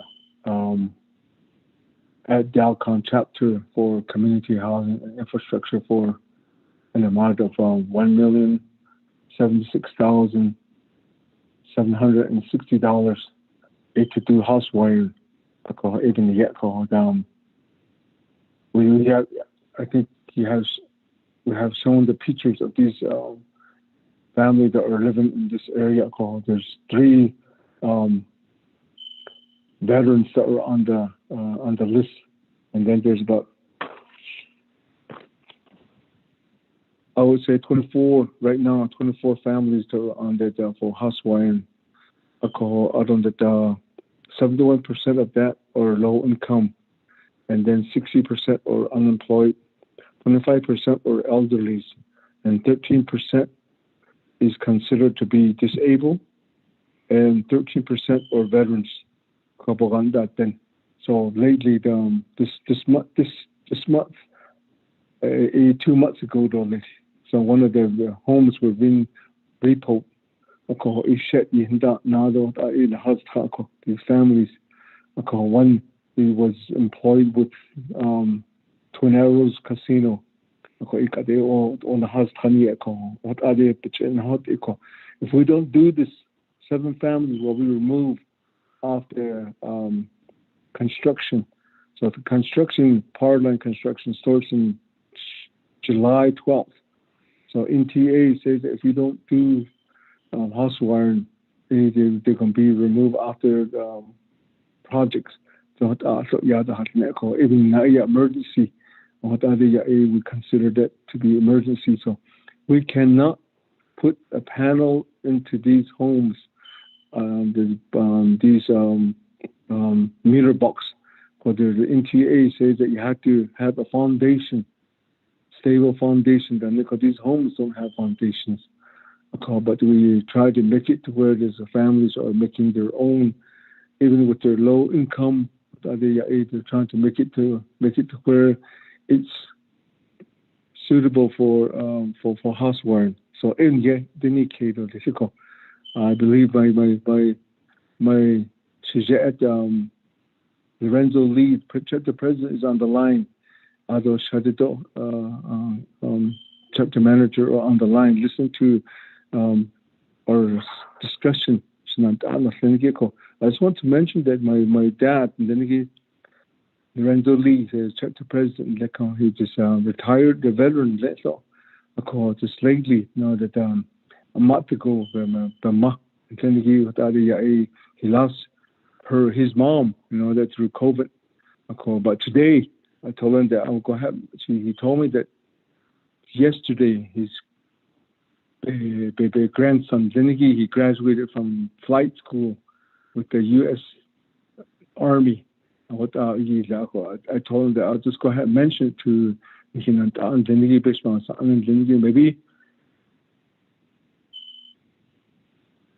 maybe you could feel okay just to mention to your grandson following your footsteps. So I hope he's listening and he's okay. Dito K Dito Anak the Yada Dego. So that's how we mentioned this Dalcon John Drow power line projects. Everything's funded and it's just construction, everything's funded, but it's just the homes. Yeah, sit on us in the we need infrastructure costs on it. If I been he caught those was needs in the hall. Snant uncle. Chair protect.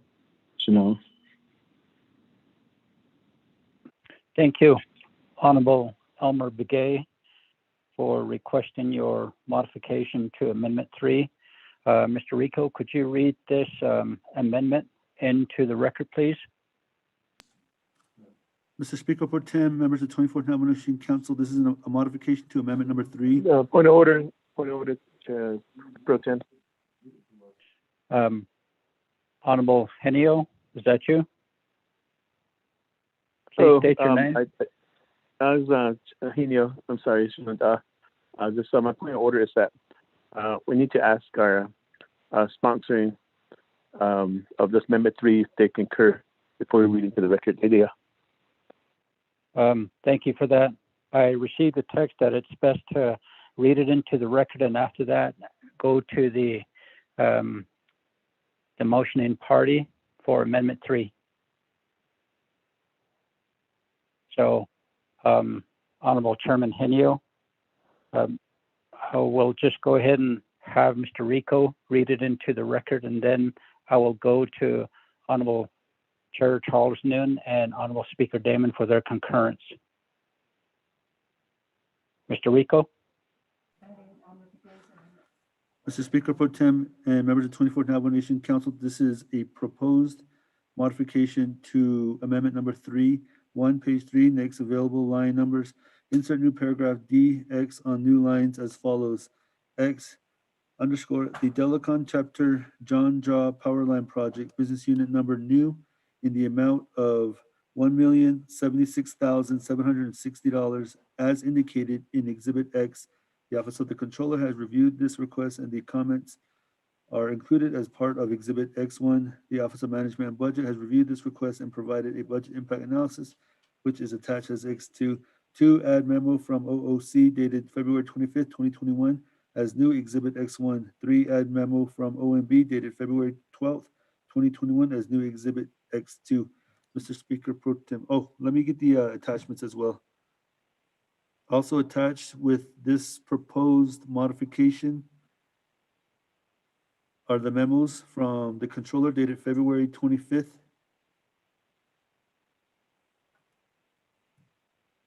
The memo from OMB dated February 12th.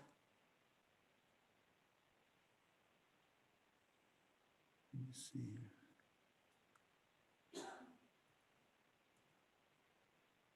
The budgets, there are 4 pages. The first page, Appendix K, new business unit number. The second page is Budget Form 1, Community Housing and Infrastructure Department. Budget Form 2. Budget Form 4.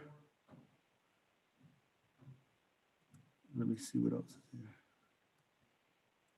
Also attached to this proposed modification is a memorandum from NTUA dated February 4th, 2021. Mr. Speaker Pro Tem. Thank you for that, Mr. Rico. Honorable Chair Charles, concur? Point of privilege. Honorable Chair Charles Noon, what is your point of privilege? I don't believe I have that document that was read into the record, Speaker Pro Tem. Thank you.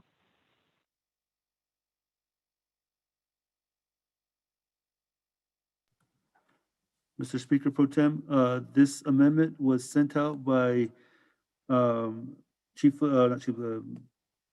Lowell with Legislative Council at 2:13 p.m. and it was sent to the amendments, myself, Ms. Jalissa Johnson, the 24th Navajo Nation Council, Chief of Staff Yazi, CC to other individuals as well. Mr. Speaker Pro Tem. I can Thank you, resend it Mr. right now. Rico. Okay, thank you. Honorable Charles Newton, it was sent at 2:13 p.m. There's quite a few of them that was sent by Ms. Lowell. So that's the one. It I says received it. Thank you. judicial. You got it? Do you have it, Charles Newton? Yes, I do have it. Okay. Do you concur?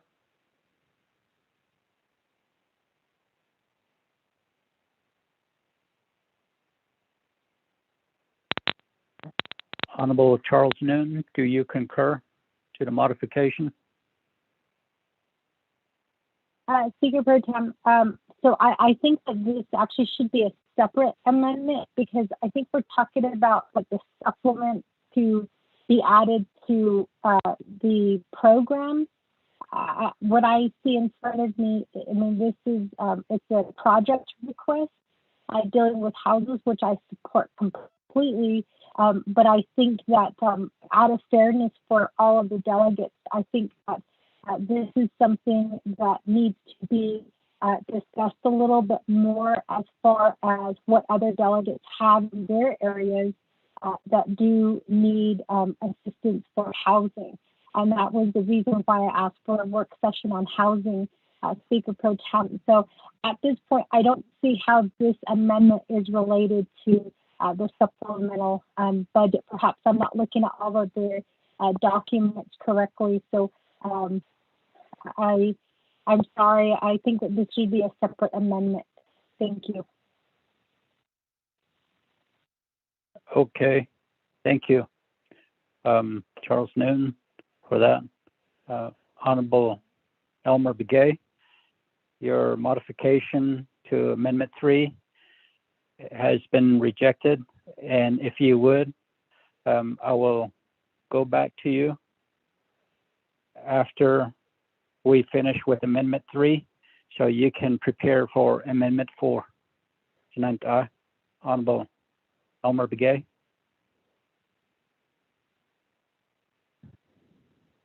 Now, Protest Speaker Chanel, what do you mean by that? Get ready for Amendment 4?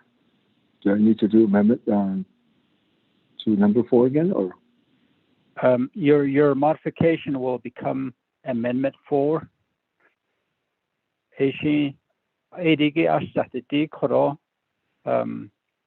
As Honorable Charles Newton stated, it does not go in line with it due to your request. Okay, so I'll be next in line for that then. Yes, it'll be Amendment 4. Thank you. All right. Appreciate your understanding. Point of privilege, Kellen. Honorable Kellen Begay, what is your point of privilege? Point of privilege, I need the information. At the beginning, I believe that there was a consensus by both motioning party that any remaining amendment would be added to their amendment. Can you get clarification, Chairman? Thank you for your point of privilege. Ms. Bobroff, at the beginning when we decided to have this Amendment 3, we had a couple of modifications, and the rest of the amendments, it was recommended that we allow them to be on these amendments that we're having under Amendment 3. Could you clarify, please?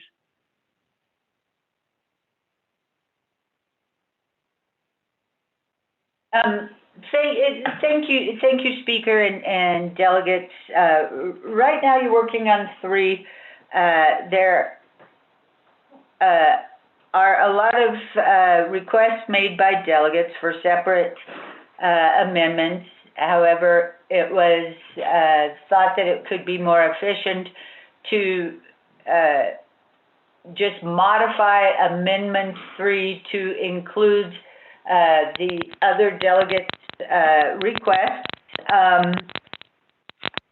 Certainly, though, the holder of the amendment motion in the first and second, they have the right to say yay or nay to a request for modification. If a request for modification is denied, then the delegate will have the opportunity to raise that as a separate amendment after Amendment 3 is acted on. I hope that answered the question. I had somebody come into the office to talk to me, so I was a little bit distracted. If I didn't answer the question, then I'm going to ask Ms. Lowell to answer it. Thank you. Thank you, Ms. Barbara. Honorable Keelan Begay. That is Ms. Barbara's response. Did you have another question? Well, there was a point of privilege, but addition to that, I mean, I just needed clarification because start reading off of the proposed amendments that's listed. They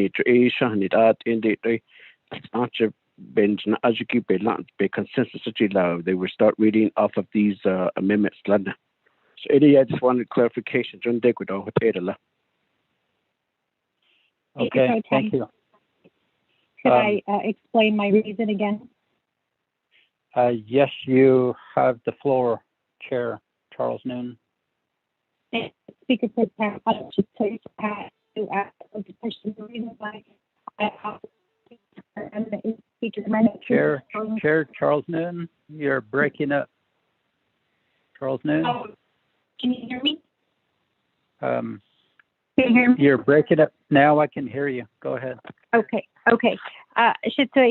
Thank you for asking that question. The reason why I denied Honorable Elmer Begay's request is because his request is to use UUFB funding for a project, whereas the Amendment 3 is a supplemental budget request. I hope that helps to answer your question, which is why I asked him if he could do that on a separate amendment, which would be Amendment 4. I think when we were sent the amendments by Kristen, I was under the impression that the amendments were for supplemental funding. Most of what has been provided already has been towards supplementing or doing special duty pay or hazard pay. So I do apologize. I hope that explains the reason. And I don't have final authority to tell Honorable Elmer Begay that no, his amendment can't go through. I just respectfully ask that he present his amendment on a separate amendment and not on Amendment 3. Thank you. Thank you, Honorable Chair Charles Noonan. Ms. Barbara, could your office go through these amendments and see which ones are requesting UUFB that are not in line with this supplemental appropriation on Amendment 3? If you would do that, because I think we need to vote on this. Yeah, I think that we can have, why don't we do this? I will have Ms. Lowell briefly go through each of the amendment requests. She won't read the whole language. She'll just describe them, and perhaps that way the delegate Charles Newton and Speaker Damon can say yay or nay that they agree to have them added as a modification. Kristen, can you do that? Point of order, Speaker Pro Tem. Thank you. Honorable Chair Henio, what is your point of order, sir? Okay, the way I'm picking this up is we are forcing our Amendment 3 sponsors, Asia, Chairwoman Charles Newton and Speaker Damon, to accept amendments that were not properly requested by a delegate. I think we did our part, Vice Chair Slater and myself. We felt we wanted this to be part of the amendment, so we asked respectfully, and they concurred, which is good. And so today, if the other delegates are not, if they wish to have their own amendments as a standalone amendment, then we should entertain it like that. But we're just kind of forcing them to say, hey, Dido, without the delegates that was originally sponsoring it to say that Shido Tato. They might want to have it on their own amendment and have it debated separately. So if we could just have that little restriction of that. Thank you, Honorable Chair Henio. As pro tem speaker, this is what I will do now, is we will go ahead and stop. We will go and finish debating Amendment 3, and we'll go one by one. You each have a voice on your own amendment, so we'll just go that route to make it easier. So at this time, next on the list to speak on Amendment 3 is Honorable Amber Kennesbaugh-Crotty. You have the floor.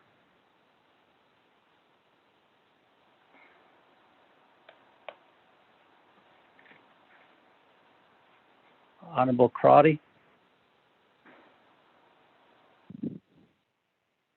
Thank you, Chairman Pro Tem, colleagues.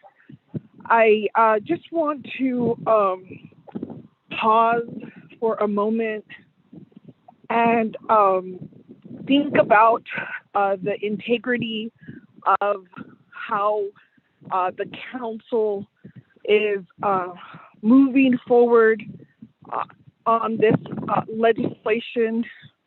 Initially, the original intent of the legislation was to amend the fiscal year comprehensive budget. And with the addition of Amendment 1 was to add about 28 different programs, UUSB requests.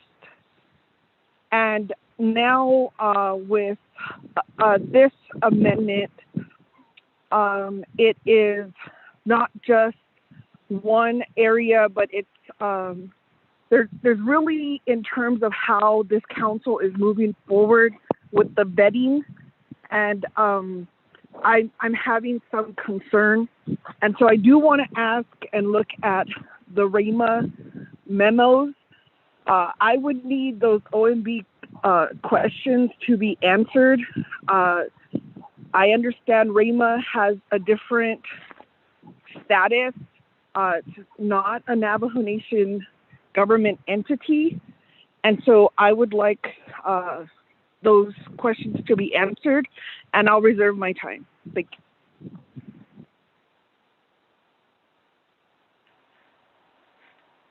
Thank you, Honorable Kennesbaugh-Crotty, for that. Let me go to Ms. Bobroff.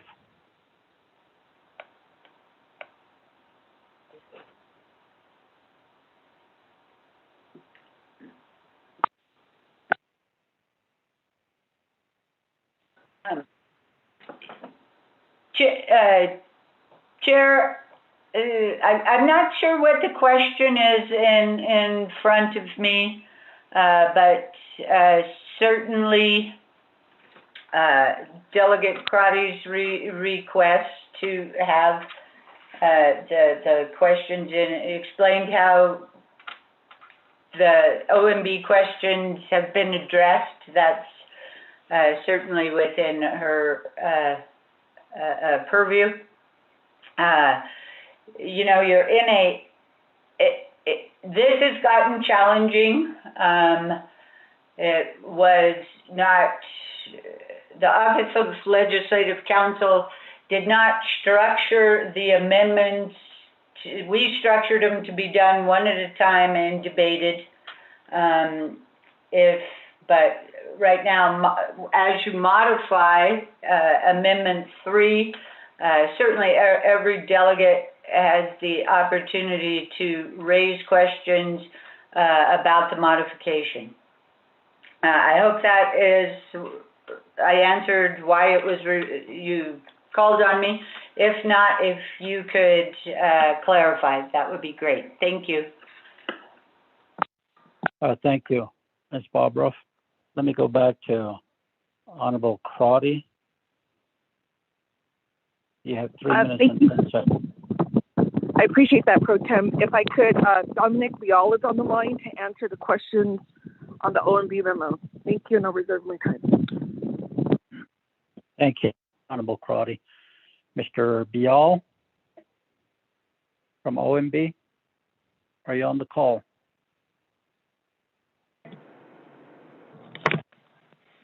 Mr. Speaker Pro Tem, this is Dominic Bial.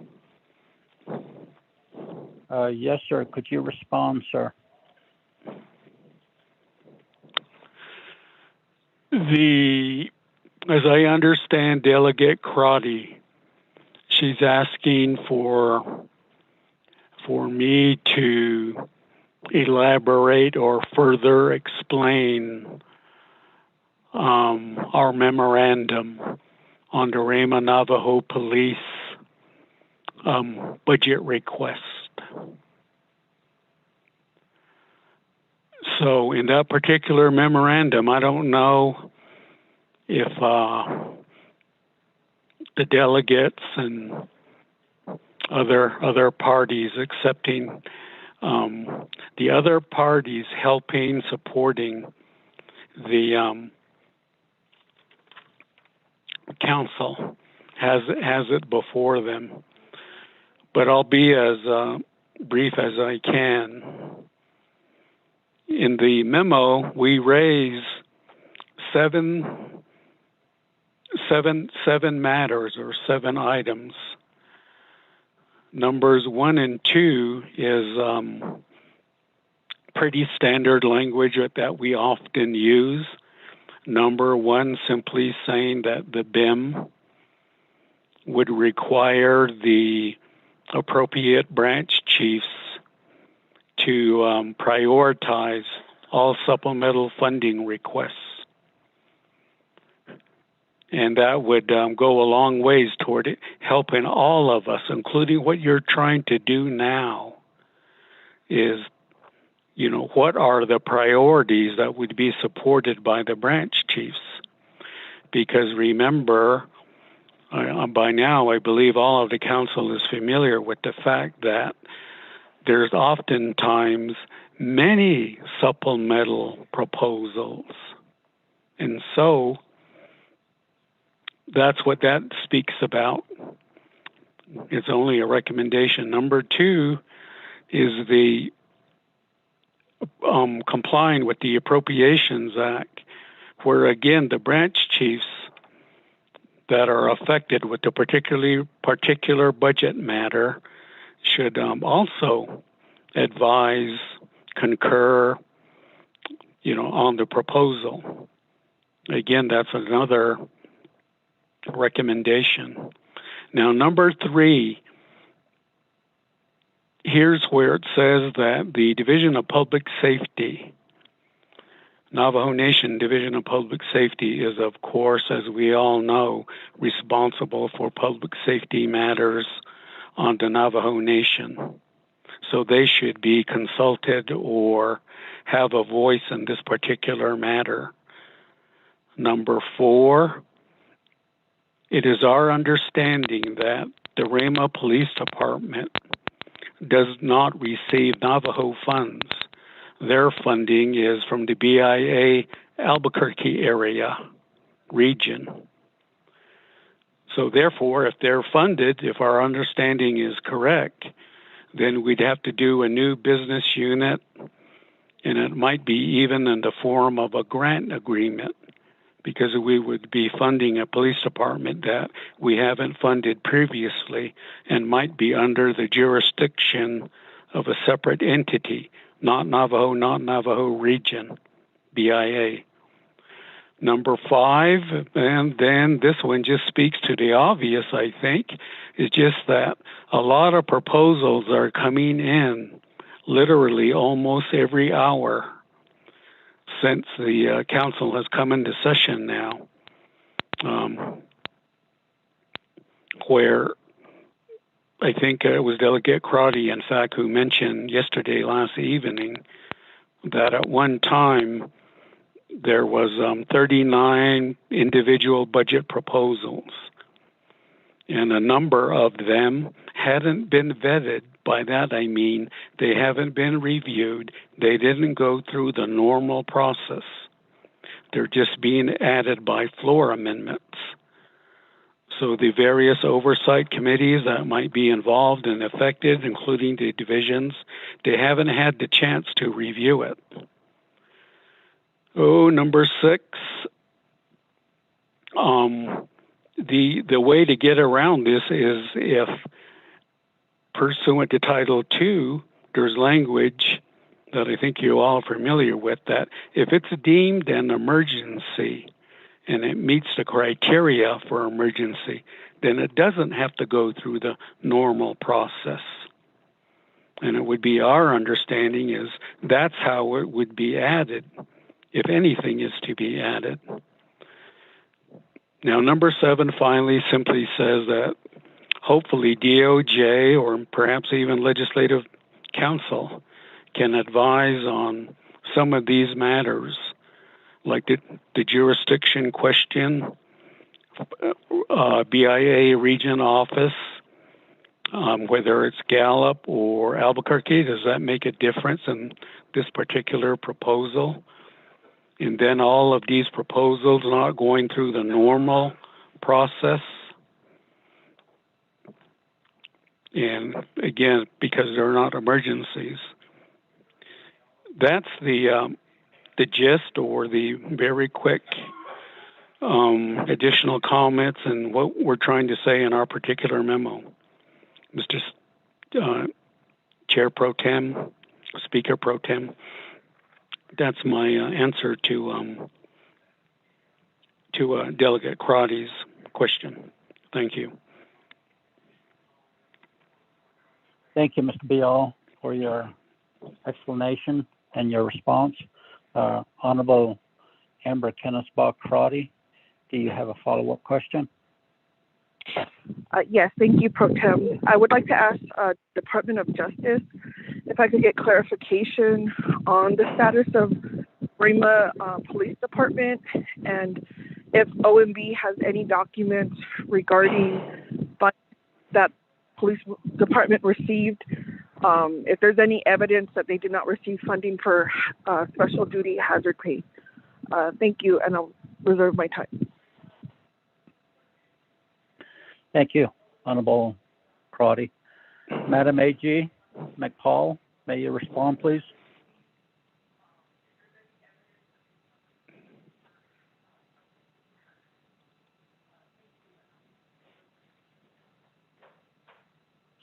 Madam AG McPaul.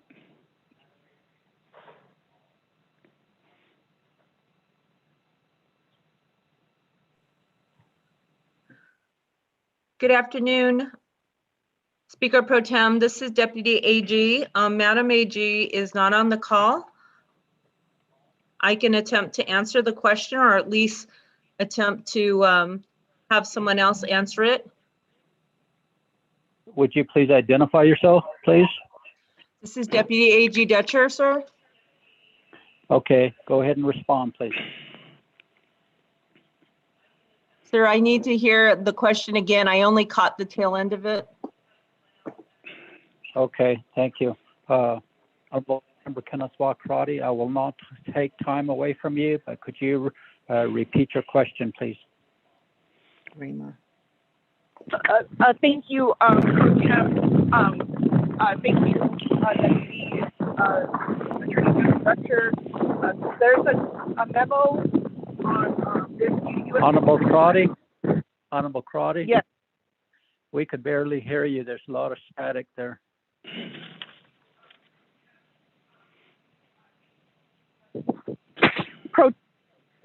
Did this improve the audio? Yes, go ahead, proceed. Thank you. Thank you, Deputy Dutcher. If OMB has a memo regarding Rima Police Department, there's a few issues regarding jurisdiction. I need clarification on what is the status of Rima Police Department, and I did ask OMB if there was any evidence if they received federal CARES funding for special duty or hazard pay.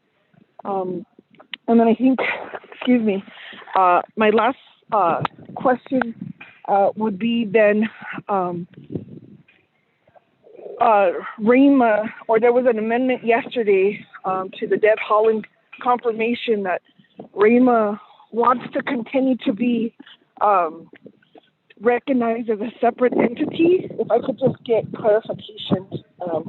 I apologize about the sound.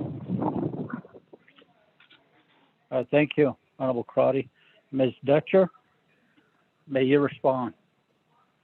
Mr. Speaker Pro Tem, I would like to be able to review OMB's memo.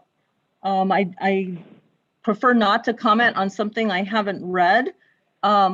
What I can offer at this point right now is I know that there is a history of REMA chapter and perhaps some of the 638 programs that they administer acting in a semi or quasi-independent matter, but I'd like to review the memo, and I also would like to look at the specifics on what was discussed yesterday per NABI to be able to comment more. I have not seen that. I heard a little bit about it, but I haven't seen that. And because of that, I can't give you more information at this time, sir. My apologies. Thank you, Ms. Dutcher. Ms. Dutcher, having to represent the Department of Justice, could we continue to have someone from the Department of Justice to stay on the line? I would appreciate that. Thank you. Shananta, we have reserved time, and we are still on Amendment 3. There's other amendments. It is 6:05 p.m. Shananta, and there's quite a few of our colleagues that still have amendments. So why don't we just keep with this Amendment 3 here. I'll go to reserve time now. Honorable Carl Slater, you have 4 minutes and 52 seconds.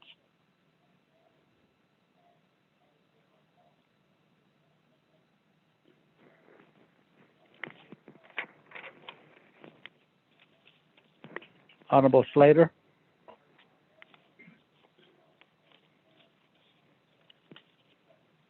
Okay. Honorable Jamie Henio, you have 3 minutes, sir.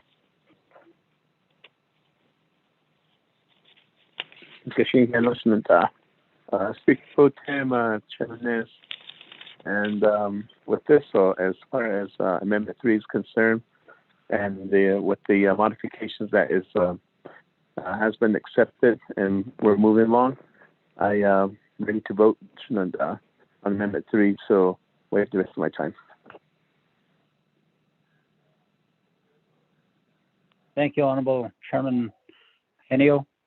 Honorable Nate Brown, 1 minute, 26 seconds.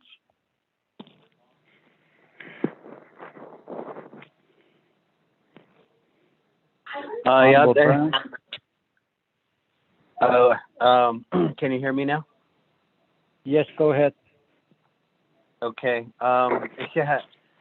Peggy. There were some questions earlier about this amendment specifically for the economist position, and the economist would be very specific. I did talk to Satilla Director, Mr. J.T. Willie with Navajo Nation Department of Economic Development, and he does agree that this position is needed, and I know that he was working on a position there also. So it would be someone who would just be working with him in his office. So he does like the idea. And any developing country, and in our case, developing nation, an economist will be very beneficial for us. So really quickly, an economist conducts research, collects and analyzes data, monitor economic trends, and develop forecasts. They focus on topics such as energy costs, inflation, interest rate, farm prices, rents, imports, employment are some of the very few duties that they work on. Again, they're very specific. They are educated specifically following these trends. So again, I think we keep a lot of our division directors busy. We usually have them in our committee meetings, subcommittee meetings, council or nabik, and of course, we all know that we go late into the night and they're usually waiting on us also. But an economist will be in the background really watching these trends on the investments, the portfolio of the nation, and also how money... life. Okay. Thank you. Oh, thank you. Question of privilege, Delegate Daniel So. What is your question of privilege, Honorable Chairman Daniel So? A question to OMB. A few years ago, there was a settlement, contract support costs that Raymond Navajo had won.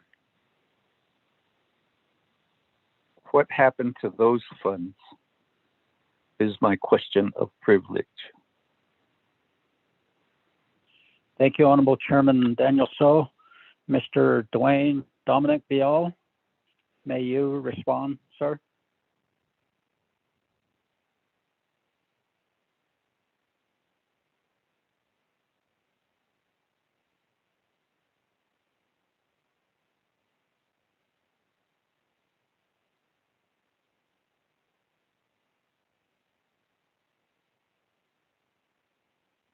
Mr. Bial, OMB, *6. You may press *6 to unmute. Okay, I'm on now. Okay. Speaker Pro Tem, responding to I did. Am I on? Can you hear me? Yes, we can hear you, but could you turn up the volume, sir?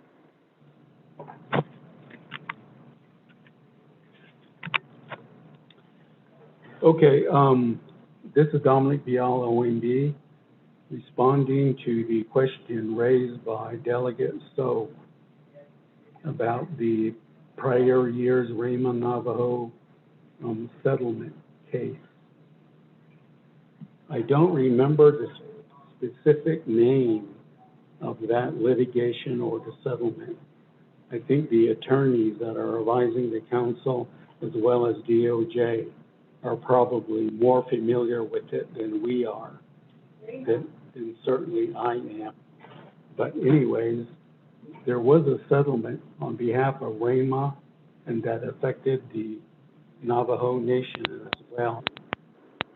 If I'm not mistaken, there was benefit, meaning funding that was provided, settlement funding that was provided to both RAMA and then to the Navajo Nation as a whole. That's the extent of my knowledge at the moment. Speaker Pro Tem, thank you. Thank you for your response, Mr. Bial. Back to Amendment 3, Shanantai. Honorable Amber Kennesbaugh-Crotty, you have 2 minutes and 43 seconds. Thank you, Pro Tem Chair. And now reading, it looks like the Office of the Controller in their memo raised similar concerns regarding RAMA. I'm just concerned, we talked about the Ganado Fire Department and that it was a state entity, as though it provided service to Navajo people. But yesterday, the amendment was that RAMA wanted to keep its independence. I would want to ask the amending party, is there documents that breaks down what RAMA received through federal CARES? We have no idea what's been allocated and how this supplemental request is, we have no idea. And so I need more documents, and I'll reserve my time.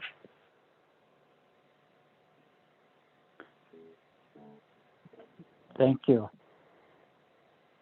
Honorable Crotty. Mr. Bial?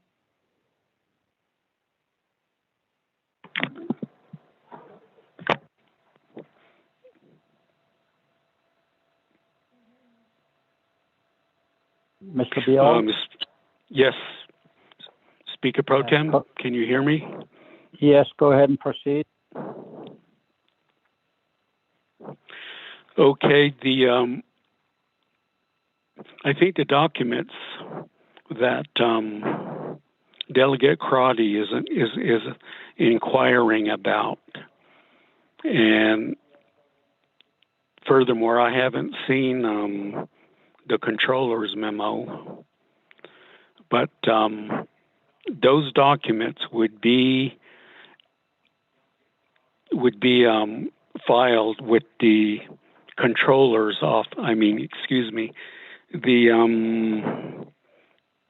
the contracting officer. Getting tongue-tied here. And it's past 6 o'clock now. The contracting officer and the deputy contracting officer are not available at this time. So we wouldn't have it available this evening. Mr. Speaker Pro Tem, perhaps the controller, if they're on, maybe they have better information. Thank you. Thank you, Mr. Bial. Madam Controller, are you on the line? Can you provide a response? Madam Controller? Pro Tem Chair, this is Madam Controller. Can you hear me? Yes, go ahead. Good evening, Pro Tem Chair and our Speaker, and then members of the committee or the council. So in this particular request with the RAMA Navajo Public Safety, we were unsure of how they are set up, which I think is being discussed right now. Those are the questions. We had the same questions as well. It sounds like they are BIA funded, but the actual entity, the key question is how they're running their payroll, and they are not part of the Navajo Nation payroll. So it sounds like it has to be a grant out to an entity that takes care of their payroll. So I'm not sure if they're what kind of entity is involved. I don't believe, as Mr. Biel has stated, that they're generally funded through the annual comprehensive budget process. So, however, whatever that entity is, it has to be a grant to them, and then that's how they would get paid. So, in form of a hazard pay. So that's how we're looking at it, but we weren't sure what kind of entity we'd be granting to. I think that's the relevant question. So in our memo, we just pointed out that they're not part of the Navajo Nation payroll that our office is responsible for. So therefore, it's going to be some sort of grant to an entity. And what that entity is, that's what we're trying to find out from some of the previous settlement documents and so forth. So we're looking as well. Thank you, Madam Controller. Honorable Crotty, you have 1 minute, 52 seconds. Do you have a follow-up? Pro Tem, I did ask if the amending party has any documents regarding funding that was allocated to REMA, since they are not they're not in the Navajo Nation system. I'll reserve my time. Thank you. Thank you, Honorable Crotty. Chair Charles Newton, do you have any documents in reference to REMA? Thank you, Speaker Pro Tem, for asking me that question. I believe all of the documents have been provided by the amendment. We can ask, I don't even know who to begin to ask. I would assume that all of the documents would have been attached when the amendment was sent to us. Can I ask Dana if she could provide us some guidance on where we can get those documents? And also, Speaker Pro Tem, I know that that Honorable Henyo did waive the rest of his time, but he was the one who asked that this be added onto the amendment. So I would think that he would be able to provide us a little bit more information, possibly about the documents that are being requested. Thank you. Thank you, Honorable Chair Charles Newton. Ms. Barbara, do we have any attachments, documents being requested? Thank you. I believe that all of the documents that we received, that Office of Legislative Counsel received for this request were included in the amendment. As far as the documents that seem to be being requested by Delegate Crotty, those would have to come from the REMA entity itself, and I am not sure whether their 638 contract runs through the school board or the chapter. REMA's got a very unique situation with their 638 funding there, but as Dominic Bial stated, those REMA Police Department is treated somewhat of a separate entity, so it doesn't have an account number within the nation's governmental account or with the nation's central government. So I would be surprised if OMB here has access to the documents, and so they would need to come from REMA. Thank you. Thank you for that, Ms. Barbara. Honorable Crotty, you have 1 minute and 35 seconds. Do you have a follow-up? Speaker Pro Tem, this is Henyo.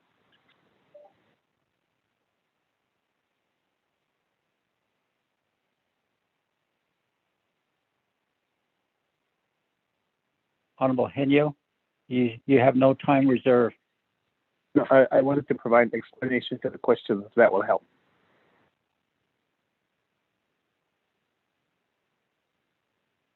Okay. Since you represent REMA, could you please respond? Chair Henyo? Speaker Pro Tem, Chairman is the 24th Navigation Council and the questions that are being posed about the REMA Navajo chapters 638 grants and contracts program. And this is unique, as back in the days in the 70s, the Navajo Nation was being governed by the BIA through the Eastern Navajo Regional Office. But with REMA, because of historical content, they ended up having their own agents recognized as their own agency, along with Zuni agency. So they answer to the Albuquerque area office. Through that designation, BIA came out to provide services to the people out here: law enforcement services, forestry services, roads management, and so forth. As the time went on, back in the late 80s, the REMA Navajo chapter formed a 638 Grants and Contracts Office. And through this Grants and Contracts Office, they approached BIA and told BIA, we want to be self-government here. Therefore, we wish to contract all the services that BIA had out in REMA using the Grants and Contracts method. So with that method, they were able to contract the police department. And through that contract, REMA became a separate police entity. But they still enforce Navajo Nation laws. And they also still bring their complaints to the Navajo Nation prosecutor. And therefore, everybody that's arrested or given a citation are taken through the Navajo Nation courts. And if there are any fines, Chairman Henyo, could you summarize, please? yes, I'm trying to do that real quick, but the questions here. So in short, the REMA Navajo Chapter's Grants and Contracts Program is the receiving entity for any contracts, grants, and they manage their grants program through that, through payroll. We have a separate payroll. They follow a fund management system through the BIA, which is similar to what we have on Navajo. And so therefore, the federal contracts that they have, they follow that. Navajo Nation received CARES funding. REMA Navajo did not, because BIA did not give any CARES funding to REMA because their assumption was that they are not a recognized tribe. Therefore, the recognized tribe is Navajo. So REMA did not get did not receive any hazard pay through the CARES funding program. Therefore, hopefully that answers that question. And as far as being a grant, I do agree that should be a grant to the REMA Navajo 638 program, Grants and Contracts Office. And they do go through their single audit every year. And they have clean audits for the past several years. Thank you. Honorable Amber Kenneth-Bach Karate, you have 1 minute, 35 seconds. Do you have a follow-up? Pro Temp, Nez, could you put me on to Vice Chair Smith? Thank you. Yes, sir. Vice Chair Smith, I'll put you in the queue. Go ahead, Honorable Amber Kenneth-Bach Karate. Yes, thank you, Pro Tem. Is there a document that we could add what Chairman Henyo mentioned regarding no hazard duty pay? I'm looking at the budget forms and there's no indication. So it's verbal, it's on the record. Can we receive a document? And I'll reserve my time. Thank you, Honorable Amber Kenneth-Bach Karate. Ms. Bobroff, are there any documents? I understand that, it's a 638 contract, and we just need to have a response to this. Ms. Bobroff? Thank you, Speaker. Trying to think.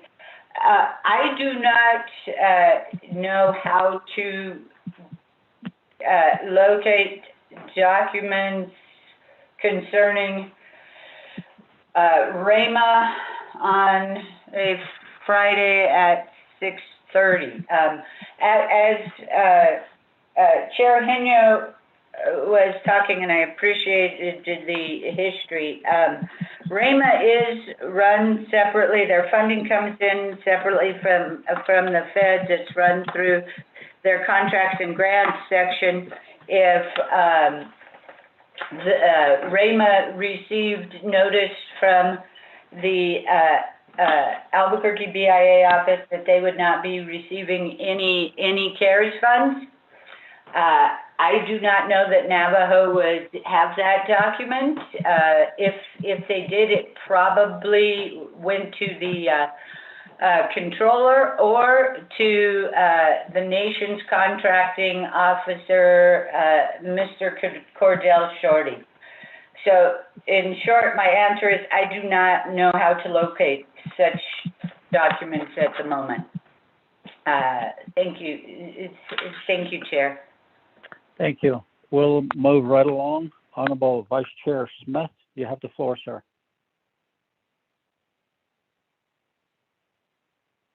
Thank you, Pro Temp.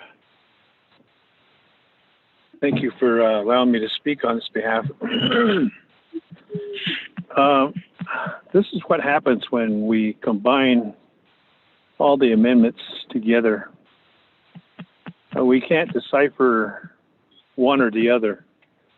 And we just throw them all in one bucket and try to pass it. There's questions in some of these things that we throw in a bucket. And that's why it's better to debate on it individually. There's missing documents, there's missing justification, there's missing things that will justify why we're doing and allowing UUFD dollars. I understand that RAMA, I know the history of it, and that's why they went out and want to be self-determination. And unfortunately, what I hear is they need help. But however, it sounds like it should be a grant. And this kind of goes back to what Honorable Vince James was trying to do with the citizen. And do we allow funds to go in a certain manner without actually getting a grant going? That's the question. Pro Temp Chair, should we just vote on this? And I know some will vote red, some will vote green, and we have other two amendments that are in there, and things like this affect one another. Oh, Hashit, I think what we should do is we should do them individually and debate on it. And if it wins, it wins. If it doesn't, then it can also be brought up at a different time. Shananta. So those are my questions. I reserve my time, Pro Temp Speaker. Thank you, Honorable Vice Chair Smith, for that. Shananta. We have been on Amendment 3 for quite some times now. We still have reserved time by Honorable Carl Slater, Honorable Crotty, and now yourself, Shananta. We have been debating Amendment 3 for 2 hours now, and it is my fault to allow these modifications to be added. And what we'll do is we'll just use up this time that we have on reserve, and perhaps we can start voting on Amendment 3, Shananta. And every amendment that we have, if we're requesting modification, we should just have that amendment stand alone from here on out. So a while back, I was asked to have one on my amendment, and I rejected it. And the amending party can say that I want to take this out. It's up to the amending party. And that's what I did previously before. So thank you for that. Let me go back to Honorable Carl Slater. Honorable Slater, you have 4 minutes and 52 seconds on Amendment 3. Thank you very much, Speaker Pro Tem, colleagues, the amending party, and Speaker Damon. I appreciate Vice Chair Smith's sentiments and what he's expressed. That said, I think that the budget information has been provided. There's been an adequate justification from Chair Henyo on this matter, and I would like to request to modify and add in the LDA budget amendment and add in the judicial budget amendment. I believe that this will round out what we should vote on for Amendment 3.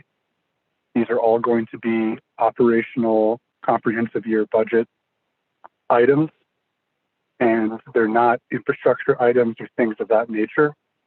So in my opinion, we can then vote after a positive or an assent to these two items being added in.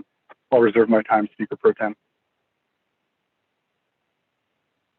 Thank you for that, Honorable Slater, for your request to modify this amendment here for LDA budget as well as judicial operational. And let me go to the motioning party, Honorable Charles Newton. I'm fine with that. Honorable Charles Newton. Speaker Pro Tem, I'm fine with, I'm that. Honorable Can you hear me? Seth Damon. Yes. Honorable Damon.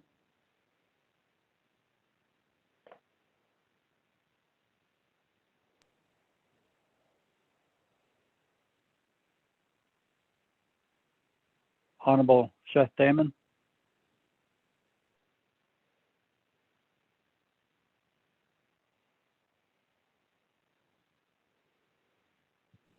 Honorable Damon.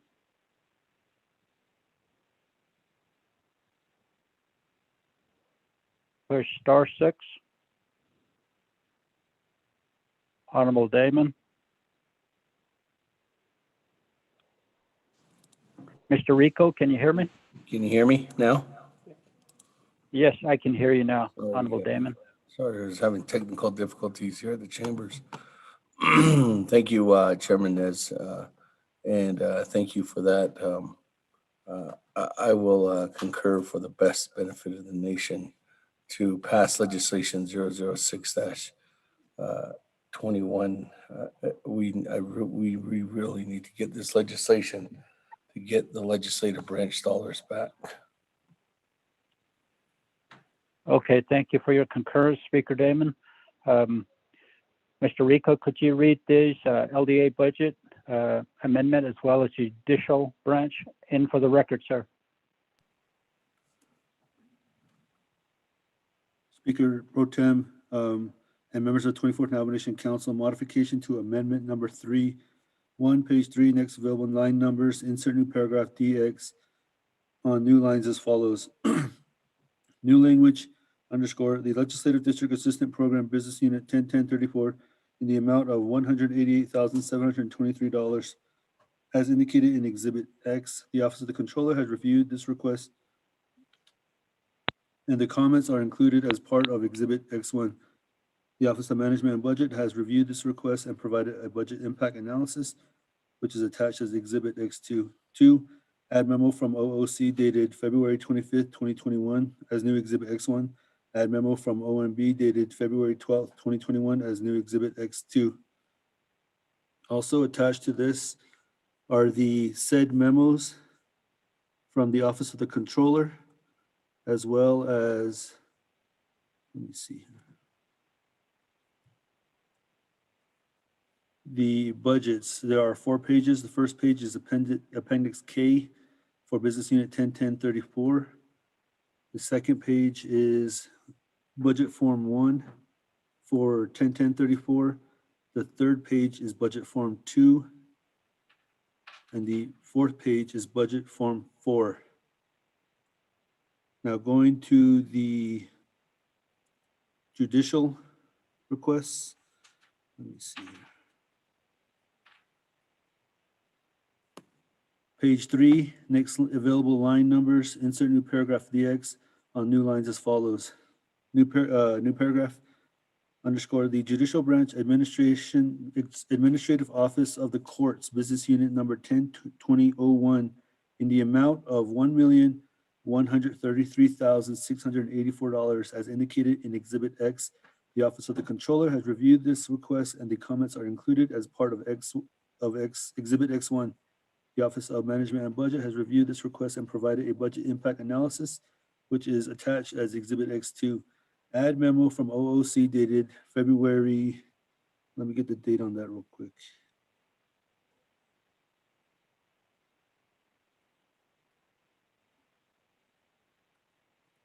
OOC. Mr. Rico? Yeah. Page 1?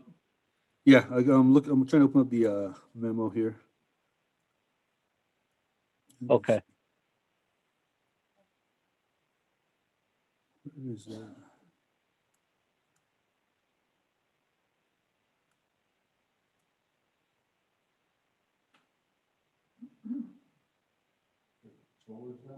No, the OMB memo. Oh, controller's memo, yeah. OMB memo is dated February 12th, 2021, and also I do not see those are the memos that are attached with this exhibit. Mr. Speaker Pro Tem.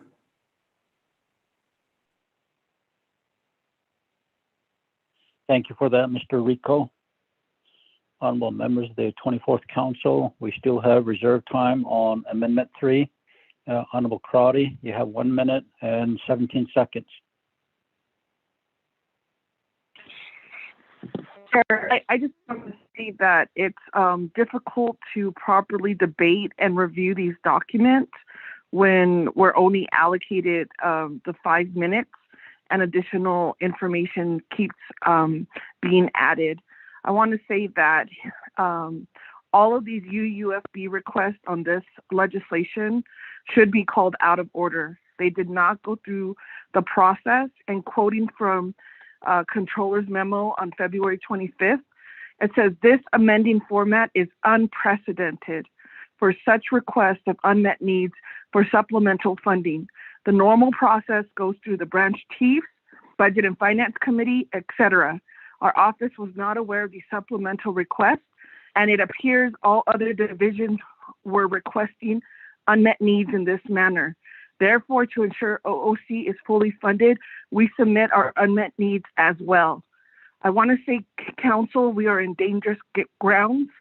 We have our own oversights that are not fully engaged in these budgets, and I cannot support these budgets that are non-emergency but being added onto the floor without proper review and with missing documentations. We all have a duty to these dollars. If it's not an emergency, it should go through the proper process, properly vetted, and there should be, in terms of equity, for projects that are priority, like water projects. Time. I cannot do that. Thank you. Time. Thank you, Honorable Crowdy. Honorable Vice Chair Raymond Smith, you have 2 minutes and 43 seconds. Well, thank you, Pro Temp Speaker. Moment of thinking here. Where are we actually going? We keep adding on and just hoping that those that have questionable will be passed automatically. And I don't think this is a proper way of vetting and proper way of getting things accomplished. Because I'd like to add on too. I'd like to add some things on for the veterans. I'd like to put that on right away because they're in need. I just got a call and they were saying that they needed help and they're reaching out to us. And here we are, just grabbing and throwing in there, grabbing and throwing there. UUFB. UUFB is the easiest way to get funds, and we're not following what is established. So I reserve my time on that, Pro Temp Speaker.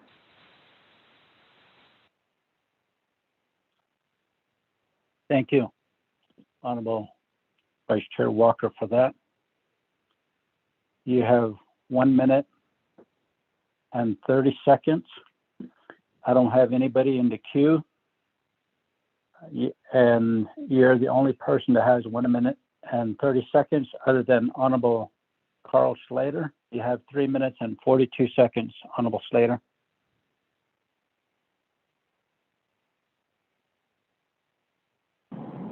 Speaker Pro Tem, are you ready? You have 3 minutes and 42 seconds. Recognizing you to Honorable Slater. Thank you, Speaker Pro Tem. Can you hear me? Yes, sir. Go ahead. Thank you. I'd like to motion to cease debate on Amendment 3.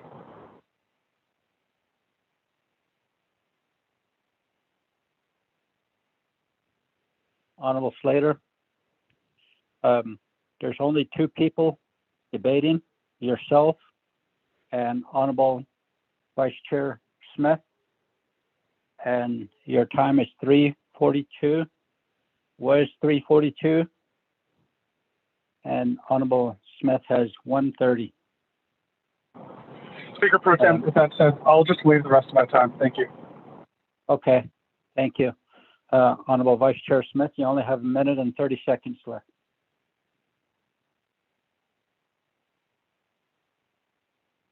Honorable Vice Chair Smith. Thank you, Chairman Nez. I was called Vice Chair Walker. Thank you for putting me on RDC. At any rate, Shinanda Danosinigi.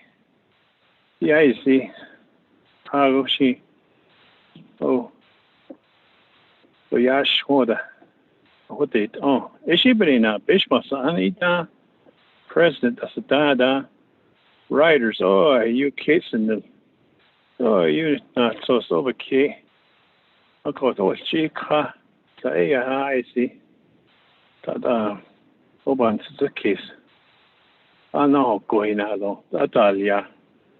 And I'm thinking about Shita, Jay, your kid, later. It's because under, but the net, is that, yes, that your kid, of course, Edo Tapadoni. Abajan, of course, oh, to be Eda. Eda just, that, he thought so, could they vote? Doesn't it? Of course, is she but no net? On all these amendments, they'll be all put in there. Over Katie, green that they know. So we stay there. Of course, and yeah, that's not so stressing. Oh, you should decide it. He'll have a cry. Go ahead, Pro Temp Speaker.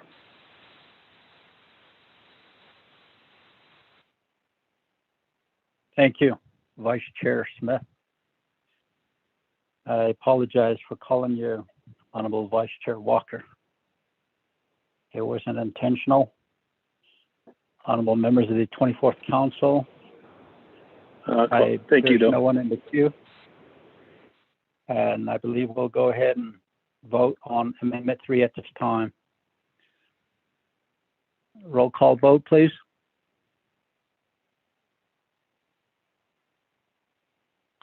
Honorable Elmer Begay. I vote green. Honorable Elmer Begay votes green. Honorable Key Allen Begay Jr. Delegate Kale votes green. Thank you. Honorable Key Allen Begay Jr. votes green. Honorable Paul Begay Jr. Honorable Paul Begay Jr. Honorable Paul Begay Jr. did not vote. Honorable Nathaniel Brown. Delegate Brown votes green. Yeah. Honorable Nathaniel Brown votes green. Honorable Eugenia Charles Newton. Honorable Eugenia Charles Newton. Honorable Eugenia Charles Newton did not vote. Honorable Amber Knusbach-Crotty. Delegate Amber Knusbach-Crotty votes red. Thank you. Honorable Amber Knusbach-Crotty votes red. Honorable Speaker Damon. Honorable Speaker Damon votes green. Honorable Herman Daniels Jr. Delegate Herman Daniels Jr. votes green. Honorable Herman Daniels Jr. votes green. Honorable Mark Freeland. Question of privilege, Delegate Crotty.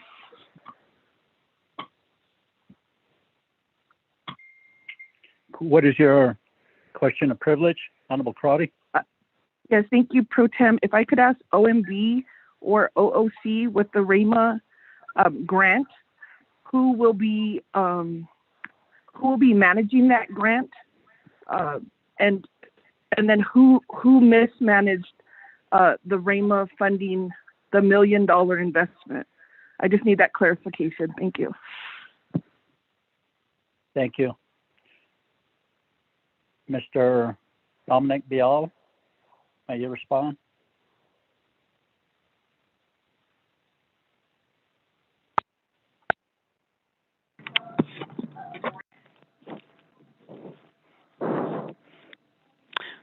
Mr. Speaker, Pro Tem, can you hear me? Yes, sir. Proceed. Okay. Okay. Point If of the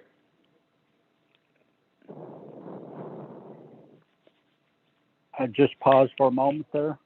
Mr. Bial, Honorable Chair Charles Nin, what is your point of privilege? My point is, I feel that we are still debating this matter when the call for the vote has already, is taking place now. So I don't understand how this question is, like how it could be asked during voting. Thank you.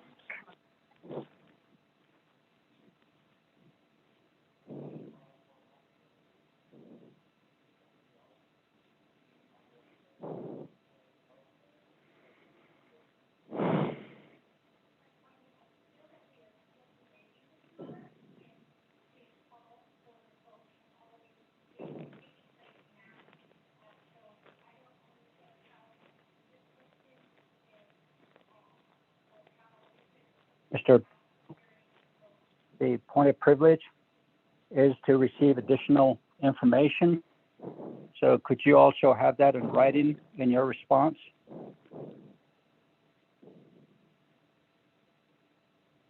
Mr. Bial? Yes, sir.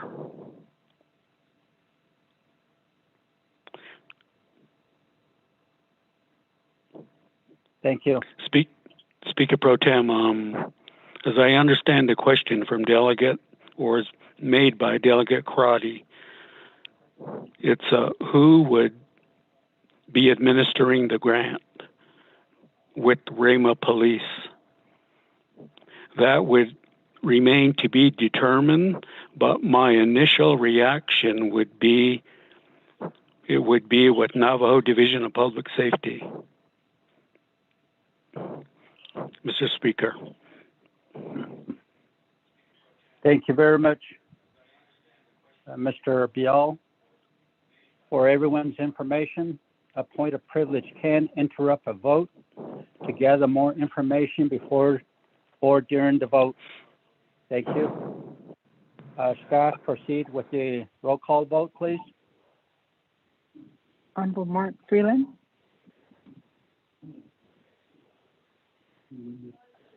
Honorable Mark Freeland. Green. Honorable Mark Freeland votes green. Honorable Canal Halona. Question of privilege, Delegate James. Staff, could you pause for the roll call, please? There's a question of privilege raised by Honorable Vince James. Honorable James, what is your point of privilege? My point of privilege is to Dominic from OMB.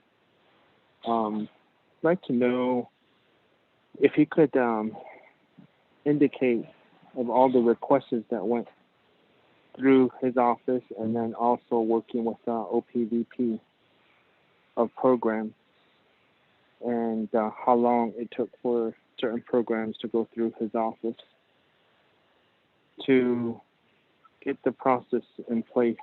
I say this because we don't want to leave certain divisions, certain departments out of the budget. Thank you. Thank you. Honorable Vince James. Mr. Bial, the point of privilege is that there is a request for more information. Could you respond to that, sir? Mr. Speaker Pro Tem, first of all, can you hear me? Yes, sir. Proceed. Okay. As I understand the question from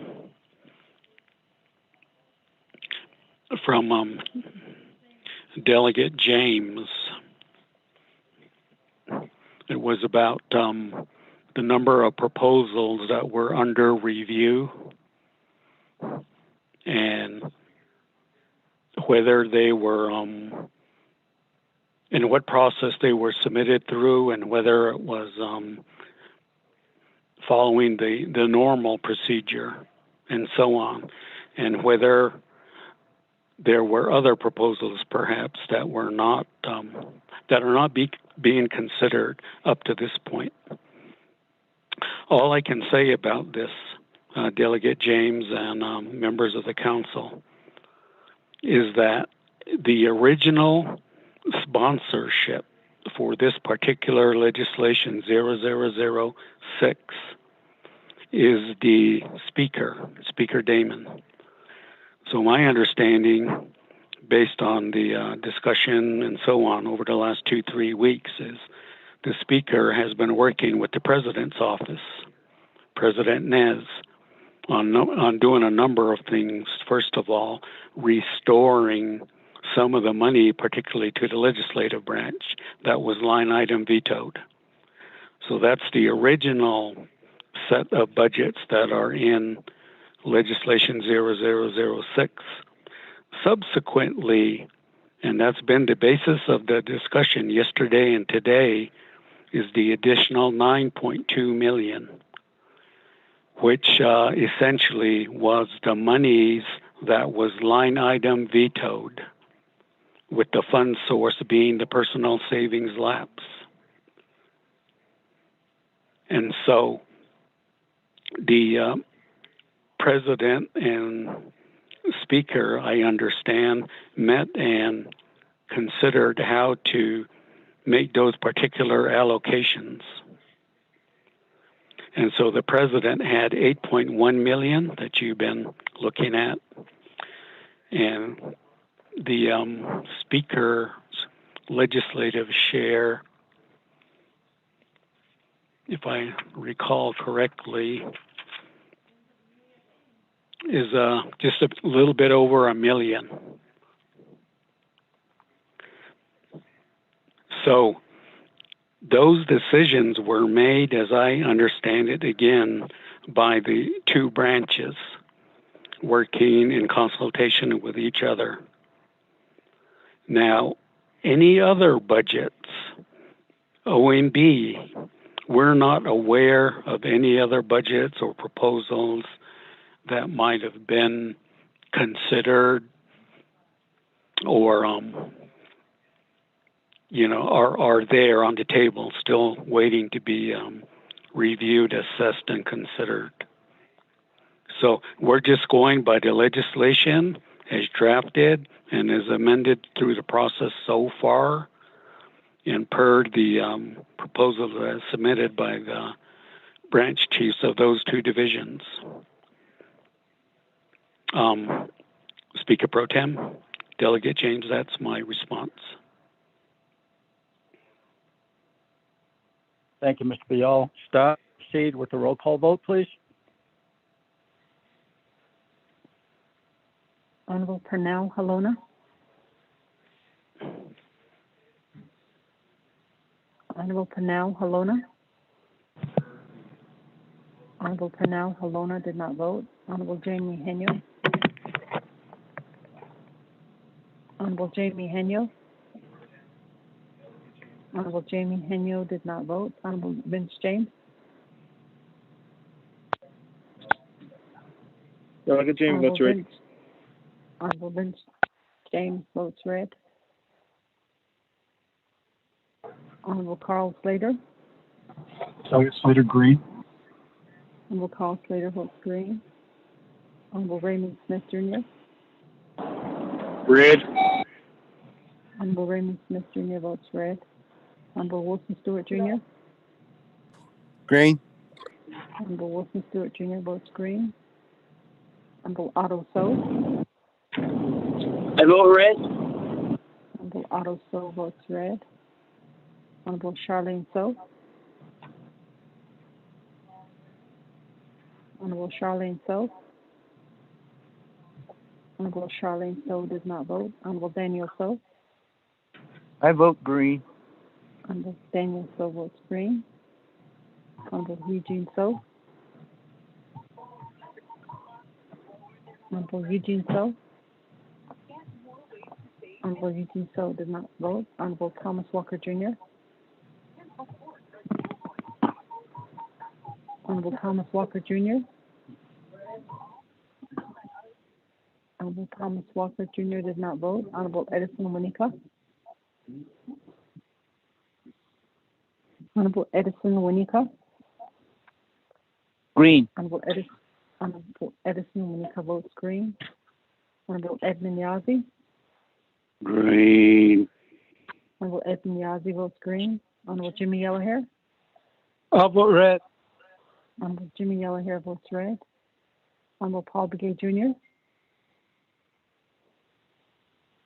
Honorable Paul Begay Jr. Honorable Paul Begay Jr. did not vote. Honorable Eugenia Charles Newton. Charles Newton votes green. Honorable Eugenia Charles Newton votes green. Honorable Pernell Halona. Honorable Pernell Halona votes green via text. Honorable Jamie Henyo. Henyo votes green. Honorable Jamie Henyo votes green. Honorable Charlene So. Honorable Charlene So. Honorable Charlene So did not vote. Honorable Eugene So. Honorable Eugene So. Green. Honorable Eugene So votes green. Honorable Thomas Walker Jr. Honorable Thomas Walker Jr. Honorable Thomas Walker Jr. did not vote. With that, Mr. I vote red. This is Thomas Walker. I vote red. Walker Jr. Honorable Thomas Walker Jr. votes red. With that, Mr. Speaker Pro Tem, you have a vote of 15 in favor and 6 opposed. Mr. Speaker Pro Tem. Thank you. Thank you for that. We have a vote of 15 in favor, 6 opposed. Amendment 3 passes. We're back to the main motion. Nanta. Next on the list, I have Honorable Elmer Begay. That Shinana, Pro Tem Speaker, Delegate Naz, Afita. Can you hear me? Go ahead. Around the members of the 24th Navajo Nation Council, though. I said, the under the digital, okay. Is a no can, regular, South Unity, though, they not this article. I know I heard about, requesting UUFB undesignated unreserved funding, so the Yahaki, because we all know that we have communities, different communities. That was not I'm pretty sure, although that we always I hear from the delegates that we're being elected to advocate for people. That it don't matter. Other than not by yesterday, saying that if you have children, that you try to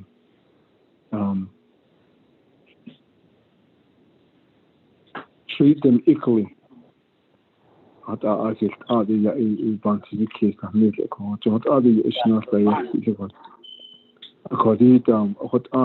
These people that I have my people, my community members, and then where I live on the south side, I live very at the edge of the power line extension. People down that way, so people live in the area don't have no power line, water line, or any type of infrastructure back then. So I mentioned that this although delegate my Wellington delegate Daniel So mentioned it that a point that he made that the president up there, that the Nayike to use the UUFB to the undesignated unreserved fundings to replace what was being vetoed. So we gave an opportunity on Susie Keseko. And my community from here, and my chapter official here, Edo Hota know that there's an opportunity. We should we've never in the house. Iki Bakati somehow. I did we started doing the resolutions, and then we have resolutions, and then we have some cost estimate that were put together. So we tried before the CARES funding, but we were told that these homes won't be fixed by that time, the deadline, and you don't need it. So a lot of times we started doing this back in October. So now we still have it, and there was an opportunity again. So through that, for the community, probably all our people. I think they've been living like that. So I would say that there's 24 homes that's going to be getting power line extension. It's already been funded. Construction funds is there, but they need to be house wired and have a service entrance inspection be made by before they gave us a deadline for July. You don't need to go. These homes are not up to a standard where you can put a nail in there, or it's dilapidated or even there's assessment made by contractors. They came around. You can add this one. We can take this one out, and we can do this. There's the way to do it, and then we can just add the foundation from here down. No, they did. So they help us out. So that's how these costs to just rebuild and reconstruct this home here. What that's what we're doing. So we submitted this additional request that we're doing. Like I said, they got funded twice by Arizona Department of Arizona Indian Community Development Block Grant for the right of way, and then also for the construction fund. The reason why is that 71% of that 24 homes are considered low income, and then there's 60% are unemployed, and 25% are elderly. So if you're at the age of closer to 80 and 70. Honorable Begay. Honorable Begay, your time is up, sir.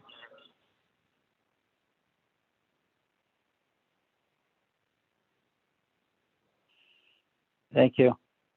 Honorable Eugene So.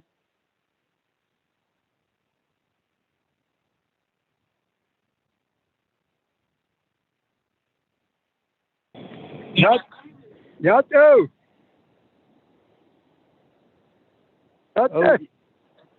Yate. So, what is saying again? How that is possible.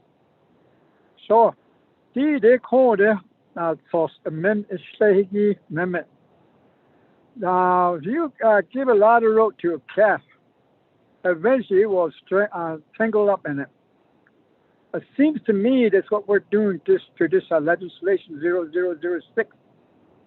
So I'm going to withdraw my amendment regarding to the chapter emergency funds. I would like to have it as is as a legislation, and I would like to request for another special session next Friday. I'm pretty sure there are others legislation that we want to pursue for their chapter. Shade out the reservation because so I would like to withdraw my amendment because of if there will be a line item veto for what we're doing right now. Even now, so I can't be a line item vetoed out of there. I want it straight ahead with my legislation. What else? Speak pro temp. Thank you. Reserve my time. Thank you. Thank you, Honorable Eugene So. Sure. You Honorable Eugene So, you did not, you did withdraw your amendment, so I'll move down to the next in the queue here for the main motion. Chair, Chair, this is Delegate Gay. Honorable Delegate Begay, do you have a point of privilege or a point of order or anything? Yeah, I have a point of privilege. I have a point of privilege. Okay. Honorable Begay, I'll recognize your point of privilege. What is your point of privilege, sir? My point of privilege is that you gave me a time the fourth, you can be on the Fourth Amendment, so didn't you? Because that's what I was working on. You gave me that from the other, we were working on that Amendment 3, then so we can put you first on to do the Amendment 4, so didn't you? So that's what I did. Honorable Elmer Begay. Before that, what Key Ellen mentioned, that we thought that all these amendments were put on Amendment 3. That's how we understood it. Then we started separating it. So, point of order, Vice Chair Smith. Point of order. Honorable Vice Chair Smith, what is your point of order, sir? Thank you, point of order. What my doc can do is request one of our delegates to give him some time, and he can put his Fourth Amendment. I was hoping that he wouldn't run out of time when he was talking yesterday, and now he's got no time. So maybe one of the delegates will be willing to give him some time. Thank you, Honorable Brandon Smith, for that. Honorable 24th Navajo Nation Council, our brother Elmer Begay ran out of time. I'm given the time by staff through text messages. Eugene, so how much time they have. Of course, if you want to give time to Elmer, you're more than welcome to do that, but I have to go down the line when you guys say that. So,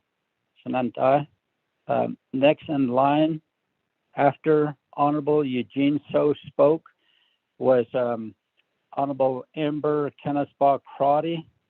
So I will keep going down the list until someone offers their time to Honorable Elmer Begay for his Amendment 4. Honorable Crotty. Thank you, Pro Tem Speaker. What I want to raise in this time I'm allowed is that through these line item veto memos, the office of the President and Vice President can no longer chastise and shame and blame the council for adding on amendments, for piggybacking, for adding on budgets, because that's what the office did with this legislation. At the last council, an amendment was added without going through the proper process. And what's concerning is that all of the programs then also reacted and also submitted budgets not going through the process. And these are, I'm looking at the amendments, so it also includes what I would consider some of our financial gatekeepers. Well, OMB has a UUFB request in there now. OOC has a UUFB request in there now. And so at this point, and this is why I think we're at a critical moment, because we are asked and we are the lawmakers and enact laws. There's a procedure in the BIM, there's a procedure in the appropriations. And so what's happening now is then there is no one or not enough individuals who are saying, let's slow this down. Let's make sure what we have in the UUFB. And so from these amendments and all of the maneuvering, what is the balance in the UUFB? I'd like to ask that question and I'll reserve my time. Thank you. Point of privilege. Thank you for that, Honorable Crotty. I will come back to your question. May you identify yourself, who's asking for the point of privilege?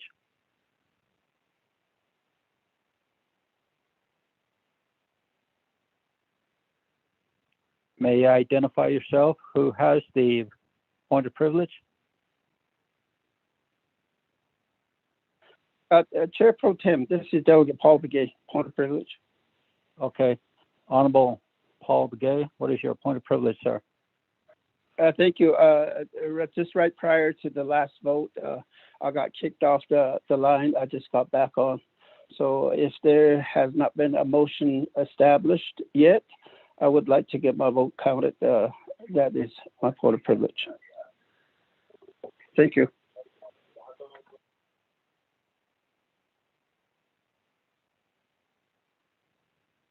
Thank you for your point of privilege, Honorable Paul Begay. Staff, may you add Honorable Paul Begay's vote so we can amend his vote. There hasn't been a motion yet for any amendments. Speaker Pro Tem, how does Honorable Paul Begay vote? Honorable Begay, how do you vote, thank sir? you. Thank you, Speaker Pro Tem. Paul Begay votes red, and I'm sorry for the interruption. Thank you again. For the record, staff as well as honorable delegates, the vote has been modified to reflect Honorable Paul Begay's vote while he tried to call it in. The vote is 15 in favor and 7 opposed on Amendment 3. And we'll go back to Honorable Crotty. Your question. May you reiterate your question, please, briefly? I'll save your time. Pro Tem, my question was, what is, with the approved amendments, what is the balance of the UUFB? Thank you. Madam Controller, may you respond, please?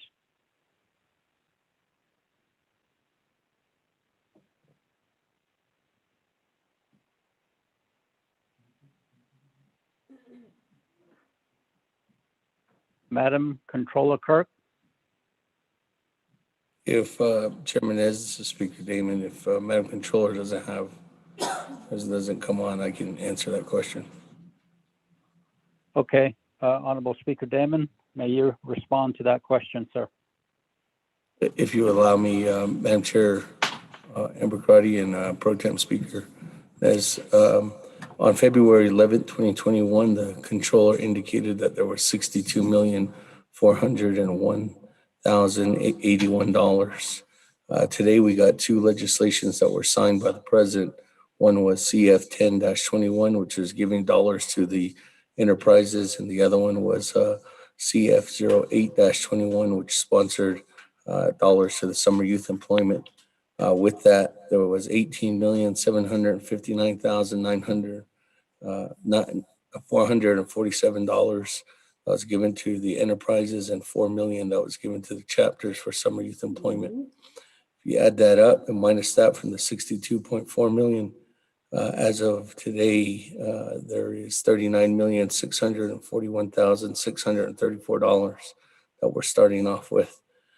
In the original legislation, there's 1.5 million, but the amendments that have been poised, if this legislation is signed into law with the legislative branch receiving that additional 1 million, the executive office receiving that 8.1 million, OOC receiving 1.8, LDAs receiving 188,000, RAMA's receiving 616,000, the economist going for the speaker's office for 350,000, and the judicial branch receiving $1.1 million.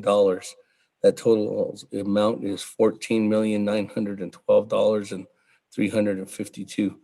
With that, if this legislation was sent over to the president's office and it was signed, your total amount of funding that you would be available in the UUFB would be $24,729,282. But, Mr. Chair, as of right now, speaking tonight, what's in the UUFB is $39,641,634. Thank you.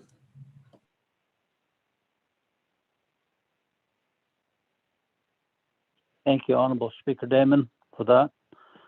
Next in the queue for the main motion, point of privilege, please identify yourself. Sorry, I'm so sorry, Speaker Pro Tem. This is Delegate Charles Newton. Can you say that amount one more time? Thank you. Thank you. Honorable Speaker Damon, could you repeat your amount in UUFB? Just the amount that's left over. Mr. Pro Tem Chair, again, with those two legislations that were signed by the president that we received today, the beginning balance this morning was $62,401,081. You minus those dollars that were signed into law today. Now you're starting off this evening at $39,641,634. That's what's in there right now. Can you hear me still? Thank you. Thank you. And if you minus whatever's in the legislation with the approved amendments right now, it's $14,912,352 is the total amount of this legislation so far. So if you were going to minus that, we would be looking, if the president signed this legislation to law, there would be $24,729,282 left in the UUFB. Thank you, Honorable Speaker Damon, for that. Next in the queue for the main motion, Honorable Kealan Begay.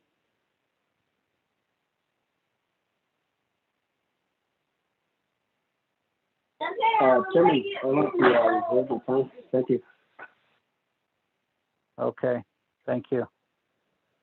Honorable Jamie Henio, you're next on the queue.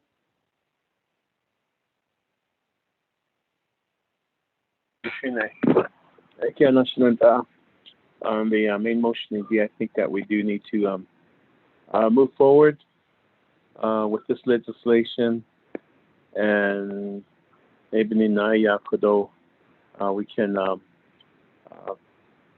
vote on it, and we can pass this over to the Office of the President, Vice President, and then from there on. So I do support the legislation and all the amendments that were included in this legislation.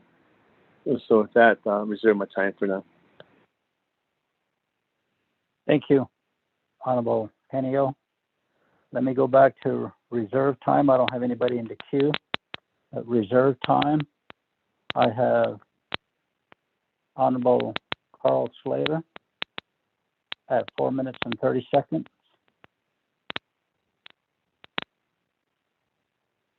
Speaker Pro Tem, I'd like to motion to cease debate. Reserve my time.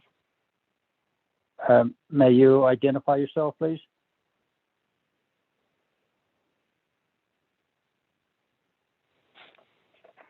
Sorry, Speaker Pro Tem, this is Delegate Slater.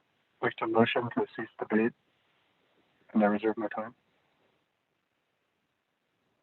Thank you, Honorable Slater, for that.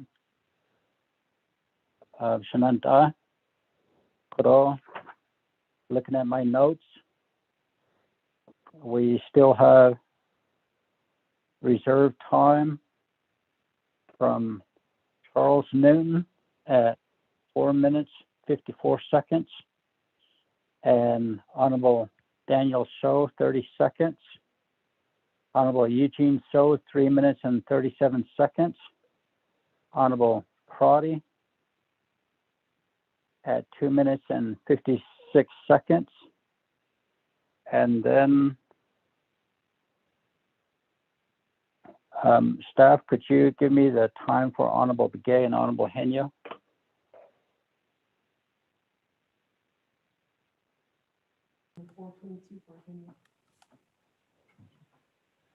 Speaker Pro Tem, Honorable Kealan Begay has 4 minutes and 58 seconds. Honorable Henyo has 4 minutes, 22 seconds. Okay, thank you. Shenandoah, based on what we did have, folks speaking in favor of this legislation, I believe we have more speaking in favor than we do have those that are opposing it. So, Shenandoah, there's a motion on the floor to cease debate by Honorable Carl Slater. Is there a second?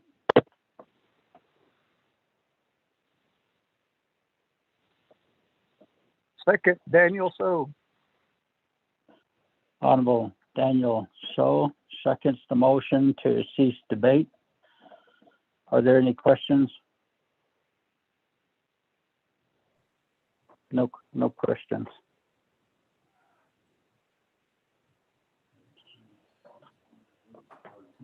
Mr. Speaker Pro Tem. Mr. Rico? A cease debate, it's not non-debatable, and it has to be 2/3 of the delegates casting votes. And the last, Thank you. the last vote was 22 delegates. Thank you. Shenandoah, I was just trying to look for the rule here, but I'm glad that Mr. Rico made that clear. So staff, could you have a roll call vote, please?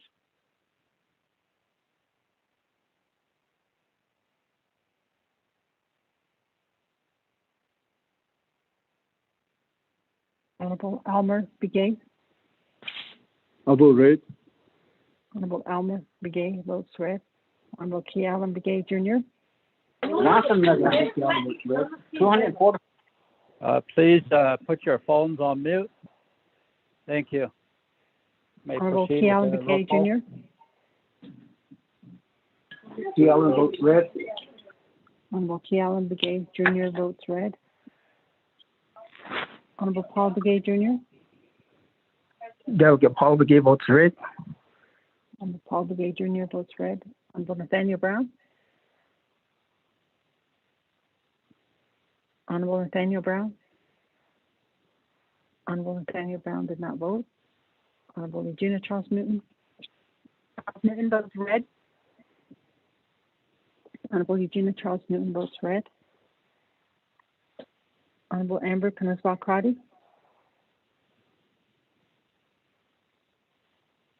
Delegate Amber. Crotty. Oh, Delegate Amber Knutsvall Crotty votes red. Thank you. Honorable Amber Knutsvall Crotty votes red. Honorable Speaker Damon.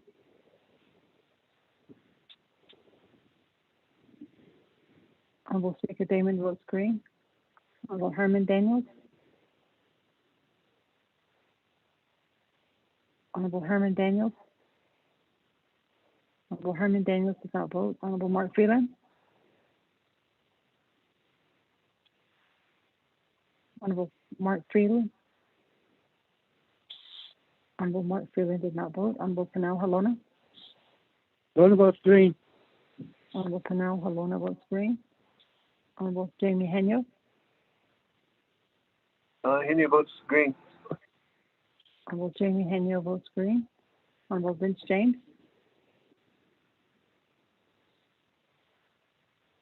Honorable Vince James. Delegate James votes red. Honorable Vince James votes red. Honorable Carl Slater. Delegate Slater, green. Honorable Carl Slater votes green. Honorable Raymond Smith Jr.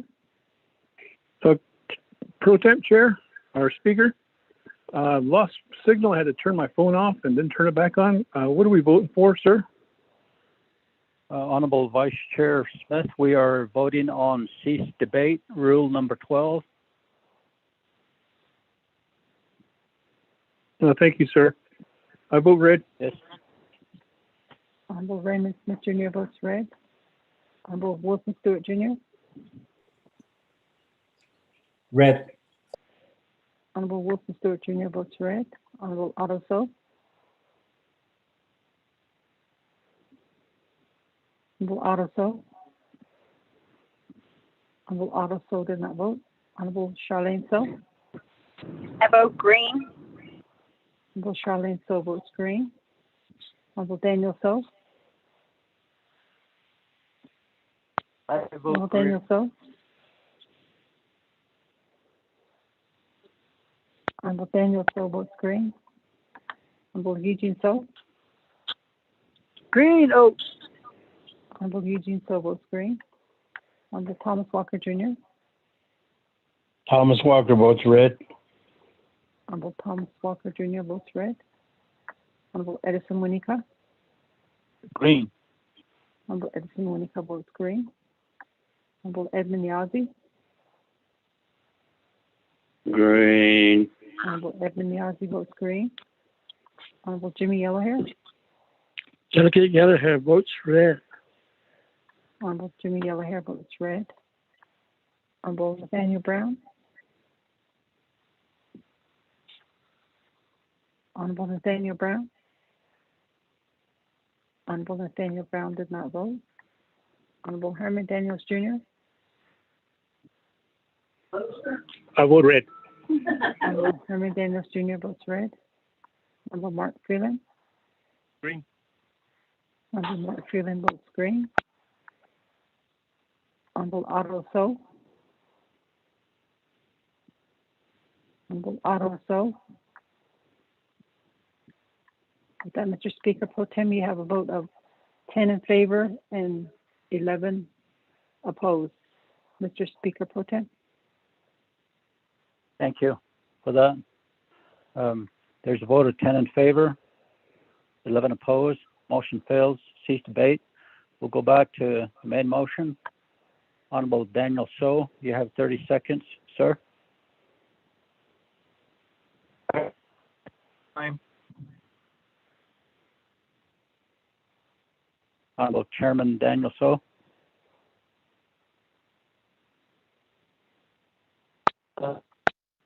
Cecilia, I'll reserve my.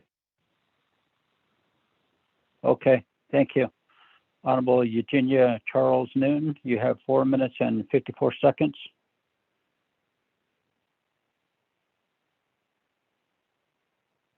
I reserve my time. Thank you. On the main motion, Honorable Eugene So, you have 3 minutes and 37 seconds.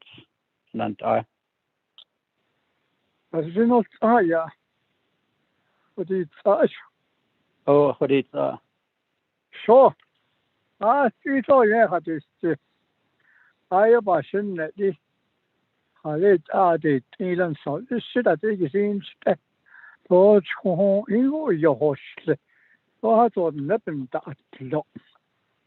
So that the other need any honey to near the Ingo that deal shit.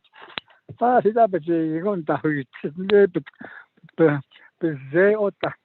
And the best of the year, Katie, on sort on seasons, I guess the whole Navajo Nation government don't really trust one another. It seems that way as I listen to them throughout the night, all the time when we're debating. The condition where that not so some somebody that is in them, I by your suddenly because should ask that the speaker or the president should say, those president as has answered again this so it that's their goal to pass it.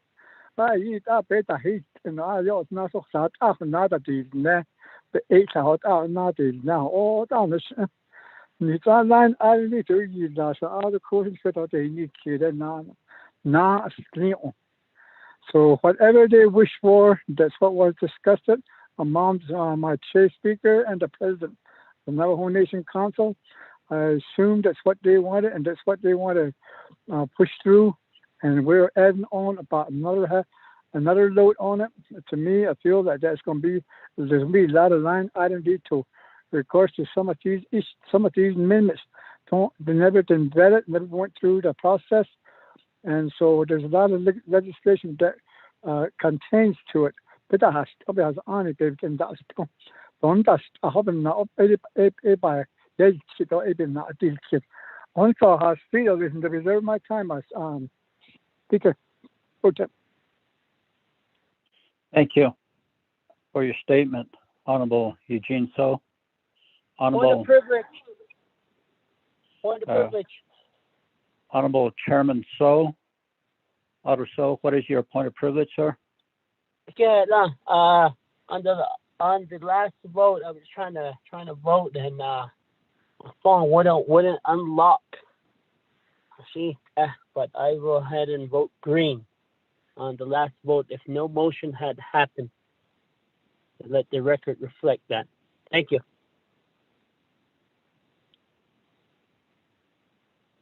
Thank you for raising your point of privilege, staff. Honorable Otto So has just restated his vote. Staff. Speaker Pro Tem, we recorded that as a green vote, and that makes 11 in favor, 11 opposed. Motion still fails as it does not get 2/3 of the 22 votes. Mr. Speaker Pro Tem. Thank you. Thank you for that. Appreciate it. It still didn't get the votes that it needed, so it failed. So thank you. We'll continue down to Honorable Amber Kenneth Crotty. You have 2 minutes and 56 seconds on the main motion. Thank you, Pro Tem. I think just the way that these amendments have been brought to the floor have raised a lot of concerns. I understand that the votes and each delegate will cast the vote in terms of the documents that are submitted. But for every budget that was submitted, OMB and OOC did identify that there is a process, a proper process when it comes to the budgets, and that there was, in my opinion, a political strategy to get these amendments to the floor that wouldn't go through and be vetted at the oversight. If looking at the OMB timestamp, there was just a few days ago presented, and I think that we're not on solid ground when it's coming to how we move forward in planning out our funding. I understand the need for an economist, but there's also no restraint here on the floor. So I'll yield the rest of my time. Thank you, Pro Tem, for assisting us this evening. I appreciate it. Thank you, Honorable Crotty. Honorable Kiel and Begay, you have 4 minutes and 58 seconds.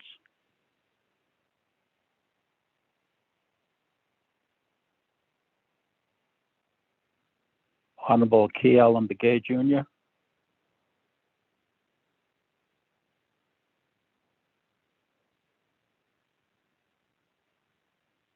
Honorable Kiel and Begay Jr. Chairman, can you hear me? Yes, you have the floor. All right. I wanted to make an amendment for the telecommunication in the amount of about $6 million, but if the staff are saying that they don't have all the documents, may I get clarified before I make my next decision, Chairman, to preserve my time. Thank you, Honorable Kiel and Begay Jr. Mr. Rico. Mr. Speaker Pro Tem, members of the 24th Navajo Nation Council, I will forward to this Chief of Staff Yazi for a response. Good evening. Shanant ani behinti gi eya nalsos ultro islado We finalized it and submitted it to OMB and OOC for the documentation. We are just awaiting both memorandums from both of the departments. And as soon as we do, this package should be complete. So Ms. Yazzie, did they respond? Did they say when it'll be ready or have them send a response? At this time, Chair, no response yet. Thank you. Honorable Begay, do you have a follow-up question, sir? Chairman, let me go ahead and I guess since there's no use of making an amendment if the required documents will not be there. Let me go ahead and defer the remaining of my time to Delegate Elmer Begay. Chairman. Thank you very much for that, Honorable Elmer Begay Jr. And may you identify yourself? Ms. Halona, a question of privilege? Okay. Honorable Pernell Halona, what is your point of privilege, sir? Can you clarify the vote for me and what your decision was on the cease debate? I thought that was a tie, 11-11. I didn't hear the ruling, what you ruled there about the cease debate. That's my point of privilege. Question. Thank you, Honorable Pernell Halona. The vote was tie, 11-11. The Rule 12 cease debate D says, by a vote of 2/3 vote of the delegates casting vote shall cause the motion of cease debate to carry. We did not have 2/3 vote, Mr. Honorable Pernell Halona. Thank you. Okay, so the question would be, we needed 2/3 of the council to vote green? Yes, sir. Thank you. Thank you for that clarification. Okay. Mr. Rico, does Honorable Begay, did he give 4 minutes and 38 seconds, or is there more time that he gave to Honorable Elmer Begay? Mr. Speaker Pro Tem, it's 4 minutes and 27 seconds. 4 minutes and 27 seconds. Honorable Elmer Begay, you have 4 minutes and 27 seconds given to you by Honorable Keelan Begay. You have the floor. Okay, can you hear me? Yes, go ahead. Okay, go down. I don't know, Delegate Keelan, no, I don't, the members of the Navajo Nation Council. No, I don't, I'd like to thank my son, too, Speaker Damon, for this legislation. And I don't, the motion party, too, so for allowing us again from the my community from Dalcon and then the surrounding Ibadi Neko is since Bansi case ago. I know that like I was trying to say that is there's elderly that are living about 25% of the elderly is closer to 70, 80 years old. I don't know how it is if you haven't get any water line or power line or any waste system into your home for when you're still closer to 70 years old. But I don't know how they're making it. But they raise the kids. There's 28 kids that are on that power line extension. So that's so I want to make an offer my amendment. So I think Kristen has the amendment written. So so that's how I'll do my amendment to add the Dalcon power line extension, Dalcon chapter. So I believe Kristen has the amendment written, and I believe all of you have that amendment too. And then I think Mr. Rico read into the record too before that. So I will offer amendment number 4, Chair. Thank you, Honorable Elmer Begay. Mr. Rico, could you read that into the record, sir? Mr. Speaker Pro Tem, members of the 24th Navajo Nation Council, Amendment number 4 Page 3, next available line numbers, insert new paragraph DX on new lines as follows. New language _X, the Delicon chapter John Draw Power Line Project, business unit number new, in the amount of $1,076,760 as indicated in Exhibit X. The Office of the Controller has reviewed this request and the comments are included as part of Exhibit X1. The Office of Management and Budget has reviewed this request and provided a budget impact analysis, which is attached as Exhibit X2. 2, add memo from OOC dated February 25th, 2021 as new Exhibit X1. 3, add memo from OMB dated February 12th, 2021 as new Exhibit X2.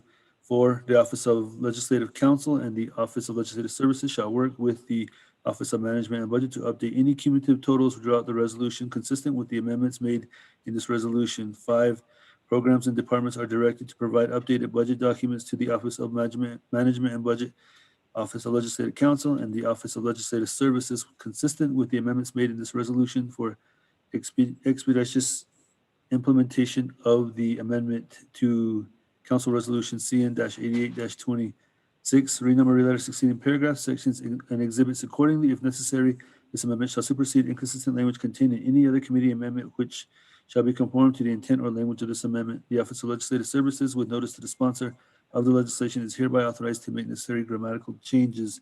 Also included with this amendment are the memos from the Office of the Controller and memo from the from OMB, as well as the budgets. Let me go through the budgets real quick. Okay, 1 second.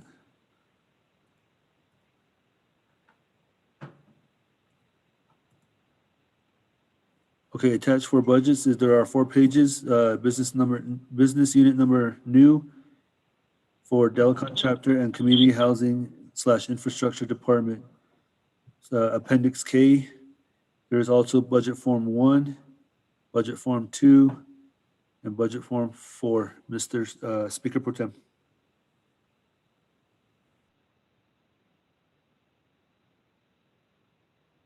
Thank you, Mr. Rico. There's a motion by Honorable Elmer Begay. I'd like to have a second.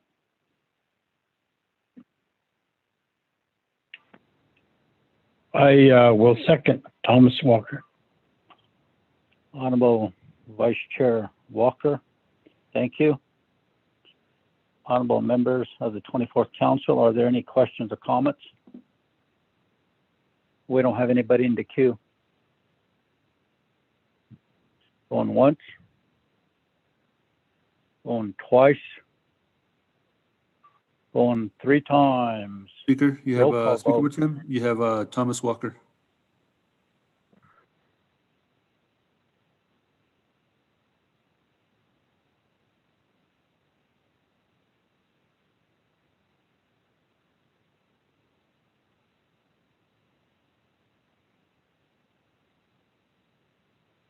Pro Tem Honorable- Speaker. Go ahead, Honorable Vice Chair Walker. Pro Tem, naka tasundahagi jaho kaligi ke nanda njuno ta le bigiswal. He hilon de ko kunzaho ta ilkedende. The amendment made by my brother Elmer Begay from Delcon, Tisto area, Indian Wells, White Cone, Greasewood. Yoke digi the cases even English decision and Southwest Navajo Nation about 8-9 chapters those chapters include my area, Bird Springs Loop to Lonnie Lake.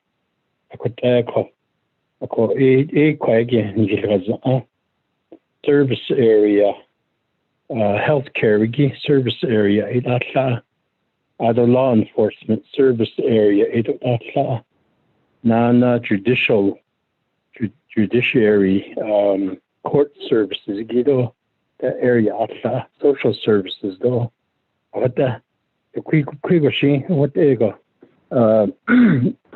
been because the infrastructure, roads and water, power,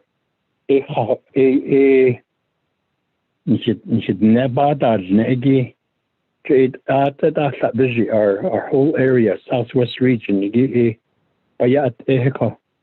So the more infrastructure that's developed, of course, it benefits the whole region. And then, of course, chapter service areas, then voting precincts. At the end of the day, the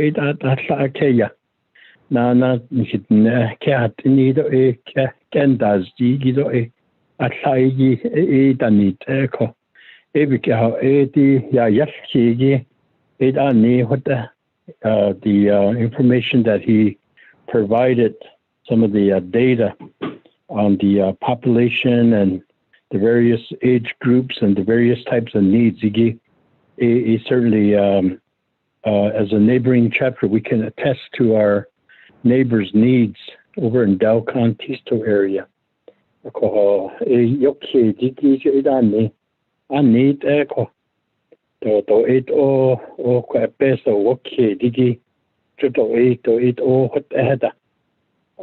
need is real, the people are real, situation is real, and especially now during this pandemic, we see all kinds of disparities out there in various ways. And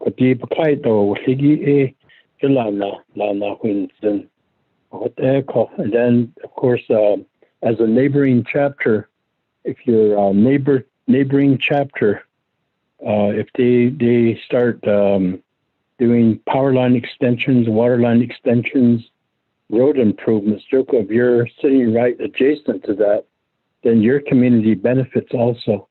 Chances are that power line will be extended, over to different areas. Ultimately, my chapters would benefit. Pro Tem Chair, Chairman Nesto, local Delegate Key Alam Begay, lending your time to one of our colleagues, so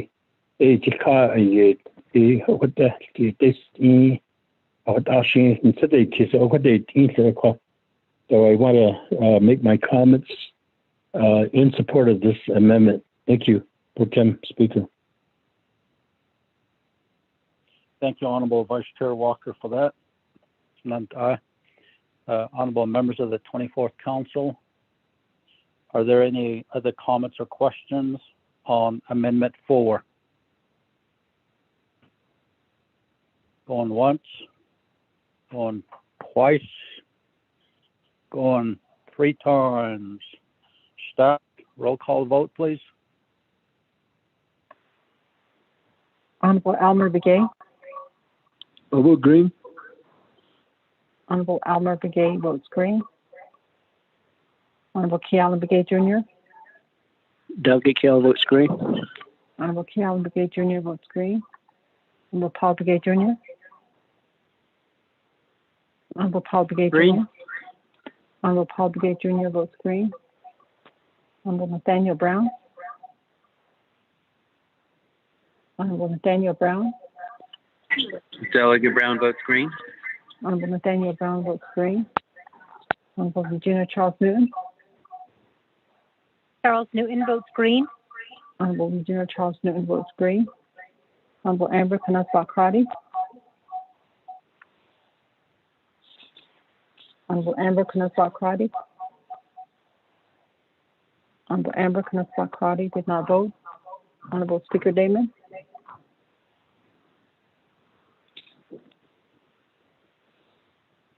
Honorable Speaker Damon. Honorable Herman Daniels Jr. I vote green. Honorable Herman Daniels Jr. votes green. Honorable Mark Freeland. Green. Honorable Mark Freeland votes green. Honorable Cornell Halona. Votes green. Honorable Canal Hawana votes green. Honorable Jamie Henyo. Henyo votes green. Honorable Jamie Henyo votes green. Honorable Vince James. Honorable Vince James. Delegate Jim votes green. Honorable Vince James votes green. Honorable Carl Slater. Honorable Carl Slater votes green. Honorable Raymond Smith Jr. Green. Honorable Raymond Smith Jr. votes green. Honorable Wilson Stewart Jr. Green. Honorable Wilson Stewart Jr. votes green. Honorable Otto So. Vote green. Honorable Otto So votes green. Honorable Charlene So. I vote green. Honorable Charlene So votes green. Honorable Daniel So. I vote green. Honorable Daniel So votes green. Honorable Eugene So. I vote green. Oh, yes, yeah. Honorable Eugene So votes green. Honorable Thomas Walker Jr. Thomas Walker votes green. Honorable Thomas Walker Jr. votes green. Honorable Edison Wanika. Green. Honorable Edison Wanika votes green. Honorable Edmund Yazzie. Green. Honorable Edmund Yazzie votes green. Honorable Jimmy Yellowhair. Delegate Yellowhair votes green. Honorable Jimmy Yellowhair votes green. Honorable Amber Knesset-Crotty. Honorable Amber Knesset-Crotty. Honorable Amber Knesset-Crotty did not vote. Honorable Speaker Damon. Honorable Speaker Damon votes green. With that, Mr. Speaker Pro Tem, you have a vote of 22 in favor and 0 opposed. Mr. Speaker Pro Tem.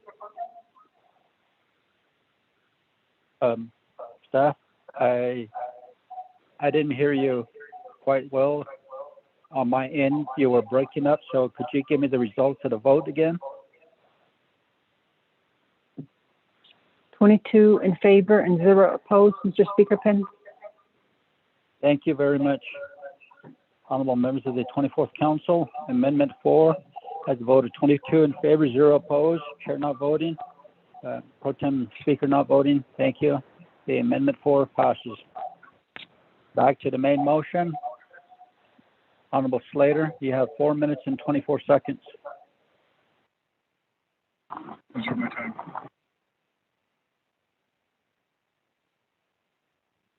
Honorable Slater. Speaker Pro Tem, I reserve my time. Thank you. Honorable Chairman Daniel So, you have 30 seconds.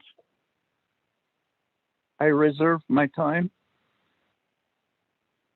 Honorable Chair Eugenia Charles Noon, you have 4 minutes and 54 seconds on the main motion. Thank you. Very quickly, colleagues, I just want to explain criminal investigations is really in desperate need of funding. They're ready to run out of money. So I'm waiting for them to complete Form K. It's very interesting that all of the other departments were helped quickly, but criminal investigations is not being assisted. So I apologize, but I'm going to reserve the rest of my time as I wait for criminal investigations budget forms. Thank you. Thank you. Honorable Eugene So, 1 minute, 25 seconds. And, ja, da,这个现在是基本上一些其实是或者的那个他们国产啊，当地的我全部在那 stuff like what are these on a very basis. So I'm going to hit some areas where it's going to be dark. Often that is from here to Chinley 4 times. So if I'm out, send me green vote. Okay, I'll tell you with my time, which is thank you. thank you, Honorable Jamie Henyo. You have 4 minutes and 22 seconds on the main motion. Okay, yeah, for that acknowledgement from the Speaker Pro Tem. So I believe we are at the tail end of all of our amendments that were on record in the email system. And so, the balance is there. So with that, motion to cease debate is there with me. Second, Juanita.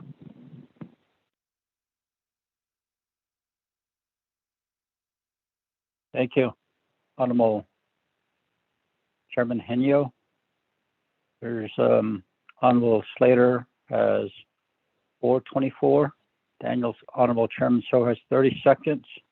Charles Nguyen has 4 minutes, 27 seconds. So you have a motion to cease debate. Is there a second?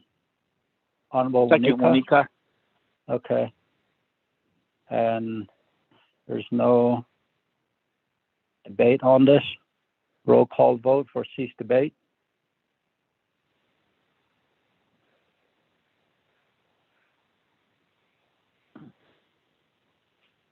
Staff?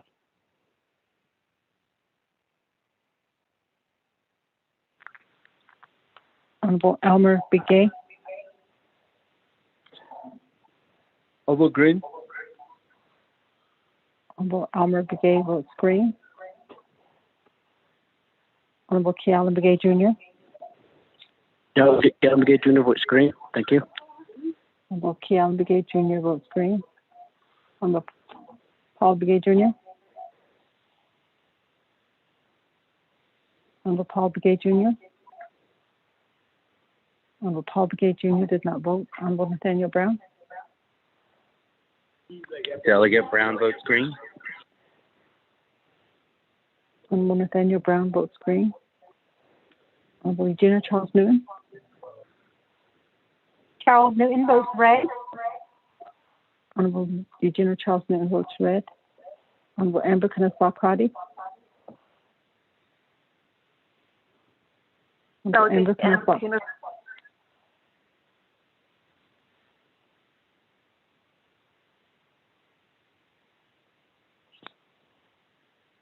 Honorable Amber Knassar Crotty. Shema, Delegate Amber Knassar votes red. Thank you. Honorable Amber Knassar Crotty votes red. Honorable Speaker Damon. Green. Honorable Speaker Damon votes green. Honorable Herman Daniels Jr. Honorable Herman Daniels Jr. Honorable Herman Daniels Jr. did not vote. Honorable Mark Freeland. Honorable Mark Freeland. Honorable Mark Freeland did not vote. Honorable Pernell Halona. Vote votes green. Honorable Pernell Halona votes green. Honorable Jamie Henyo. He votes green. Honorable Jamie Henyo votes green. Honorable Vince James. Delegate James votes red. Honorable Vince James votes red. Honorable Carl Slater. Honorable Carl Slater votes green. Honorable Raymond Smith Jr. Green. Honorable Raymond Smith Jr. votes green. Honorable Wilson Stewart Jr. Green. Honorable Wilson Stewart Jr. votes green. Honorable Otto So. I vote green. Honorable Otto So votes green. Honorable Charlene So. I vote green. Honorable Charlene So votes green. Honorable Daniel So. I vote red. Honorable Daniel So votes red. Honorable Eugene So. Honorable Eugene So. Honorable Eugene So did not vote. Honorable Thomas Walker Jr. Honorable Thomas Walker Jr. Thomas Walker votes green. Honorable Thomas Walker Jr. votes green. Honorable Edison Winika. Green. Honorable Edison Winika votes green. Honorable Evan Yazzie. Green. Honorable Evan Yazzie votes green. Honorable Jimmy Yellowhair. Delegate Yellowhair votes green. Honorable Jimmy Yellowhair votes green. Honorable Paul Begay Jr. Honorable Paul Begay Jr. Honorable Paul Begay Jr. did not vote. Honorable Herman Daniels Jr. I vote green. Honorable Herman Daniels Jr. votes green. Honorable Mark Freeland. Honorable Mark Freeland. Honorable Mark Freeland did not vote. Honorable Eugene So. Honorable Eugene So. Green. Oh. Honorable Eugene So votes green. Honorable Paul Begay Jr. votes green. With that, Mr. Speaker Pro Tem, you have a vote of 18 in favor and 4 opposed. Mr. Speaker Pro Tem. Thank you very much. There's a vote of 18 in favor, 4 opposed for cease debate. Cease debate motion carries. Thank you. So we'll go back to the main motion for the final vote. Mr. Rico, could you do the final reading, sir? Mr. Speaker Pro Tem and members of the 24th Navajo Nation Council, you have 4 amendments. Amendment number 1. 1, replace budget form for the campaign programs in Exhibit A with new budget forms. 1, Navajo Nation Council, Budget and Finance Committee, Office of the Speaker, Office of Legislative Council, and Elections Administration Offices. 2, page 1, line 15, insert new language as follows. After comprehensive budget, insert new language _ semicolon, approving a supplemental appropriation in the amount of $9,236,549 to fund Navajo Nation government operations, waiving 12 NNC section 820 E, F, and J, and _ 3, page 2, line 30, insert new paragraph C as follows. C, the Navajo Nation approves the supplemental appropriation as indicated in Exhibits B and C delineated below from the unreserved undesignated fund balance in the total amount of $9,236,549. The Office of the Controller has reviewed this request and the comments are included in Exhibit D. The Office of Management and Budget has reviewed this request and provided budget impact analysis, which is attached as Exhibit E. 1, to the Legislative Branch in the amount of $1,050,457 as indicated in Exhibit B and paragraphs A through F below. A, Office of Navajo Government Development BU, Business Unit number 101016 in the amount of $69,432. B, Office of Legislative Council, Business Unit number 101017 in the amount of $165,522. C, Office of the Auditor General, Business Unit number 101024 in the amount of $200,000. D, Human Rights Commission, Business Unit number 101029 in the amount of $47,771. E, Office of Ethics and Rules, Business Unit number 101020 in the amount of $890. And F, Navajo Committee, Business Unit number 101033 in the amount of $566,842. 2, to the Executive Branch in the amount of $8,186,092 as indicated in Exhibit C and paragraphs A through U below. A, Division of Community Development, ASC, Business Unit number 108125 in the amount of $438,371. B, Department of Health, Business Unit number 113001 in the amount of $750,000. C, Navajo Nation Washington Office, Business Unit number 103002 in the amount of $17,662. D, Division of General Services, Business Unit number 112001 in the amount of $175,000. E, DOJ Office of the Attorney General, Business Unit number 104001 in the amount of $250,000. F, Division of Public Safety, Business Unit number 116018 in the amount of $2,833,945. G, Division of Public Safety, Admin, Business Unit number new in the amount of $330,000. H, Navajo Nation Chapter Stipend, Business Unit number 108014 to 108123 in the amount of $770,985. I, Office of the President and Vice President, Business Unit number 103001 in the amount of $556,480. J, Office of the Navajo Tax Commission, Business Unit number 106001 in the amount of $106,000. K, Office of Management and Budget, Business Unit Number 105001 in the amount of $68,120. L, Division of Natural Resources, Admin, Business Unit Number 115001 in the amount of $33,846. M, Division of Natural Resources, Land Department, Business Unit Number 115021 in the amount of $54,219. In Division of Natural Resources, Department of Fish and Wildlife, Business Unit Number 115025 in the amount of $52,499. O, Division of Natural Resources, Department of Fish and Wildlife, Zoo, Business Unit Number 115035 in the amount of $18,334.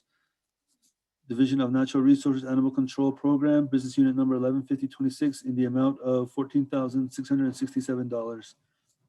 P, Division of Natural Resources, Resource Enforcement, Business Unit Number 115027 in the amount of $283,516. Q, Division of Natural Resources, Vet and Livestock Program, Business Unit Number 115034 in the amount of $29,113. R, Division of Natural Resources, Parks and Recreation, Business Unit Number 115037 in the amount of $8,080. S, Division of Natural Resources, Parks and Recreation, Business Unit Number New in the amount of $70,625. T, Navajo Nation, Washington Office, Business Unit Number 103002 in the amount of $264,630. U, Daltex, Admin, Business Unit Number 113010 in the amount of $144,512. V, Daltex, Tuba City, Business Unit Number 113014 in the amount of $183,614. W, Daltex, Crown Point, Business Unit Number 113013 in the amount of $139,530.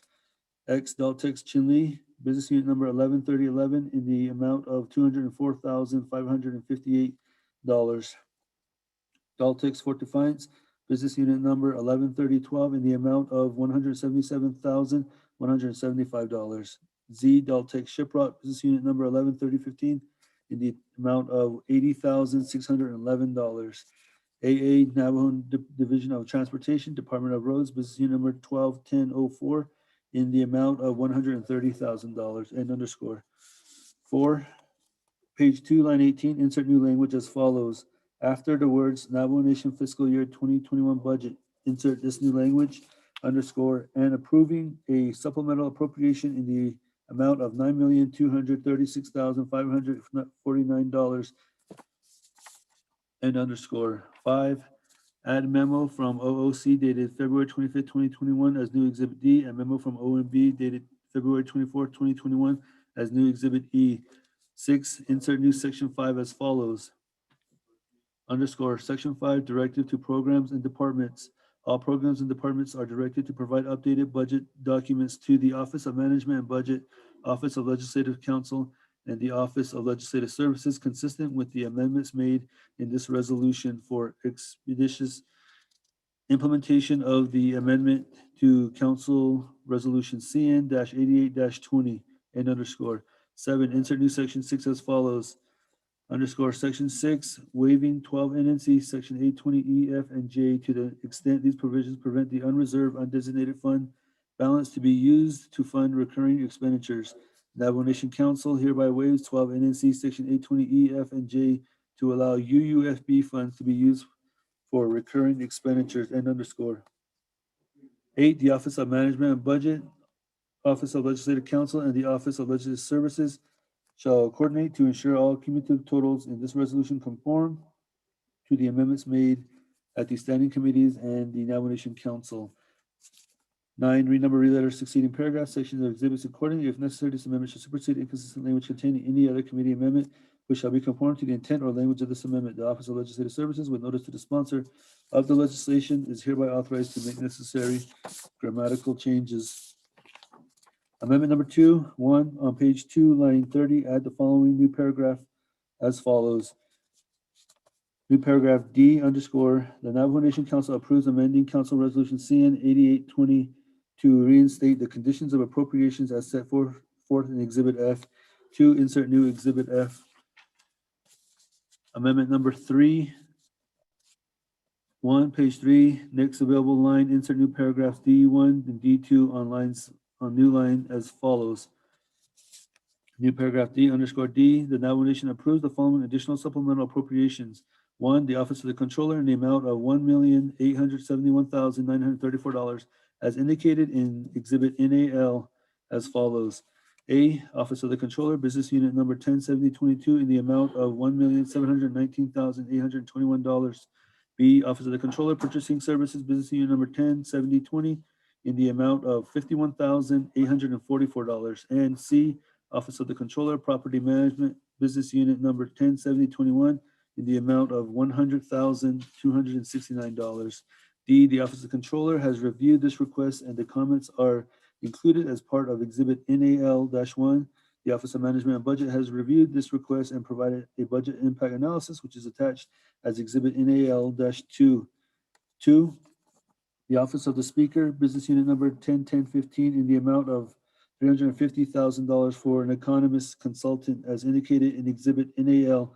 The Office of the Controller has reviewed this request and the comments are included as part of Exhibit NAL-1. The Office of Management and Budget has reviewed this request and provided a budget impact analysis, which is attached as Exhibit NAL-2. For OOC budget add memo from OOC dated February 25th, 2021 as new Exhibit NAL-1, add memo from OMB dated January 29th, 2021 as new Exhibit NAL-2. 3, for economist consultant budget, add memo from OOC dated February 25th, 2021 as new Exhibit NAL-1, add memo from OMB dated February 25th, 2021 as new Exhibit NAL-2. 4, page 3, next available line numbers, insert new paragraph DX as new lines as follows. New language underscore X, the Rama Navajo Public Safety Business Unit number new in the amount of $616,926 as indicated in Exhibit X. The Office of the Controller has reviewed this request and the comments are included as part of Exhibit X1. The Office of Management and Budget has reviewed this request and provided a budget impact analysis, which is attached as Exhibit X2.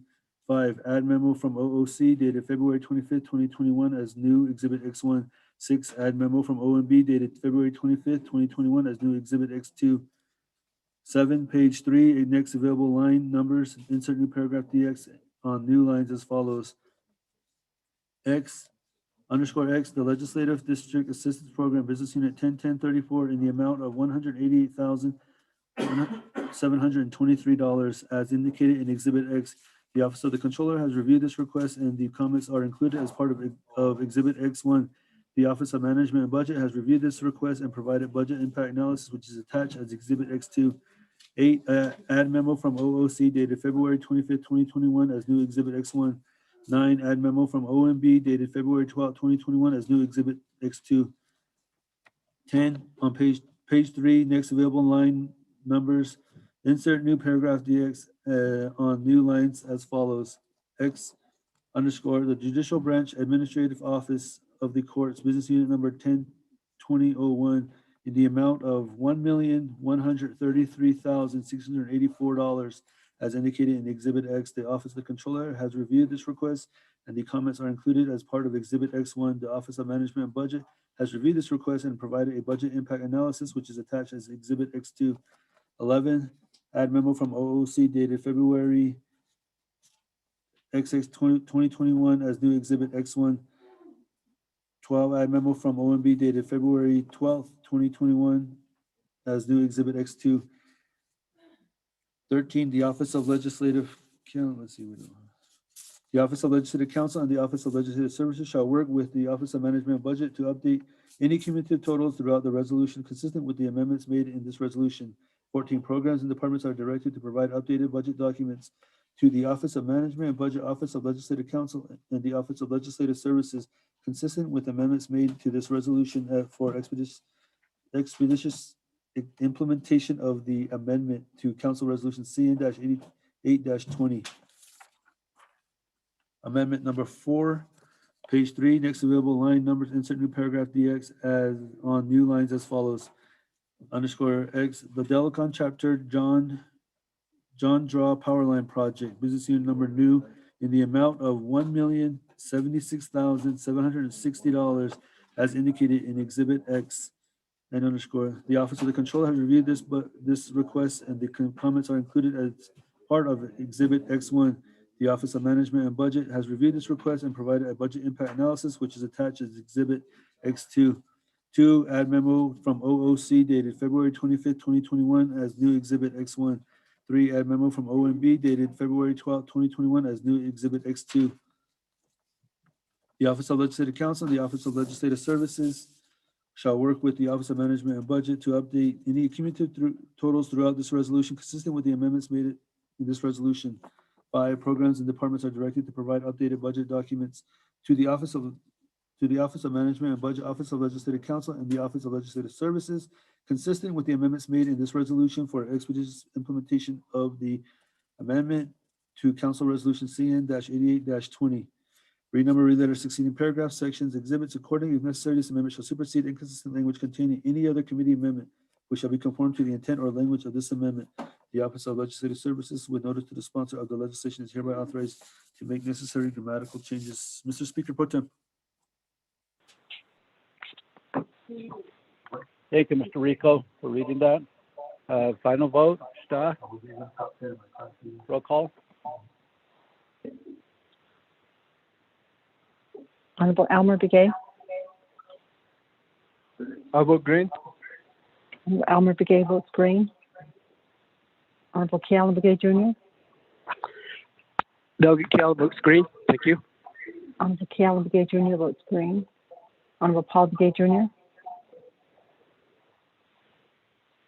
Honorable Paul Begay Jr. Honorable Paul Begay Jr. did not vote. Honorable Nathaniel Brown. Delegate Brown votes green. Yeah. Honorable Nathaniel Brown votes green. Delegate Paul Honorable Begay votes green. Honorable Paul Begay Jr. votes green. Honorable Eugenia Charles Newton. Honorable Eugenia Charles Newton. Honorable Eugenia Charles Newton did not vote.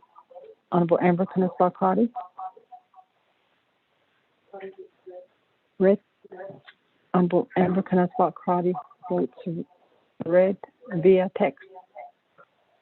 Honorable Speaker Damon. Honorable Speaker Damon votes green. Honorable Herman Daniels Jr. I vote green. Honorable Herman Daniels Jr. votes green. Honorable Mark Freeland. Green.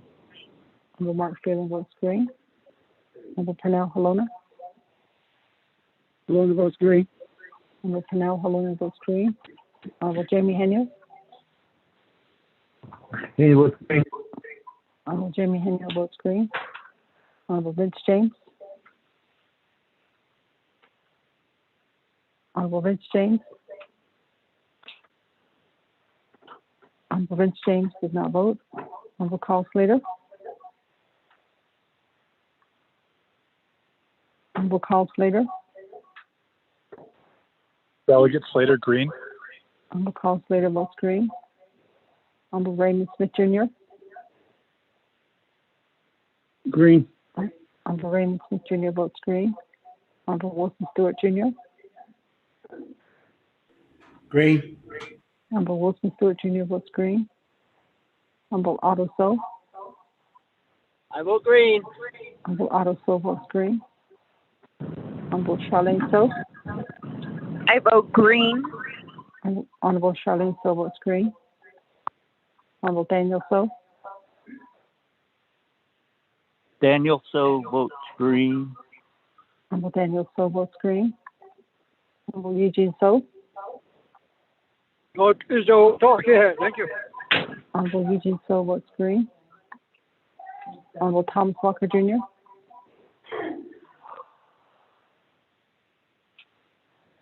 Honorable Thomas Walker Jr. Honorable Thomas Walker Jr. did not vote. Honorable Edison Winika. Honorable Edison Winika. Honorable Edison Winika did not vote. Honorable Edmund Yazi. Green. Honorable Edmund Yazi votes green. Honorable Jimmy Yellowhair. Delegate Yellowhair votes green. Honorable Jimmy Yellowhair votes green. Honorable Edison Winika votes green. Honorable Eugenia Charles Newton. Honorable Eugenia Charles Newton via text votes red. Honorable Vince James. Honorable Vince James. James votes red. Honorable Vince James votes red. Honorable Thomas Walker Jr. Honorable Thomas Walker Jr. Honorable Thomas Walker Jr. did not vote. With that, Mr. Speaker Pro Tem, you have a vote of 19 in favor and 3 opposed. Mr. Speaker Pro Tem. Thank you very much. We have a vote of 19 in favor. Opposed. Pro Tem voting. Motion carries the legislation 6-21. Thank you. I will now.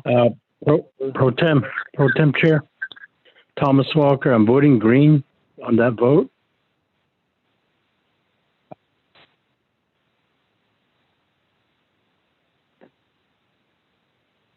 This is Thomas Walker, and I'm voting green. Thank you, Vice Chair Walker. Our staff, Honorable Vice Chair Walker votes green, so there will be 20 in favor, opposed. This is Delegate Winika voting green. Our staff. Mr. Speaker Pro Tem, we got Honorable Walker voting green, and we already had Honorable Winika voting green, so that makes it 20 in favor and 3 opposed. Speaker Pro Tem not voting. Much. Honorable members, Fourth Council, legislation 0006-21 passes with a vote of 20 in favor and opposed. I will now throw the gavel across the mound to Honorable Speaker Damon. Back to you, sir.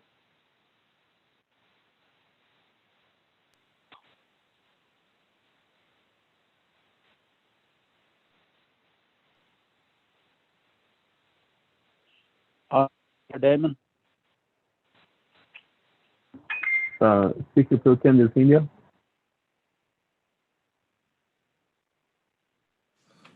Can you hear me now? I can hear you now. Okay, thank you, Chairman. Sorry for that. My computer gets stuck sometimes. Thank you very much, Chairman, first of all, for taking the helm there. I got the gavel back.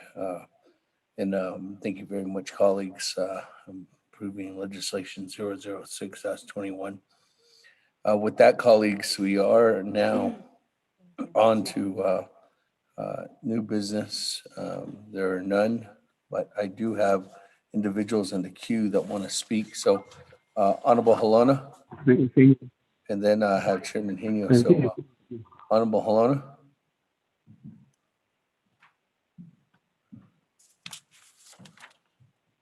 We are at, there's new business done, 7 closed session announcements, adjournment. But before I go there, Honorable Halona, did you have?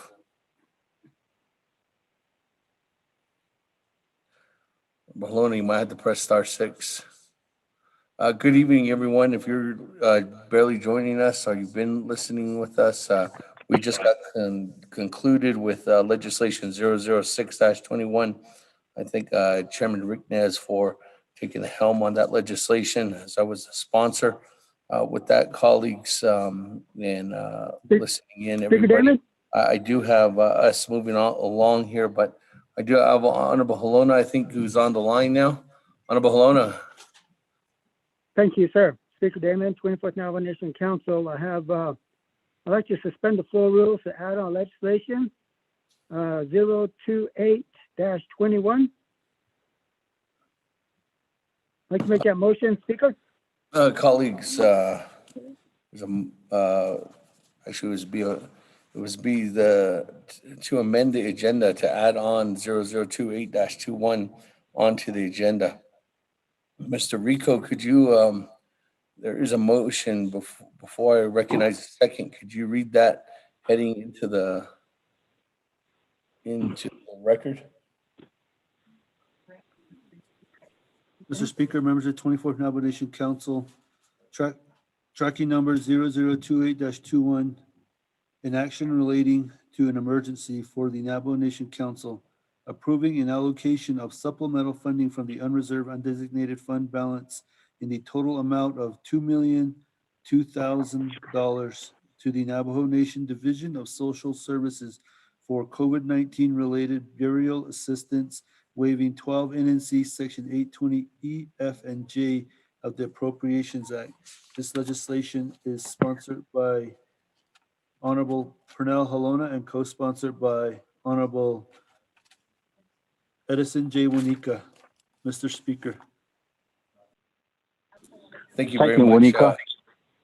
Thank you very much, Mr. Rico. With that, colleagues, there's a motion to amend the agenda to add on legislation 0028-21. A motion by Honorable Halona. Second? Is there a second? Honorable Wanika. Yes. Okay. Thank you, Honorable Wanika. With that, colleagues, on this motion, due to the fact that we are in Navajo Nation Council, colleagues, in order to add 0028-21, we will need 16 votes in order to amend the agenda. So this will go on as the first item under new business, reminding colleagues that this is a legislation for UUFB, and it is stated that it's an emergency legislation. With that, is there any comments, questions on the amendment? Daniel. Chairman Hino, and then I'll go to Honorable Chairman Daniel. So, Chairman Hino, the floor is yours. Speaker Damon, Doris, member of the 24th Navajo Nation Council.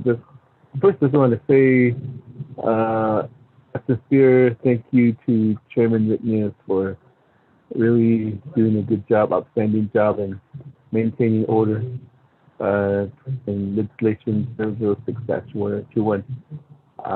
Really do appreciate his stepping up to the plate and providing assistance. So we got through it. On this one, we need to be mindful of the time.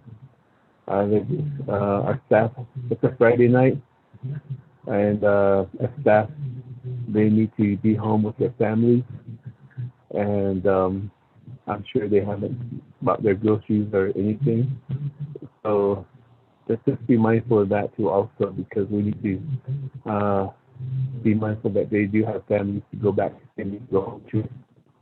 I think they feel about now at home, and we're keeping note here. So I just wanted to bring that out, and I'm sure this one will have a chance to do things also. Sheena, for that time, and with the rest of my time. Thank you very much, Chairman. Thank you very much for recognizing the staff too as well. With that, let me move on down. Chairman Daniel, so the floor is yours. Thank you, other members of the council. This is clearly coming out of the blue. We had a report this morning by Division Director Deanna Neswood-Gishi, and she never even highlighted that they needed extra funds for burial assistance. And I'm like, I think it's proper that they go through the committees, HES, BNF, NABI, and to the council. That would be my thoughts. And again,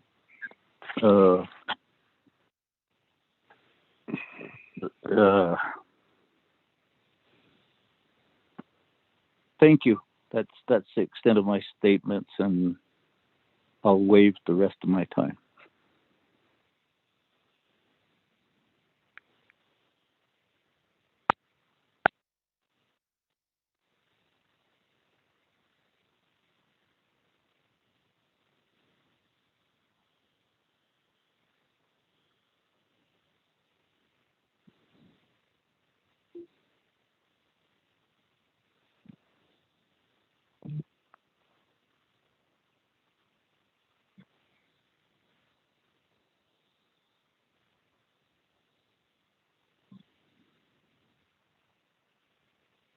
Sure.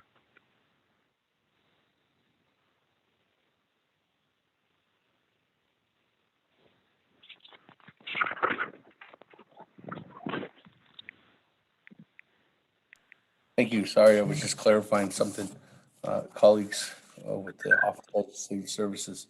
With that, let me go to Honorable Slater, then I'll come back to the sponsor of the amendment. Honorable Slater, the floor is yours. Thank you very much, Speaker. I would like to echo the sentiment of the chair of HES, and I believe that Chair Nez, Delegate Ricky Nez, has emphasized the need to respect the oversight committees. And in this process, we would be completely circumventing the committee for something or an issue that has never been addressed to the committee. I strongly request my colleagues to not vote in favor of adding this to the agenda, because as it was stated, this is completely out of the blue, and we cannot appropriate this amount of funding to a program that in a division that has serious issues. We don't have OOC and OMB, who did review the other items and were available at NABI and before then to discuss these concerns for 6-21. And it would be premature to rush this through at this point. Thank you. I'll waive the rest of my time.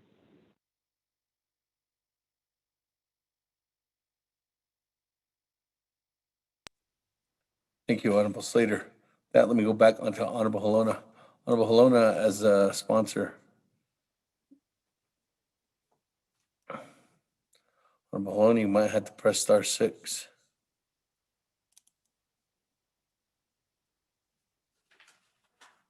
Chair, I'm here, Chair. I hear you.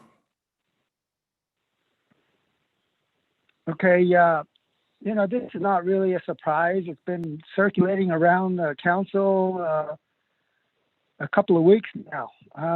It was brought up, I believe, 2 weeks ago that they will be needing funding over there, and it was discussed, and I think it was a HES committee meeting. It was mentioned, and so when I got wind of it, I talked to Paulson Chaco. Mr. Chaco said that they were trying to look for funding in the president's budget to make up for this difference. And as time came near, the council was having a special session to get this through. There's 107 people on the list that we've already buried, and several on the list that were still pending. So I don't know how you can say that this is not a surprise. There are people dying almost every day from COVID. This is what the money is for, to pay for the COVID deaths. The bill needs to be paid now with the mortuaries. They keep giving us a line of credit. Now they're if we don't treat them the way they need to be treated and pay the bill, we won't be able to get anything from them later on if we ever have this problem again. Or either they're going to cut us off completely. Again, like I said, this has been circulating around the council for several weeks now, so I don't know why you're thinking it's coming out of left field. It's been mentioned. I know there's some delegates that already knew about this.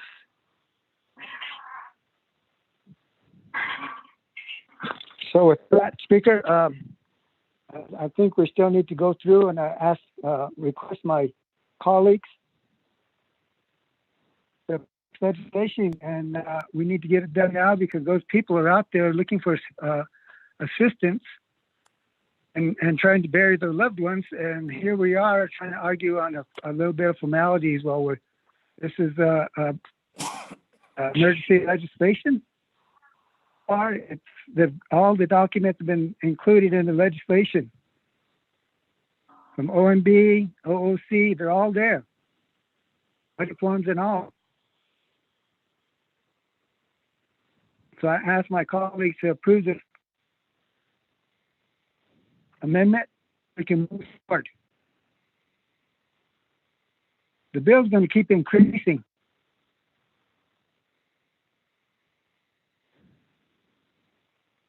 We can only pray that we don't have to use all of this money for what we have to use it for. That's my hope. My hope is not to have to use all this money. But the way this virus has been treating and all these new strains of viruses are worse than the ones we already have.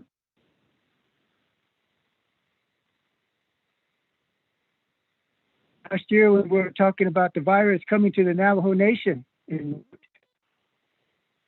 February. We were talking about it was going to come here. It was sure enough to come. It is on the way. And now, over 1,000 people that are taken from us. That we don't have to use all of this funds for the purpose that it's been intended. Mahlona, you're breaking up.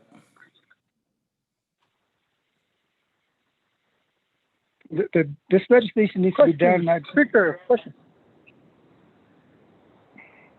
Thank you, Honorable Mahlona. Honorable Eugene So. Yeah, I can put you in the queue if it's just a regular question, but you're interrupting Honorable Mahlona. Unless if it's a question.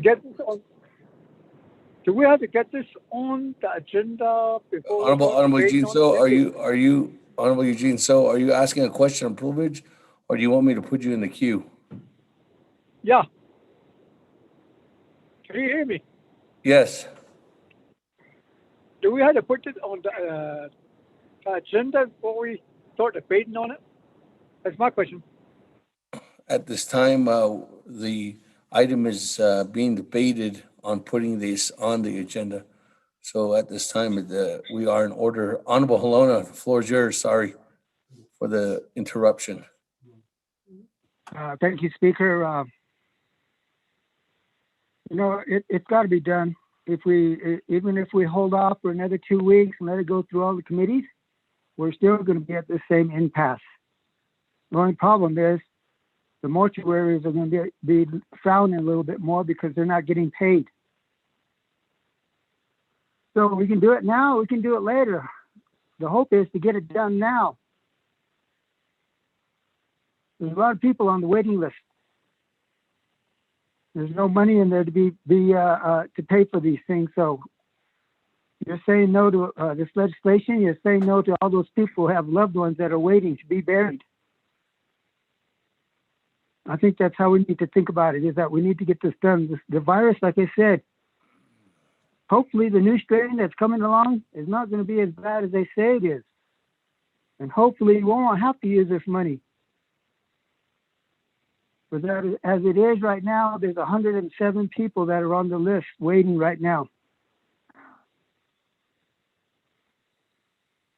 So with that, Speaker, I ask my colleagues to support this amendment to add it to the legislation so we can move it past and vote on it. Thank you. All right. Thank you, Honorable Mahlona. With that, colleagues, any other comments, questions on the motion to amend? Going once, going twice, going 3 times. Go to board. This is 2/3 votes.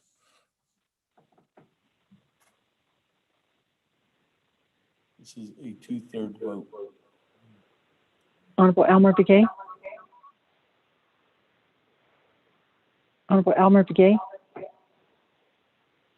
Honorable Elmer Begay did not vote. Honorable Kealan Begay Jr. Delegate Kealan votes green. Thank you. Honorable Kealan Begay Jr. votes green. Honorable Paul Begay Jr. Paul Gay votes green. Honorable Paul Gay Jr. votes green. Honorable Nathaniel Brown. Honorable Nathaniel Brown. Honorable Nathaniel Brown did not vote. Honorable Regina Charles Newton. Honorable Regina Charles Newton. Honorable Regina Charles Newton did not vote. Honorable Delegate Brown votes red. Cardi. Honorable Amber Canespa Cardi. Honorable Amber Canespa Cardi. Honorable Amber Canespa Cardi did not vote. Honorable Nathaniel Brown votes red. Honorable Herman Daniels Jr. Honorable Herman Daniels Jr. Honorable Herman Daniels Jr. did not vote. Honorable Mark Freeland. Green. Honorable Mark Freeland votes green. Honorable Pernell Halona. Lord votes green. Honorable Pernell Halona votes green. Honorable Jamie Henyo. Honorable Jamie Henyo. Honorable Jamie Henyo did not vote. Honorable Vince James. Delegate Dan votes green. Honorable Vince James votes green. Honorable Ricky Nez. Delegate Rick Nez votes green. Honorable Ricky Nez votes green. Honorable Carl Slater. Delegate Slater, red. Honorable Carl Slater votes red. Honorable Raymond Smith Jr. Red. Honorable Raymond Smith Jr. votes red. Honorable Wilson Stewart Jr. Red. Honorable Wilson Stewart Jr. votes red. Honorable Otto So. Honorable Otto So. Otto So votes green. Honorable Otto So votes green. Honorable Charlene So. I vote green. Honorable Charlene So votes green. Honorable Daniel So. Honorable Daniel So. I vote red. Honorable Daniel So votes red. Honorable Eugene So. Votes is not okay.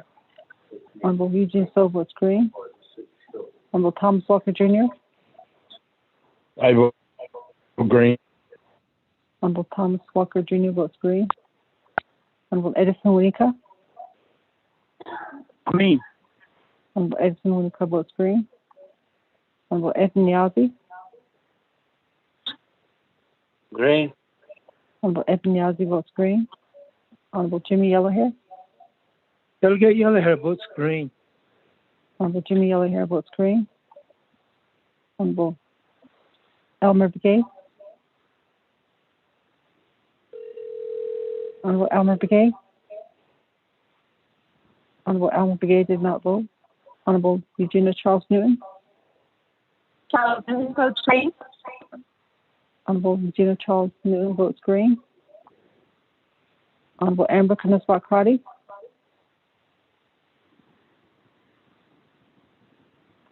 Honorable Amber Canespa Cardi.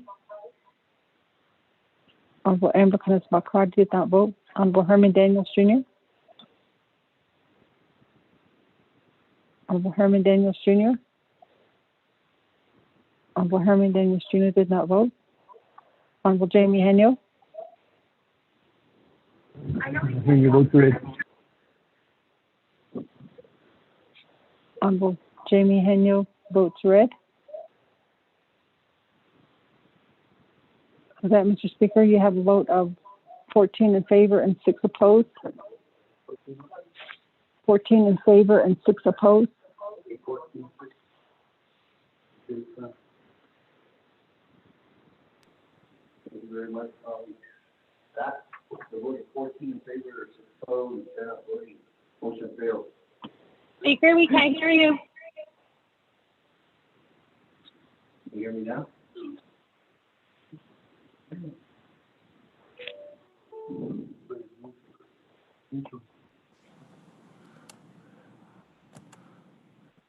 Can you hear me now? Okay. Yes. Thank you. Sorry, colleagues. Chair. I think we need a laptop here or something. With that, colleagues, we have 14 in favor, 6 opposed. Speaker not voting, or a motion fails. Thank you, colleagues. With that, moving on. Let me go on down to Chairman Hino.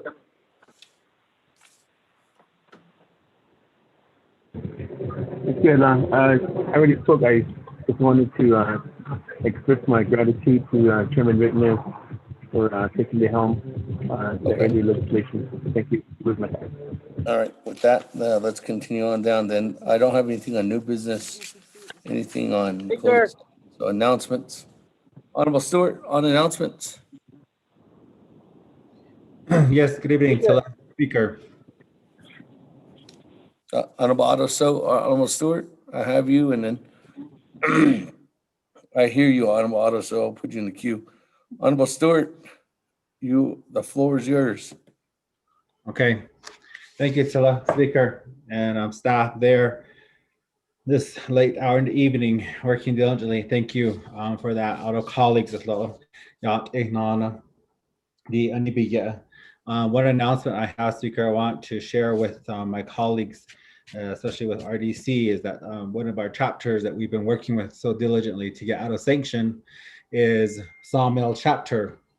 For over 20 plus years, Sawmill Chapter has been sanctioned, and with the chapter leadership under the then chapter coordinator, Sean Livingston, and the staff there, PP workers included, they got themselves out of sanction. So they had their final report review with Auditor General today and also ASC, and that was this morning. So they reported back to me that they're pursuing to get out of to get their paperwork in order to go towards certification for our chapter again as well. So I just wanted to share that, Speaker, this evening. Again, thank you, Shana, Mr. Chairman Rick Nez, for taking the helm this afternoon into this evening for that legislation for all of our divisions and departments. And thank you, colleagues, for the votes and the discussions that have happened from yesterday to this evening to today to this evening. You all have a good weekend, be safe, and thank you, Speaker. That, colleagues, moving on down. Honorable Otto. Thank you very much, Speaker. I was with these. You guys hear me? Okay. Well, members of the 24th Navajo Nation Council, I see really commend you guys and going to this late hour and stayed up late last night to push legislation through. And was it paid? I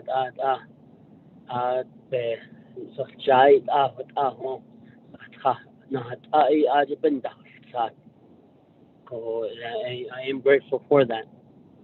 And it is a tremendous responsibility. We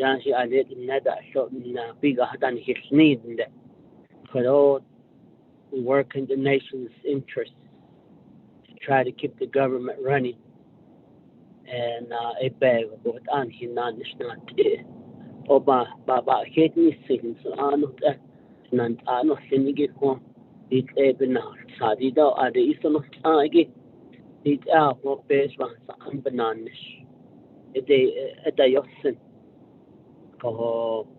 so, they take from their home, life. And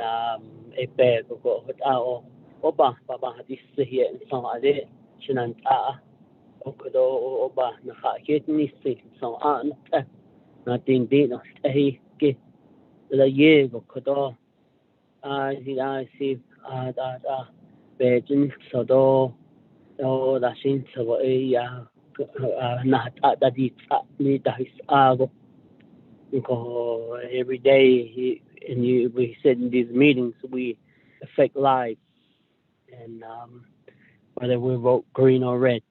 But I'll waive the rest of my time. Thank you.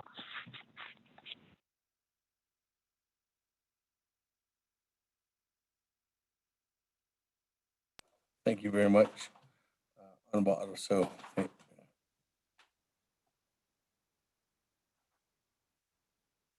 that, colleagues, any other comments, questions? I mean, announcements, sorry. It's late in the hour.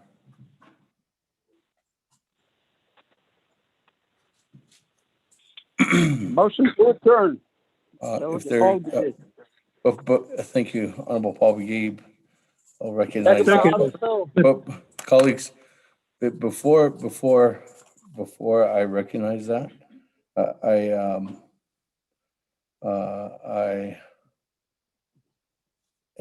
really want to express. I've been through a lot of budgets.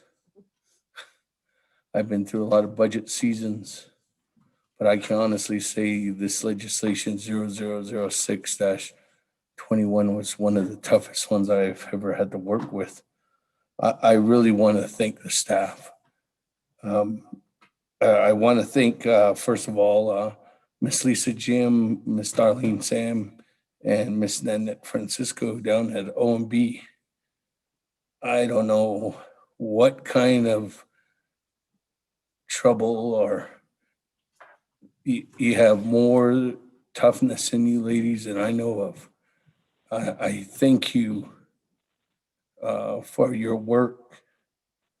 Thank you, Mr. Willie and Perlin Kirk. Sometimes you almost gave me a heart attack, but I thank you for your work too as well. Ms. Brenda Yazzie at OPVP. Thank you very much to our team members here, Manuel and Jalissa, Ms. Uvella, and Bobby. Thank you very much. But I think I really want to thank right now is Ms. Barbara and Ms.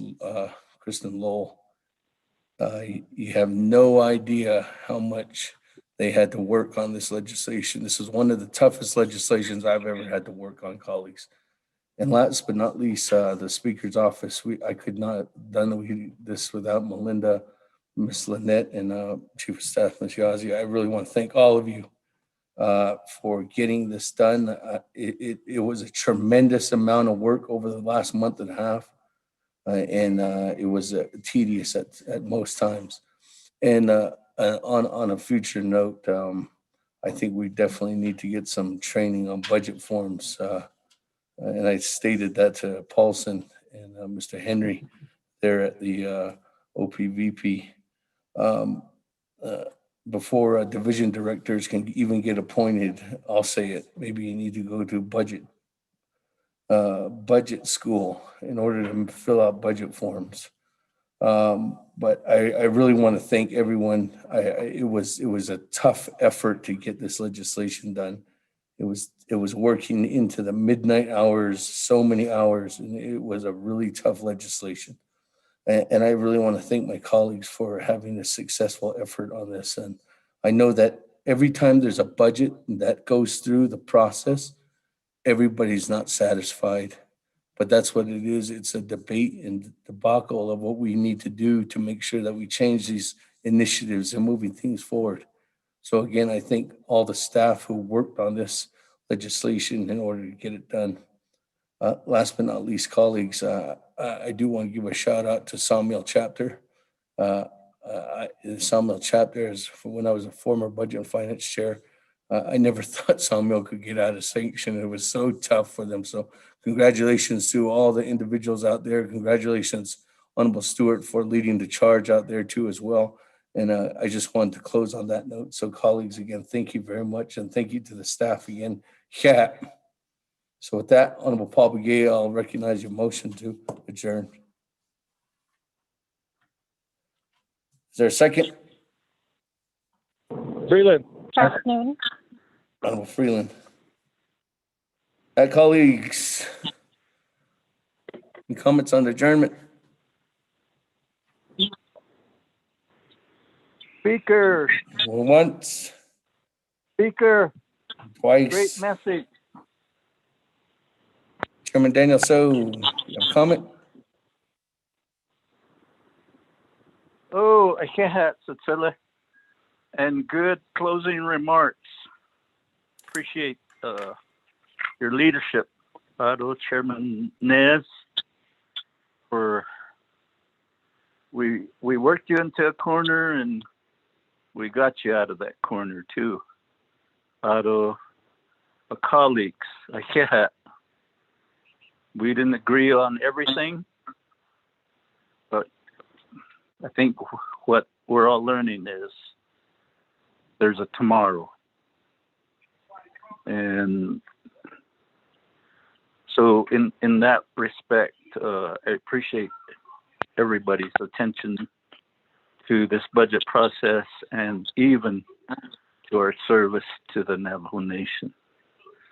I see about Winton do I see.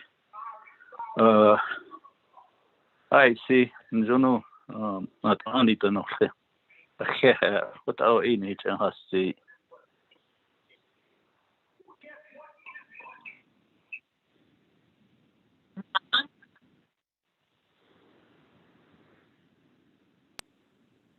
Oh, thank you there, Chairman Daniel. So, colleagues, if there's no other comments, questions, Speaker, this is Delegate Brown.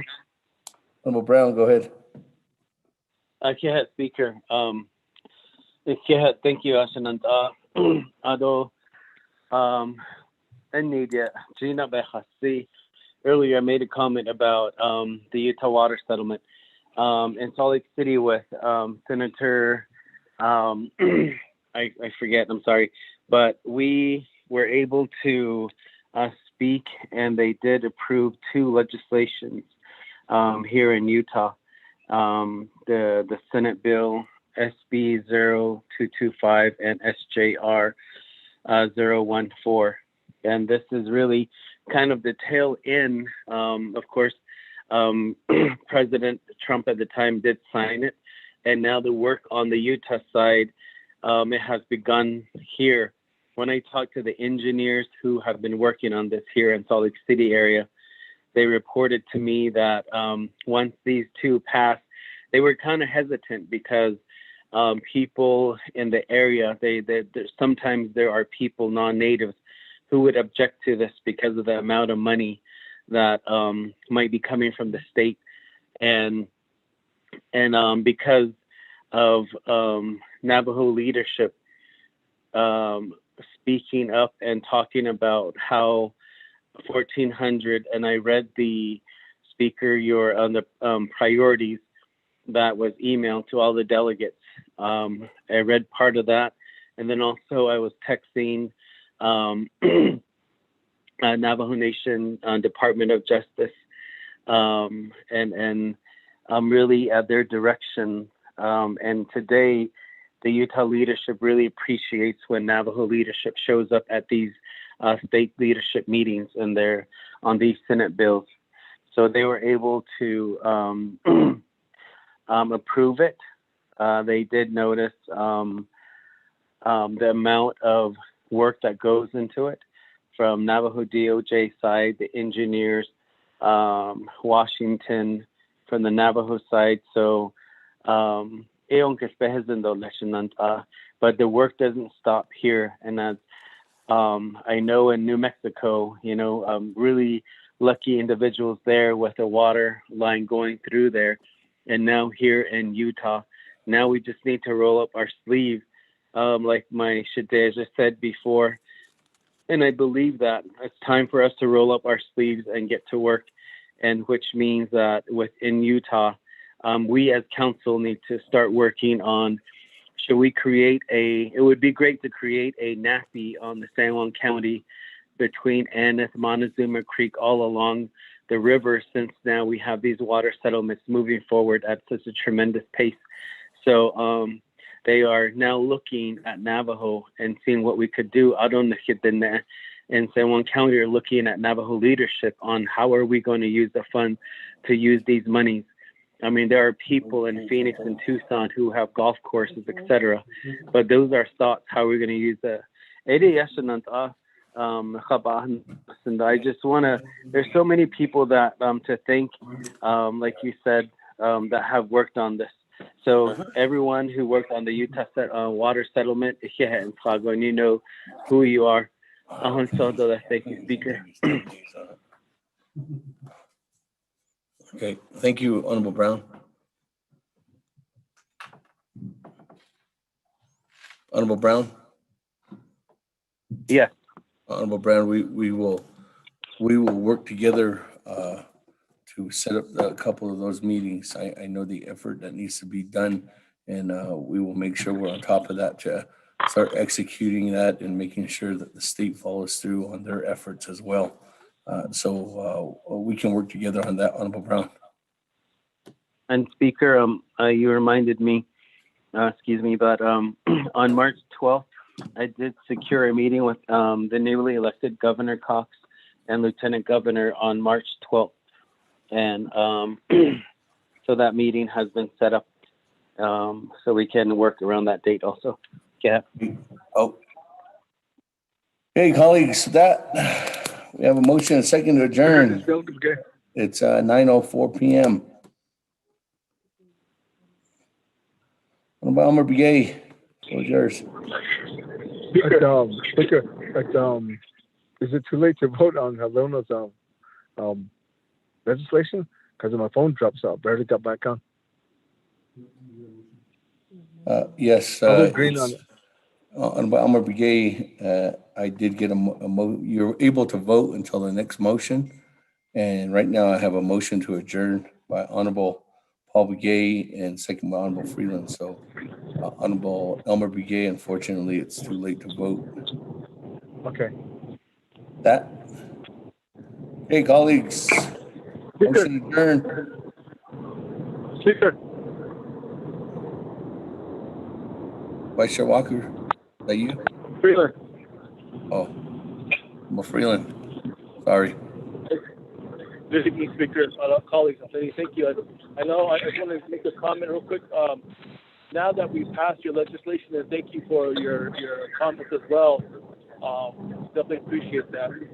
How soon can we look at starting to work with our lobbyists with the states now? We've had to put things on hold with the state task force because we don't have any lobbyists. So how soon could we start working on re-gearing up our state task force efforts? Speaker. The day the president signs the legislation 006-21 into law is the day that we can start working together to notifying our consultants that we have funding to start working with them again. So if this legislation goes over, let's say by the latest of next week, because it's gonna have to go through a couple of reviews, and if the reviews are completed, let's say at the latest by Wednesday, the 10 days from that will be 10 days after Wednesday. Saturday the 13th. Saturday the 13th is 10 days. So you're looking as of late as that to see what the president does on this legislation, Honorable Freeland. Speaker, by that time, most of the state legislatures will be adjourned, so we won't even have any opportunity to have our lobbyists at the state legislature level at all 4 states or all 3 states right now. It's really, we had a really hard luck with this situation that we're in. We didn't have any lobbyists representing us at any of the state capitals this year. It's really unfortunate. But Eddie, thank you, Speaker. Okay. Thank you, Honorable Freeland. That, colleagues, if there's no other comments, questions, joining at 9:04. Speaker, one question, Eugene So. Honorable Eugene So, on adjourning. Motion adjourned. I'll vote green. I just want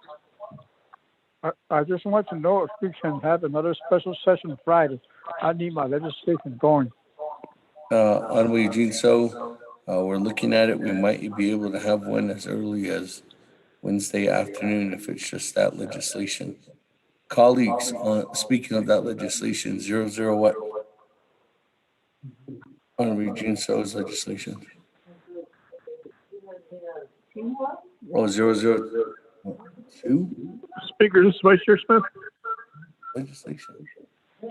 0016? It's a chapter is the one that brings up the 17, 0017. 0017. Colleagues, if you want amendments to that legislation, can you please reach out to Melinda, Ms. Yazzie, Ms. Barbroff, Ms. Lowell immediately, because I don't want to get there that day and then because we're going to have to change out budget forms each and every time. If you see that your chapter is not receiving that amount to get it back up to 25,000, please reach out so that we can start working on that collective amendment, because I'd rather do one amendment than go back and forth between OMB and the controller's office for them to work double hard. So please reach out to staff immediately on that legislation. That, colleagues, we are on a motion to adjourn, 9:04 p.m. If there's no other comments, questions. Speaker, this is what, Speaker. Speaker, this is Vice Chair Smith. Vice Chair Smith, go ahead. Like we spoke earlier, and it's still on my mind, and it's not going to rest easy on my mind. I know that my brother, Eugene So, wants to call a special session, so I'd like to prep for the purposes of the veterans. They're still in dire straits. So I plead with I hope Mr. Chaco's listening, so that we can get something drafted up and get it prepared and ready for the special session that may be coming up the following week, because they are really, really in dire straits, and they were depending on this budget to be part of their request to be put in there, but it was nothing in there. It's not because of anybody's doing. It was just because they really need help. Shananda. So I know that we have possibly a meeting a Wednesday. Maybe we could even speed it up and have it Monday or maybe Tuesday, and get these documents and everything set in order and get it going for these veterans, because they're really in need of help. And it's the permanent trust fund and also their general fund. So, Speaker, I plead with you, and I know that you've been having your staff work overtime, and I give them thumbs up, and yourself thumbs up, and the attorneys, legislative chief counsel and her staff, and them staying up late with us and going through this whole. And I know they're tired and they're looking forward for the weekend. And I just want to say, you guys have a safe and good weekend. Enjoy your family and whatever activities you have. Just be safe out there, and God bless you all. Thank you, Speaker. Thank you very much, Vice Chair Smith. I take into that as a consideration, also as a consideration, I think the next budget amendment to the or a supplemental budget that's going to be collectively put together is, from what I heard in this discussion and then in moving forward, is one, I know that Madam Chair Charles Newton talked about the criminal investigators. I know there was talk about Division of Social Services. There's also talk about Division of Human Resources that we're needing additional funds, and also the veterans. So I think collectively, those are probably be a next legislation that will be moved forward collectively regarding any kind of supplemental appropriation to any one of these organizations. So we'll be working on that to get that completed. That's our next initiative, as well as other ones. But we can make sure to start that on a new day tomorrow. We'll be working together with Paulson Chaco and his team members, as he knows that we have reached out and we are working together, and we look to have those future discussions on the veterans. But this information about other budgets came to light too as well out of this discussion. So again, thank you, Honorable Vice Chair Smith. Oh, no, thank you. Hey, with that, colleagues, there's nothing else. Let's go to Mr. board. Speaker, this is Delegate Daniels. Herman Daniels, go ahead. Yes, thank you, Mr. Speaker. 24th Navajo Nation colleagues, Kodo National Council, Kodo staff, Legislative Council, Kodo Arunana Kodo, Ani Kodo Shnalia Hatzigi, Kodo Delegate Vice Chair Smith, Kodo Hatzigi, Kodo I see Ni Kodo Nagait. Throughout the Navajo Nation, we have veterans. In my area, there's a veteran that's homeless, and he was placed in Coolidge, Arizona, at one of the homeless veterans shelter. So right now he's down there, and he's really in dire need of a house or a home. So I knew Ecuador the other day. I was reading the email from Shema Ecuador, Madam Chair Charles Newton Ecuador Lagi. So the veteran that I'm talking about, he's from Shanto. So at the state, Ecuador every 4 years, veterans, when it comes to election, veterans spend down are elders. So we shouldn't be treating our veterans like this. So I first case of I see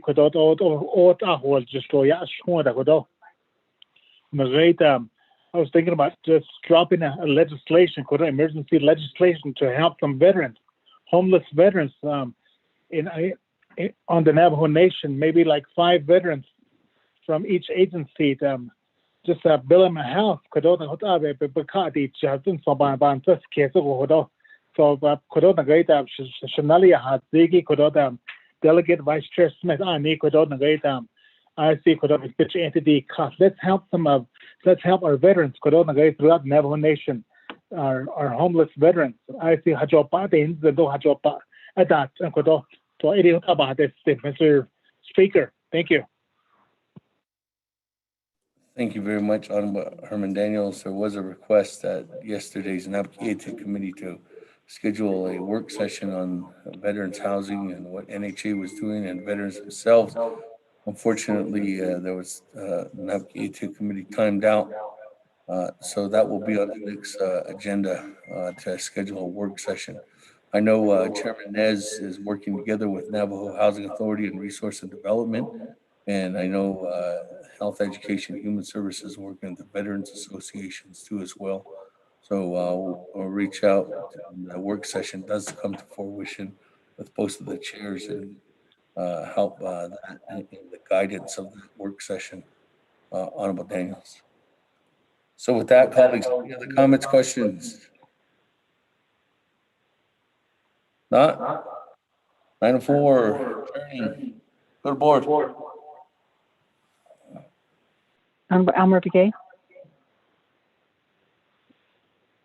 Honorable Elmer Begay. Honorable Elmer Begay did not vote. Honorable Keala Begay Jr. Honorable Keala Begay Jr. Honorable Keala Begay Jr. via text vote screen. Honorable Paul Begay Jr.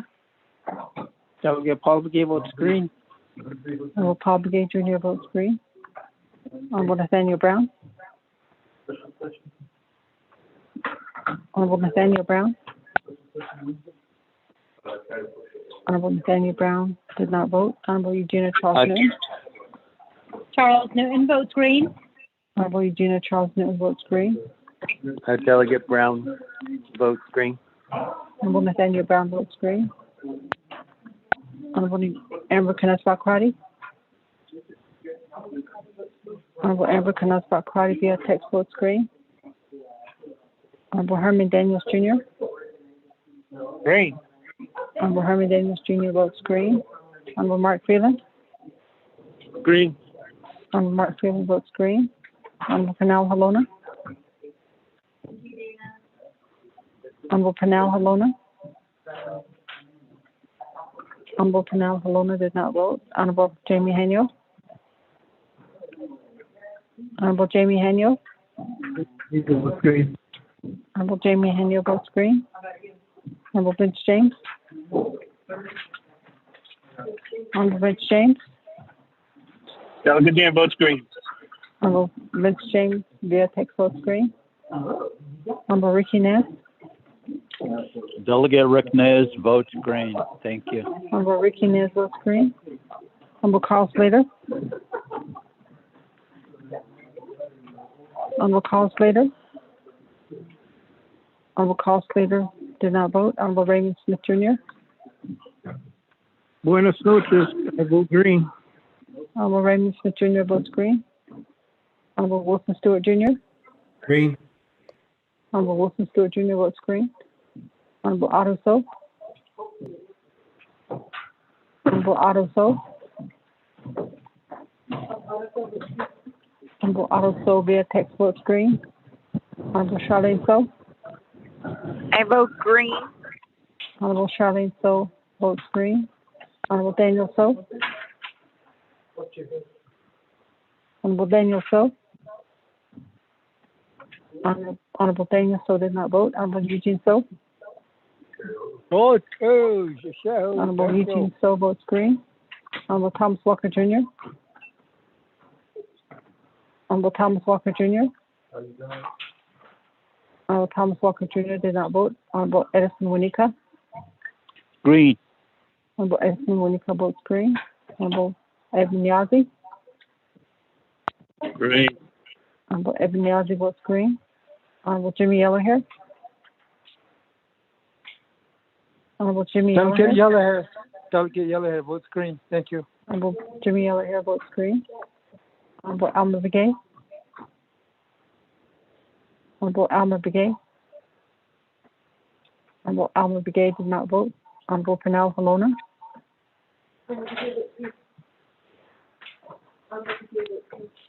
Honorable Pernell Halona.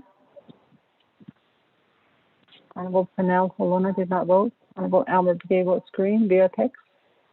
Honorable Carl Slater. Honorable Carl Slater via text votes green.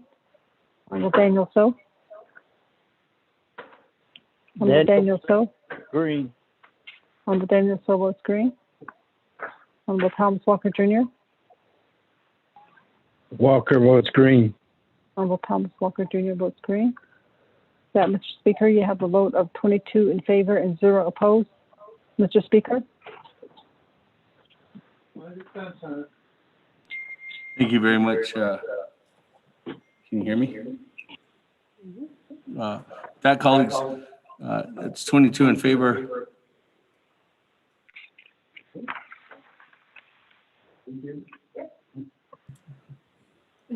Twenty-two in favor, 0 opposed. Chair not voting, or Speaker not voting in this case. Have a good evening, everyone. Thank you very much. We officially adjourned at 9:04 p.m. Yeah. Thank you. Thank you, Speaker.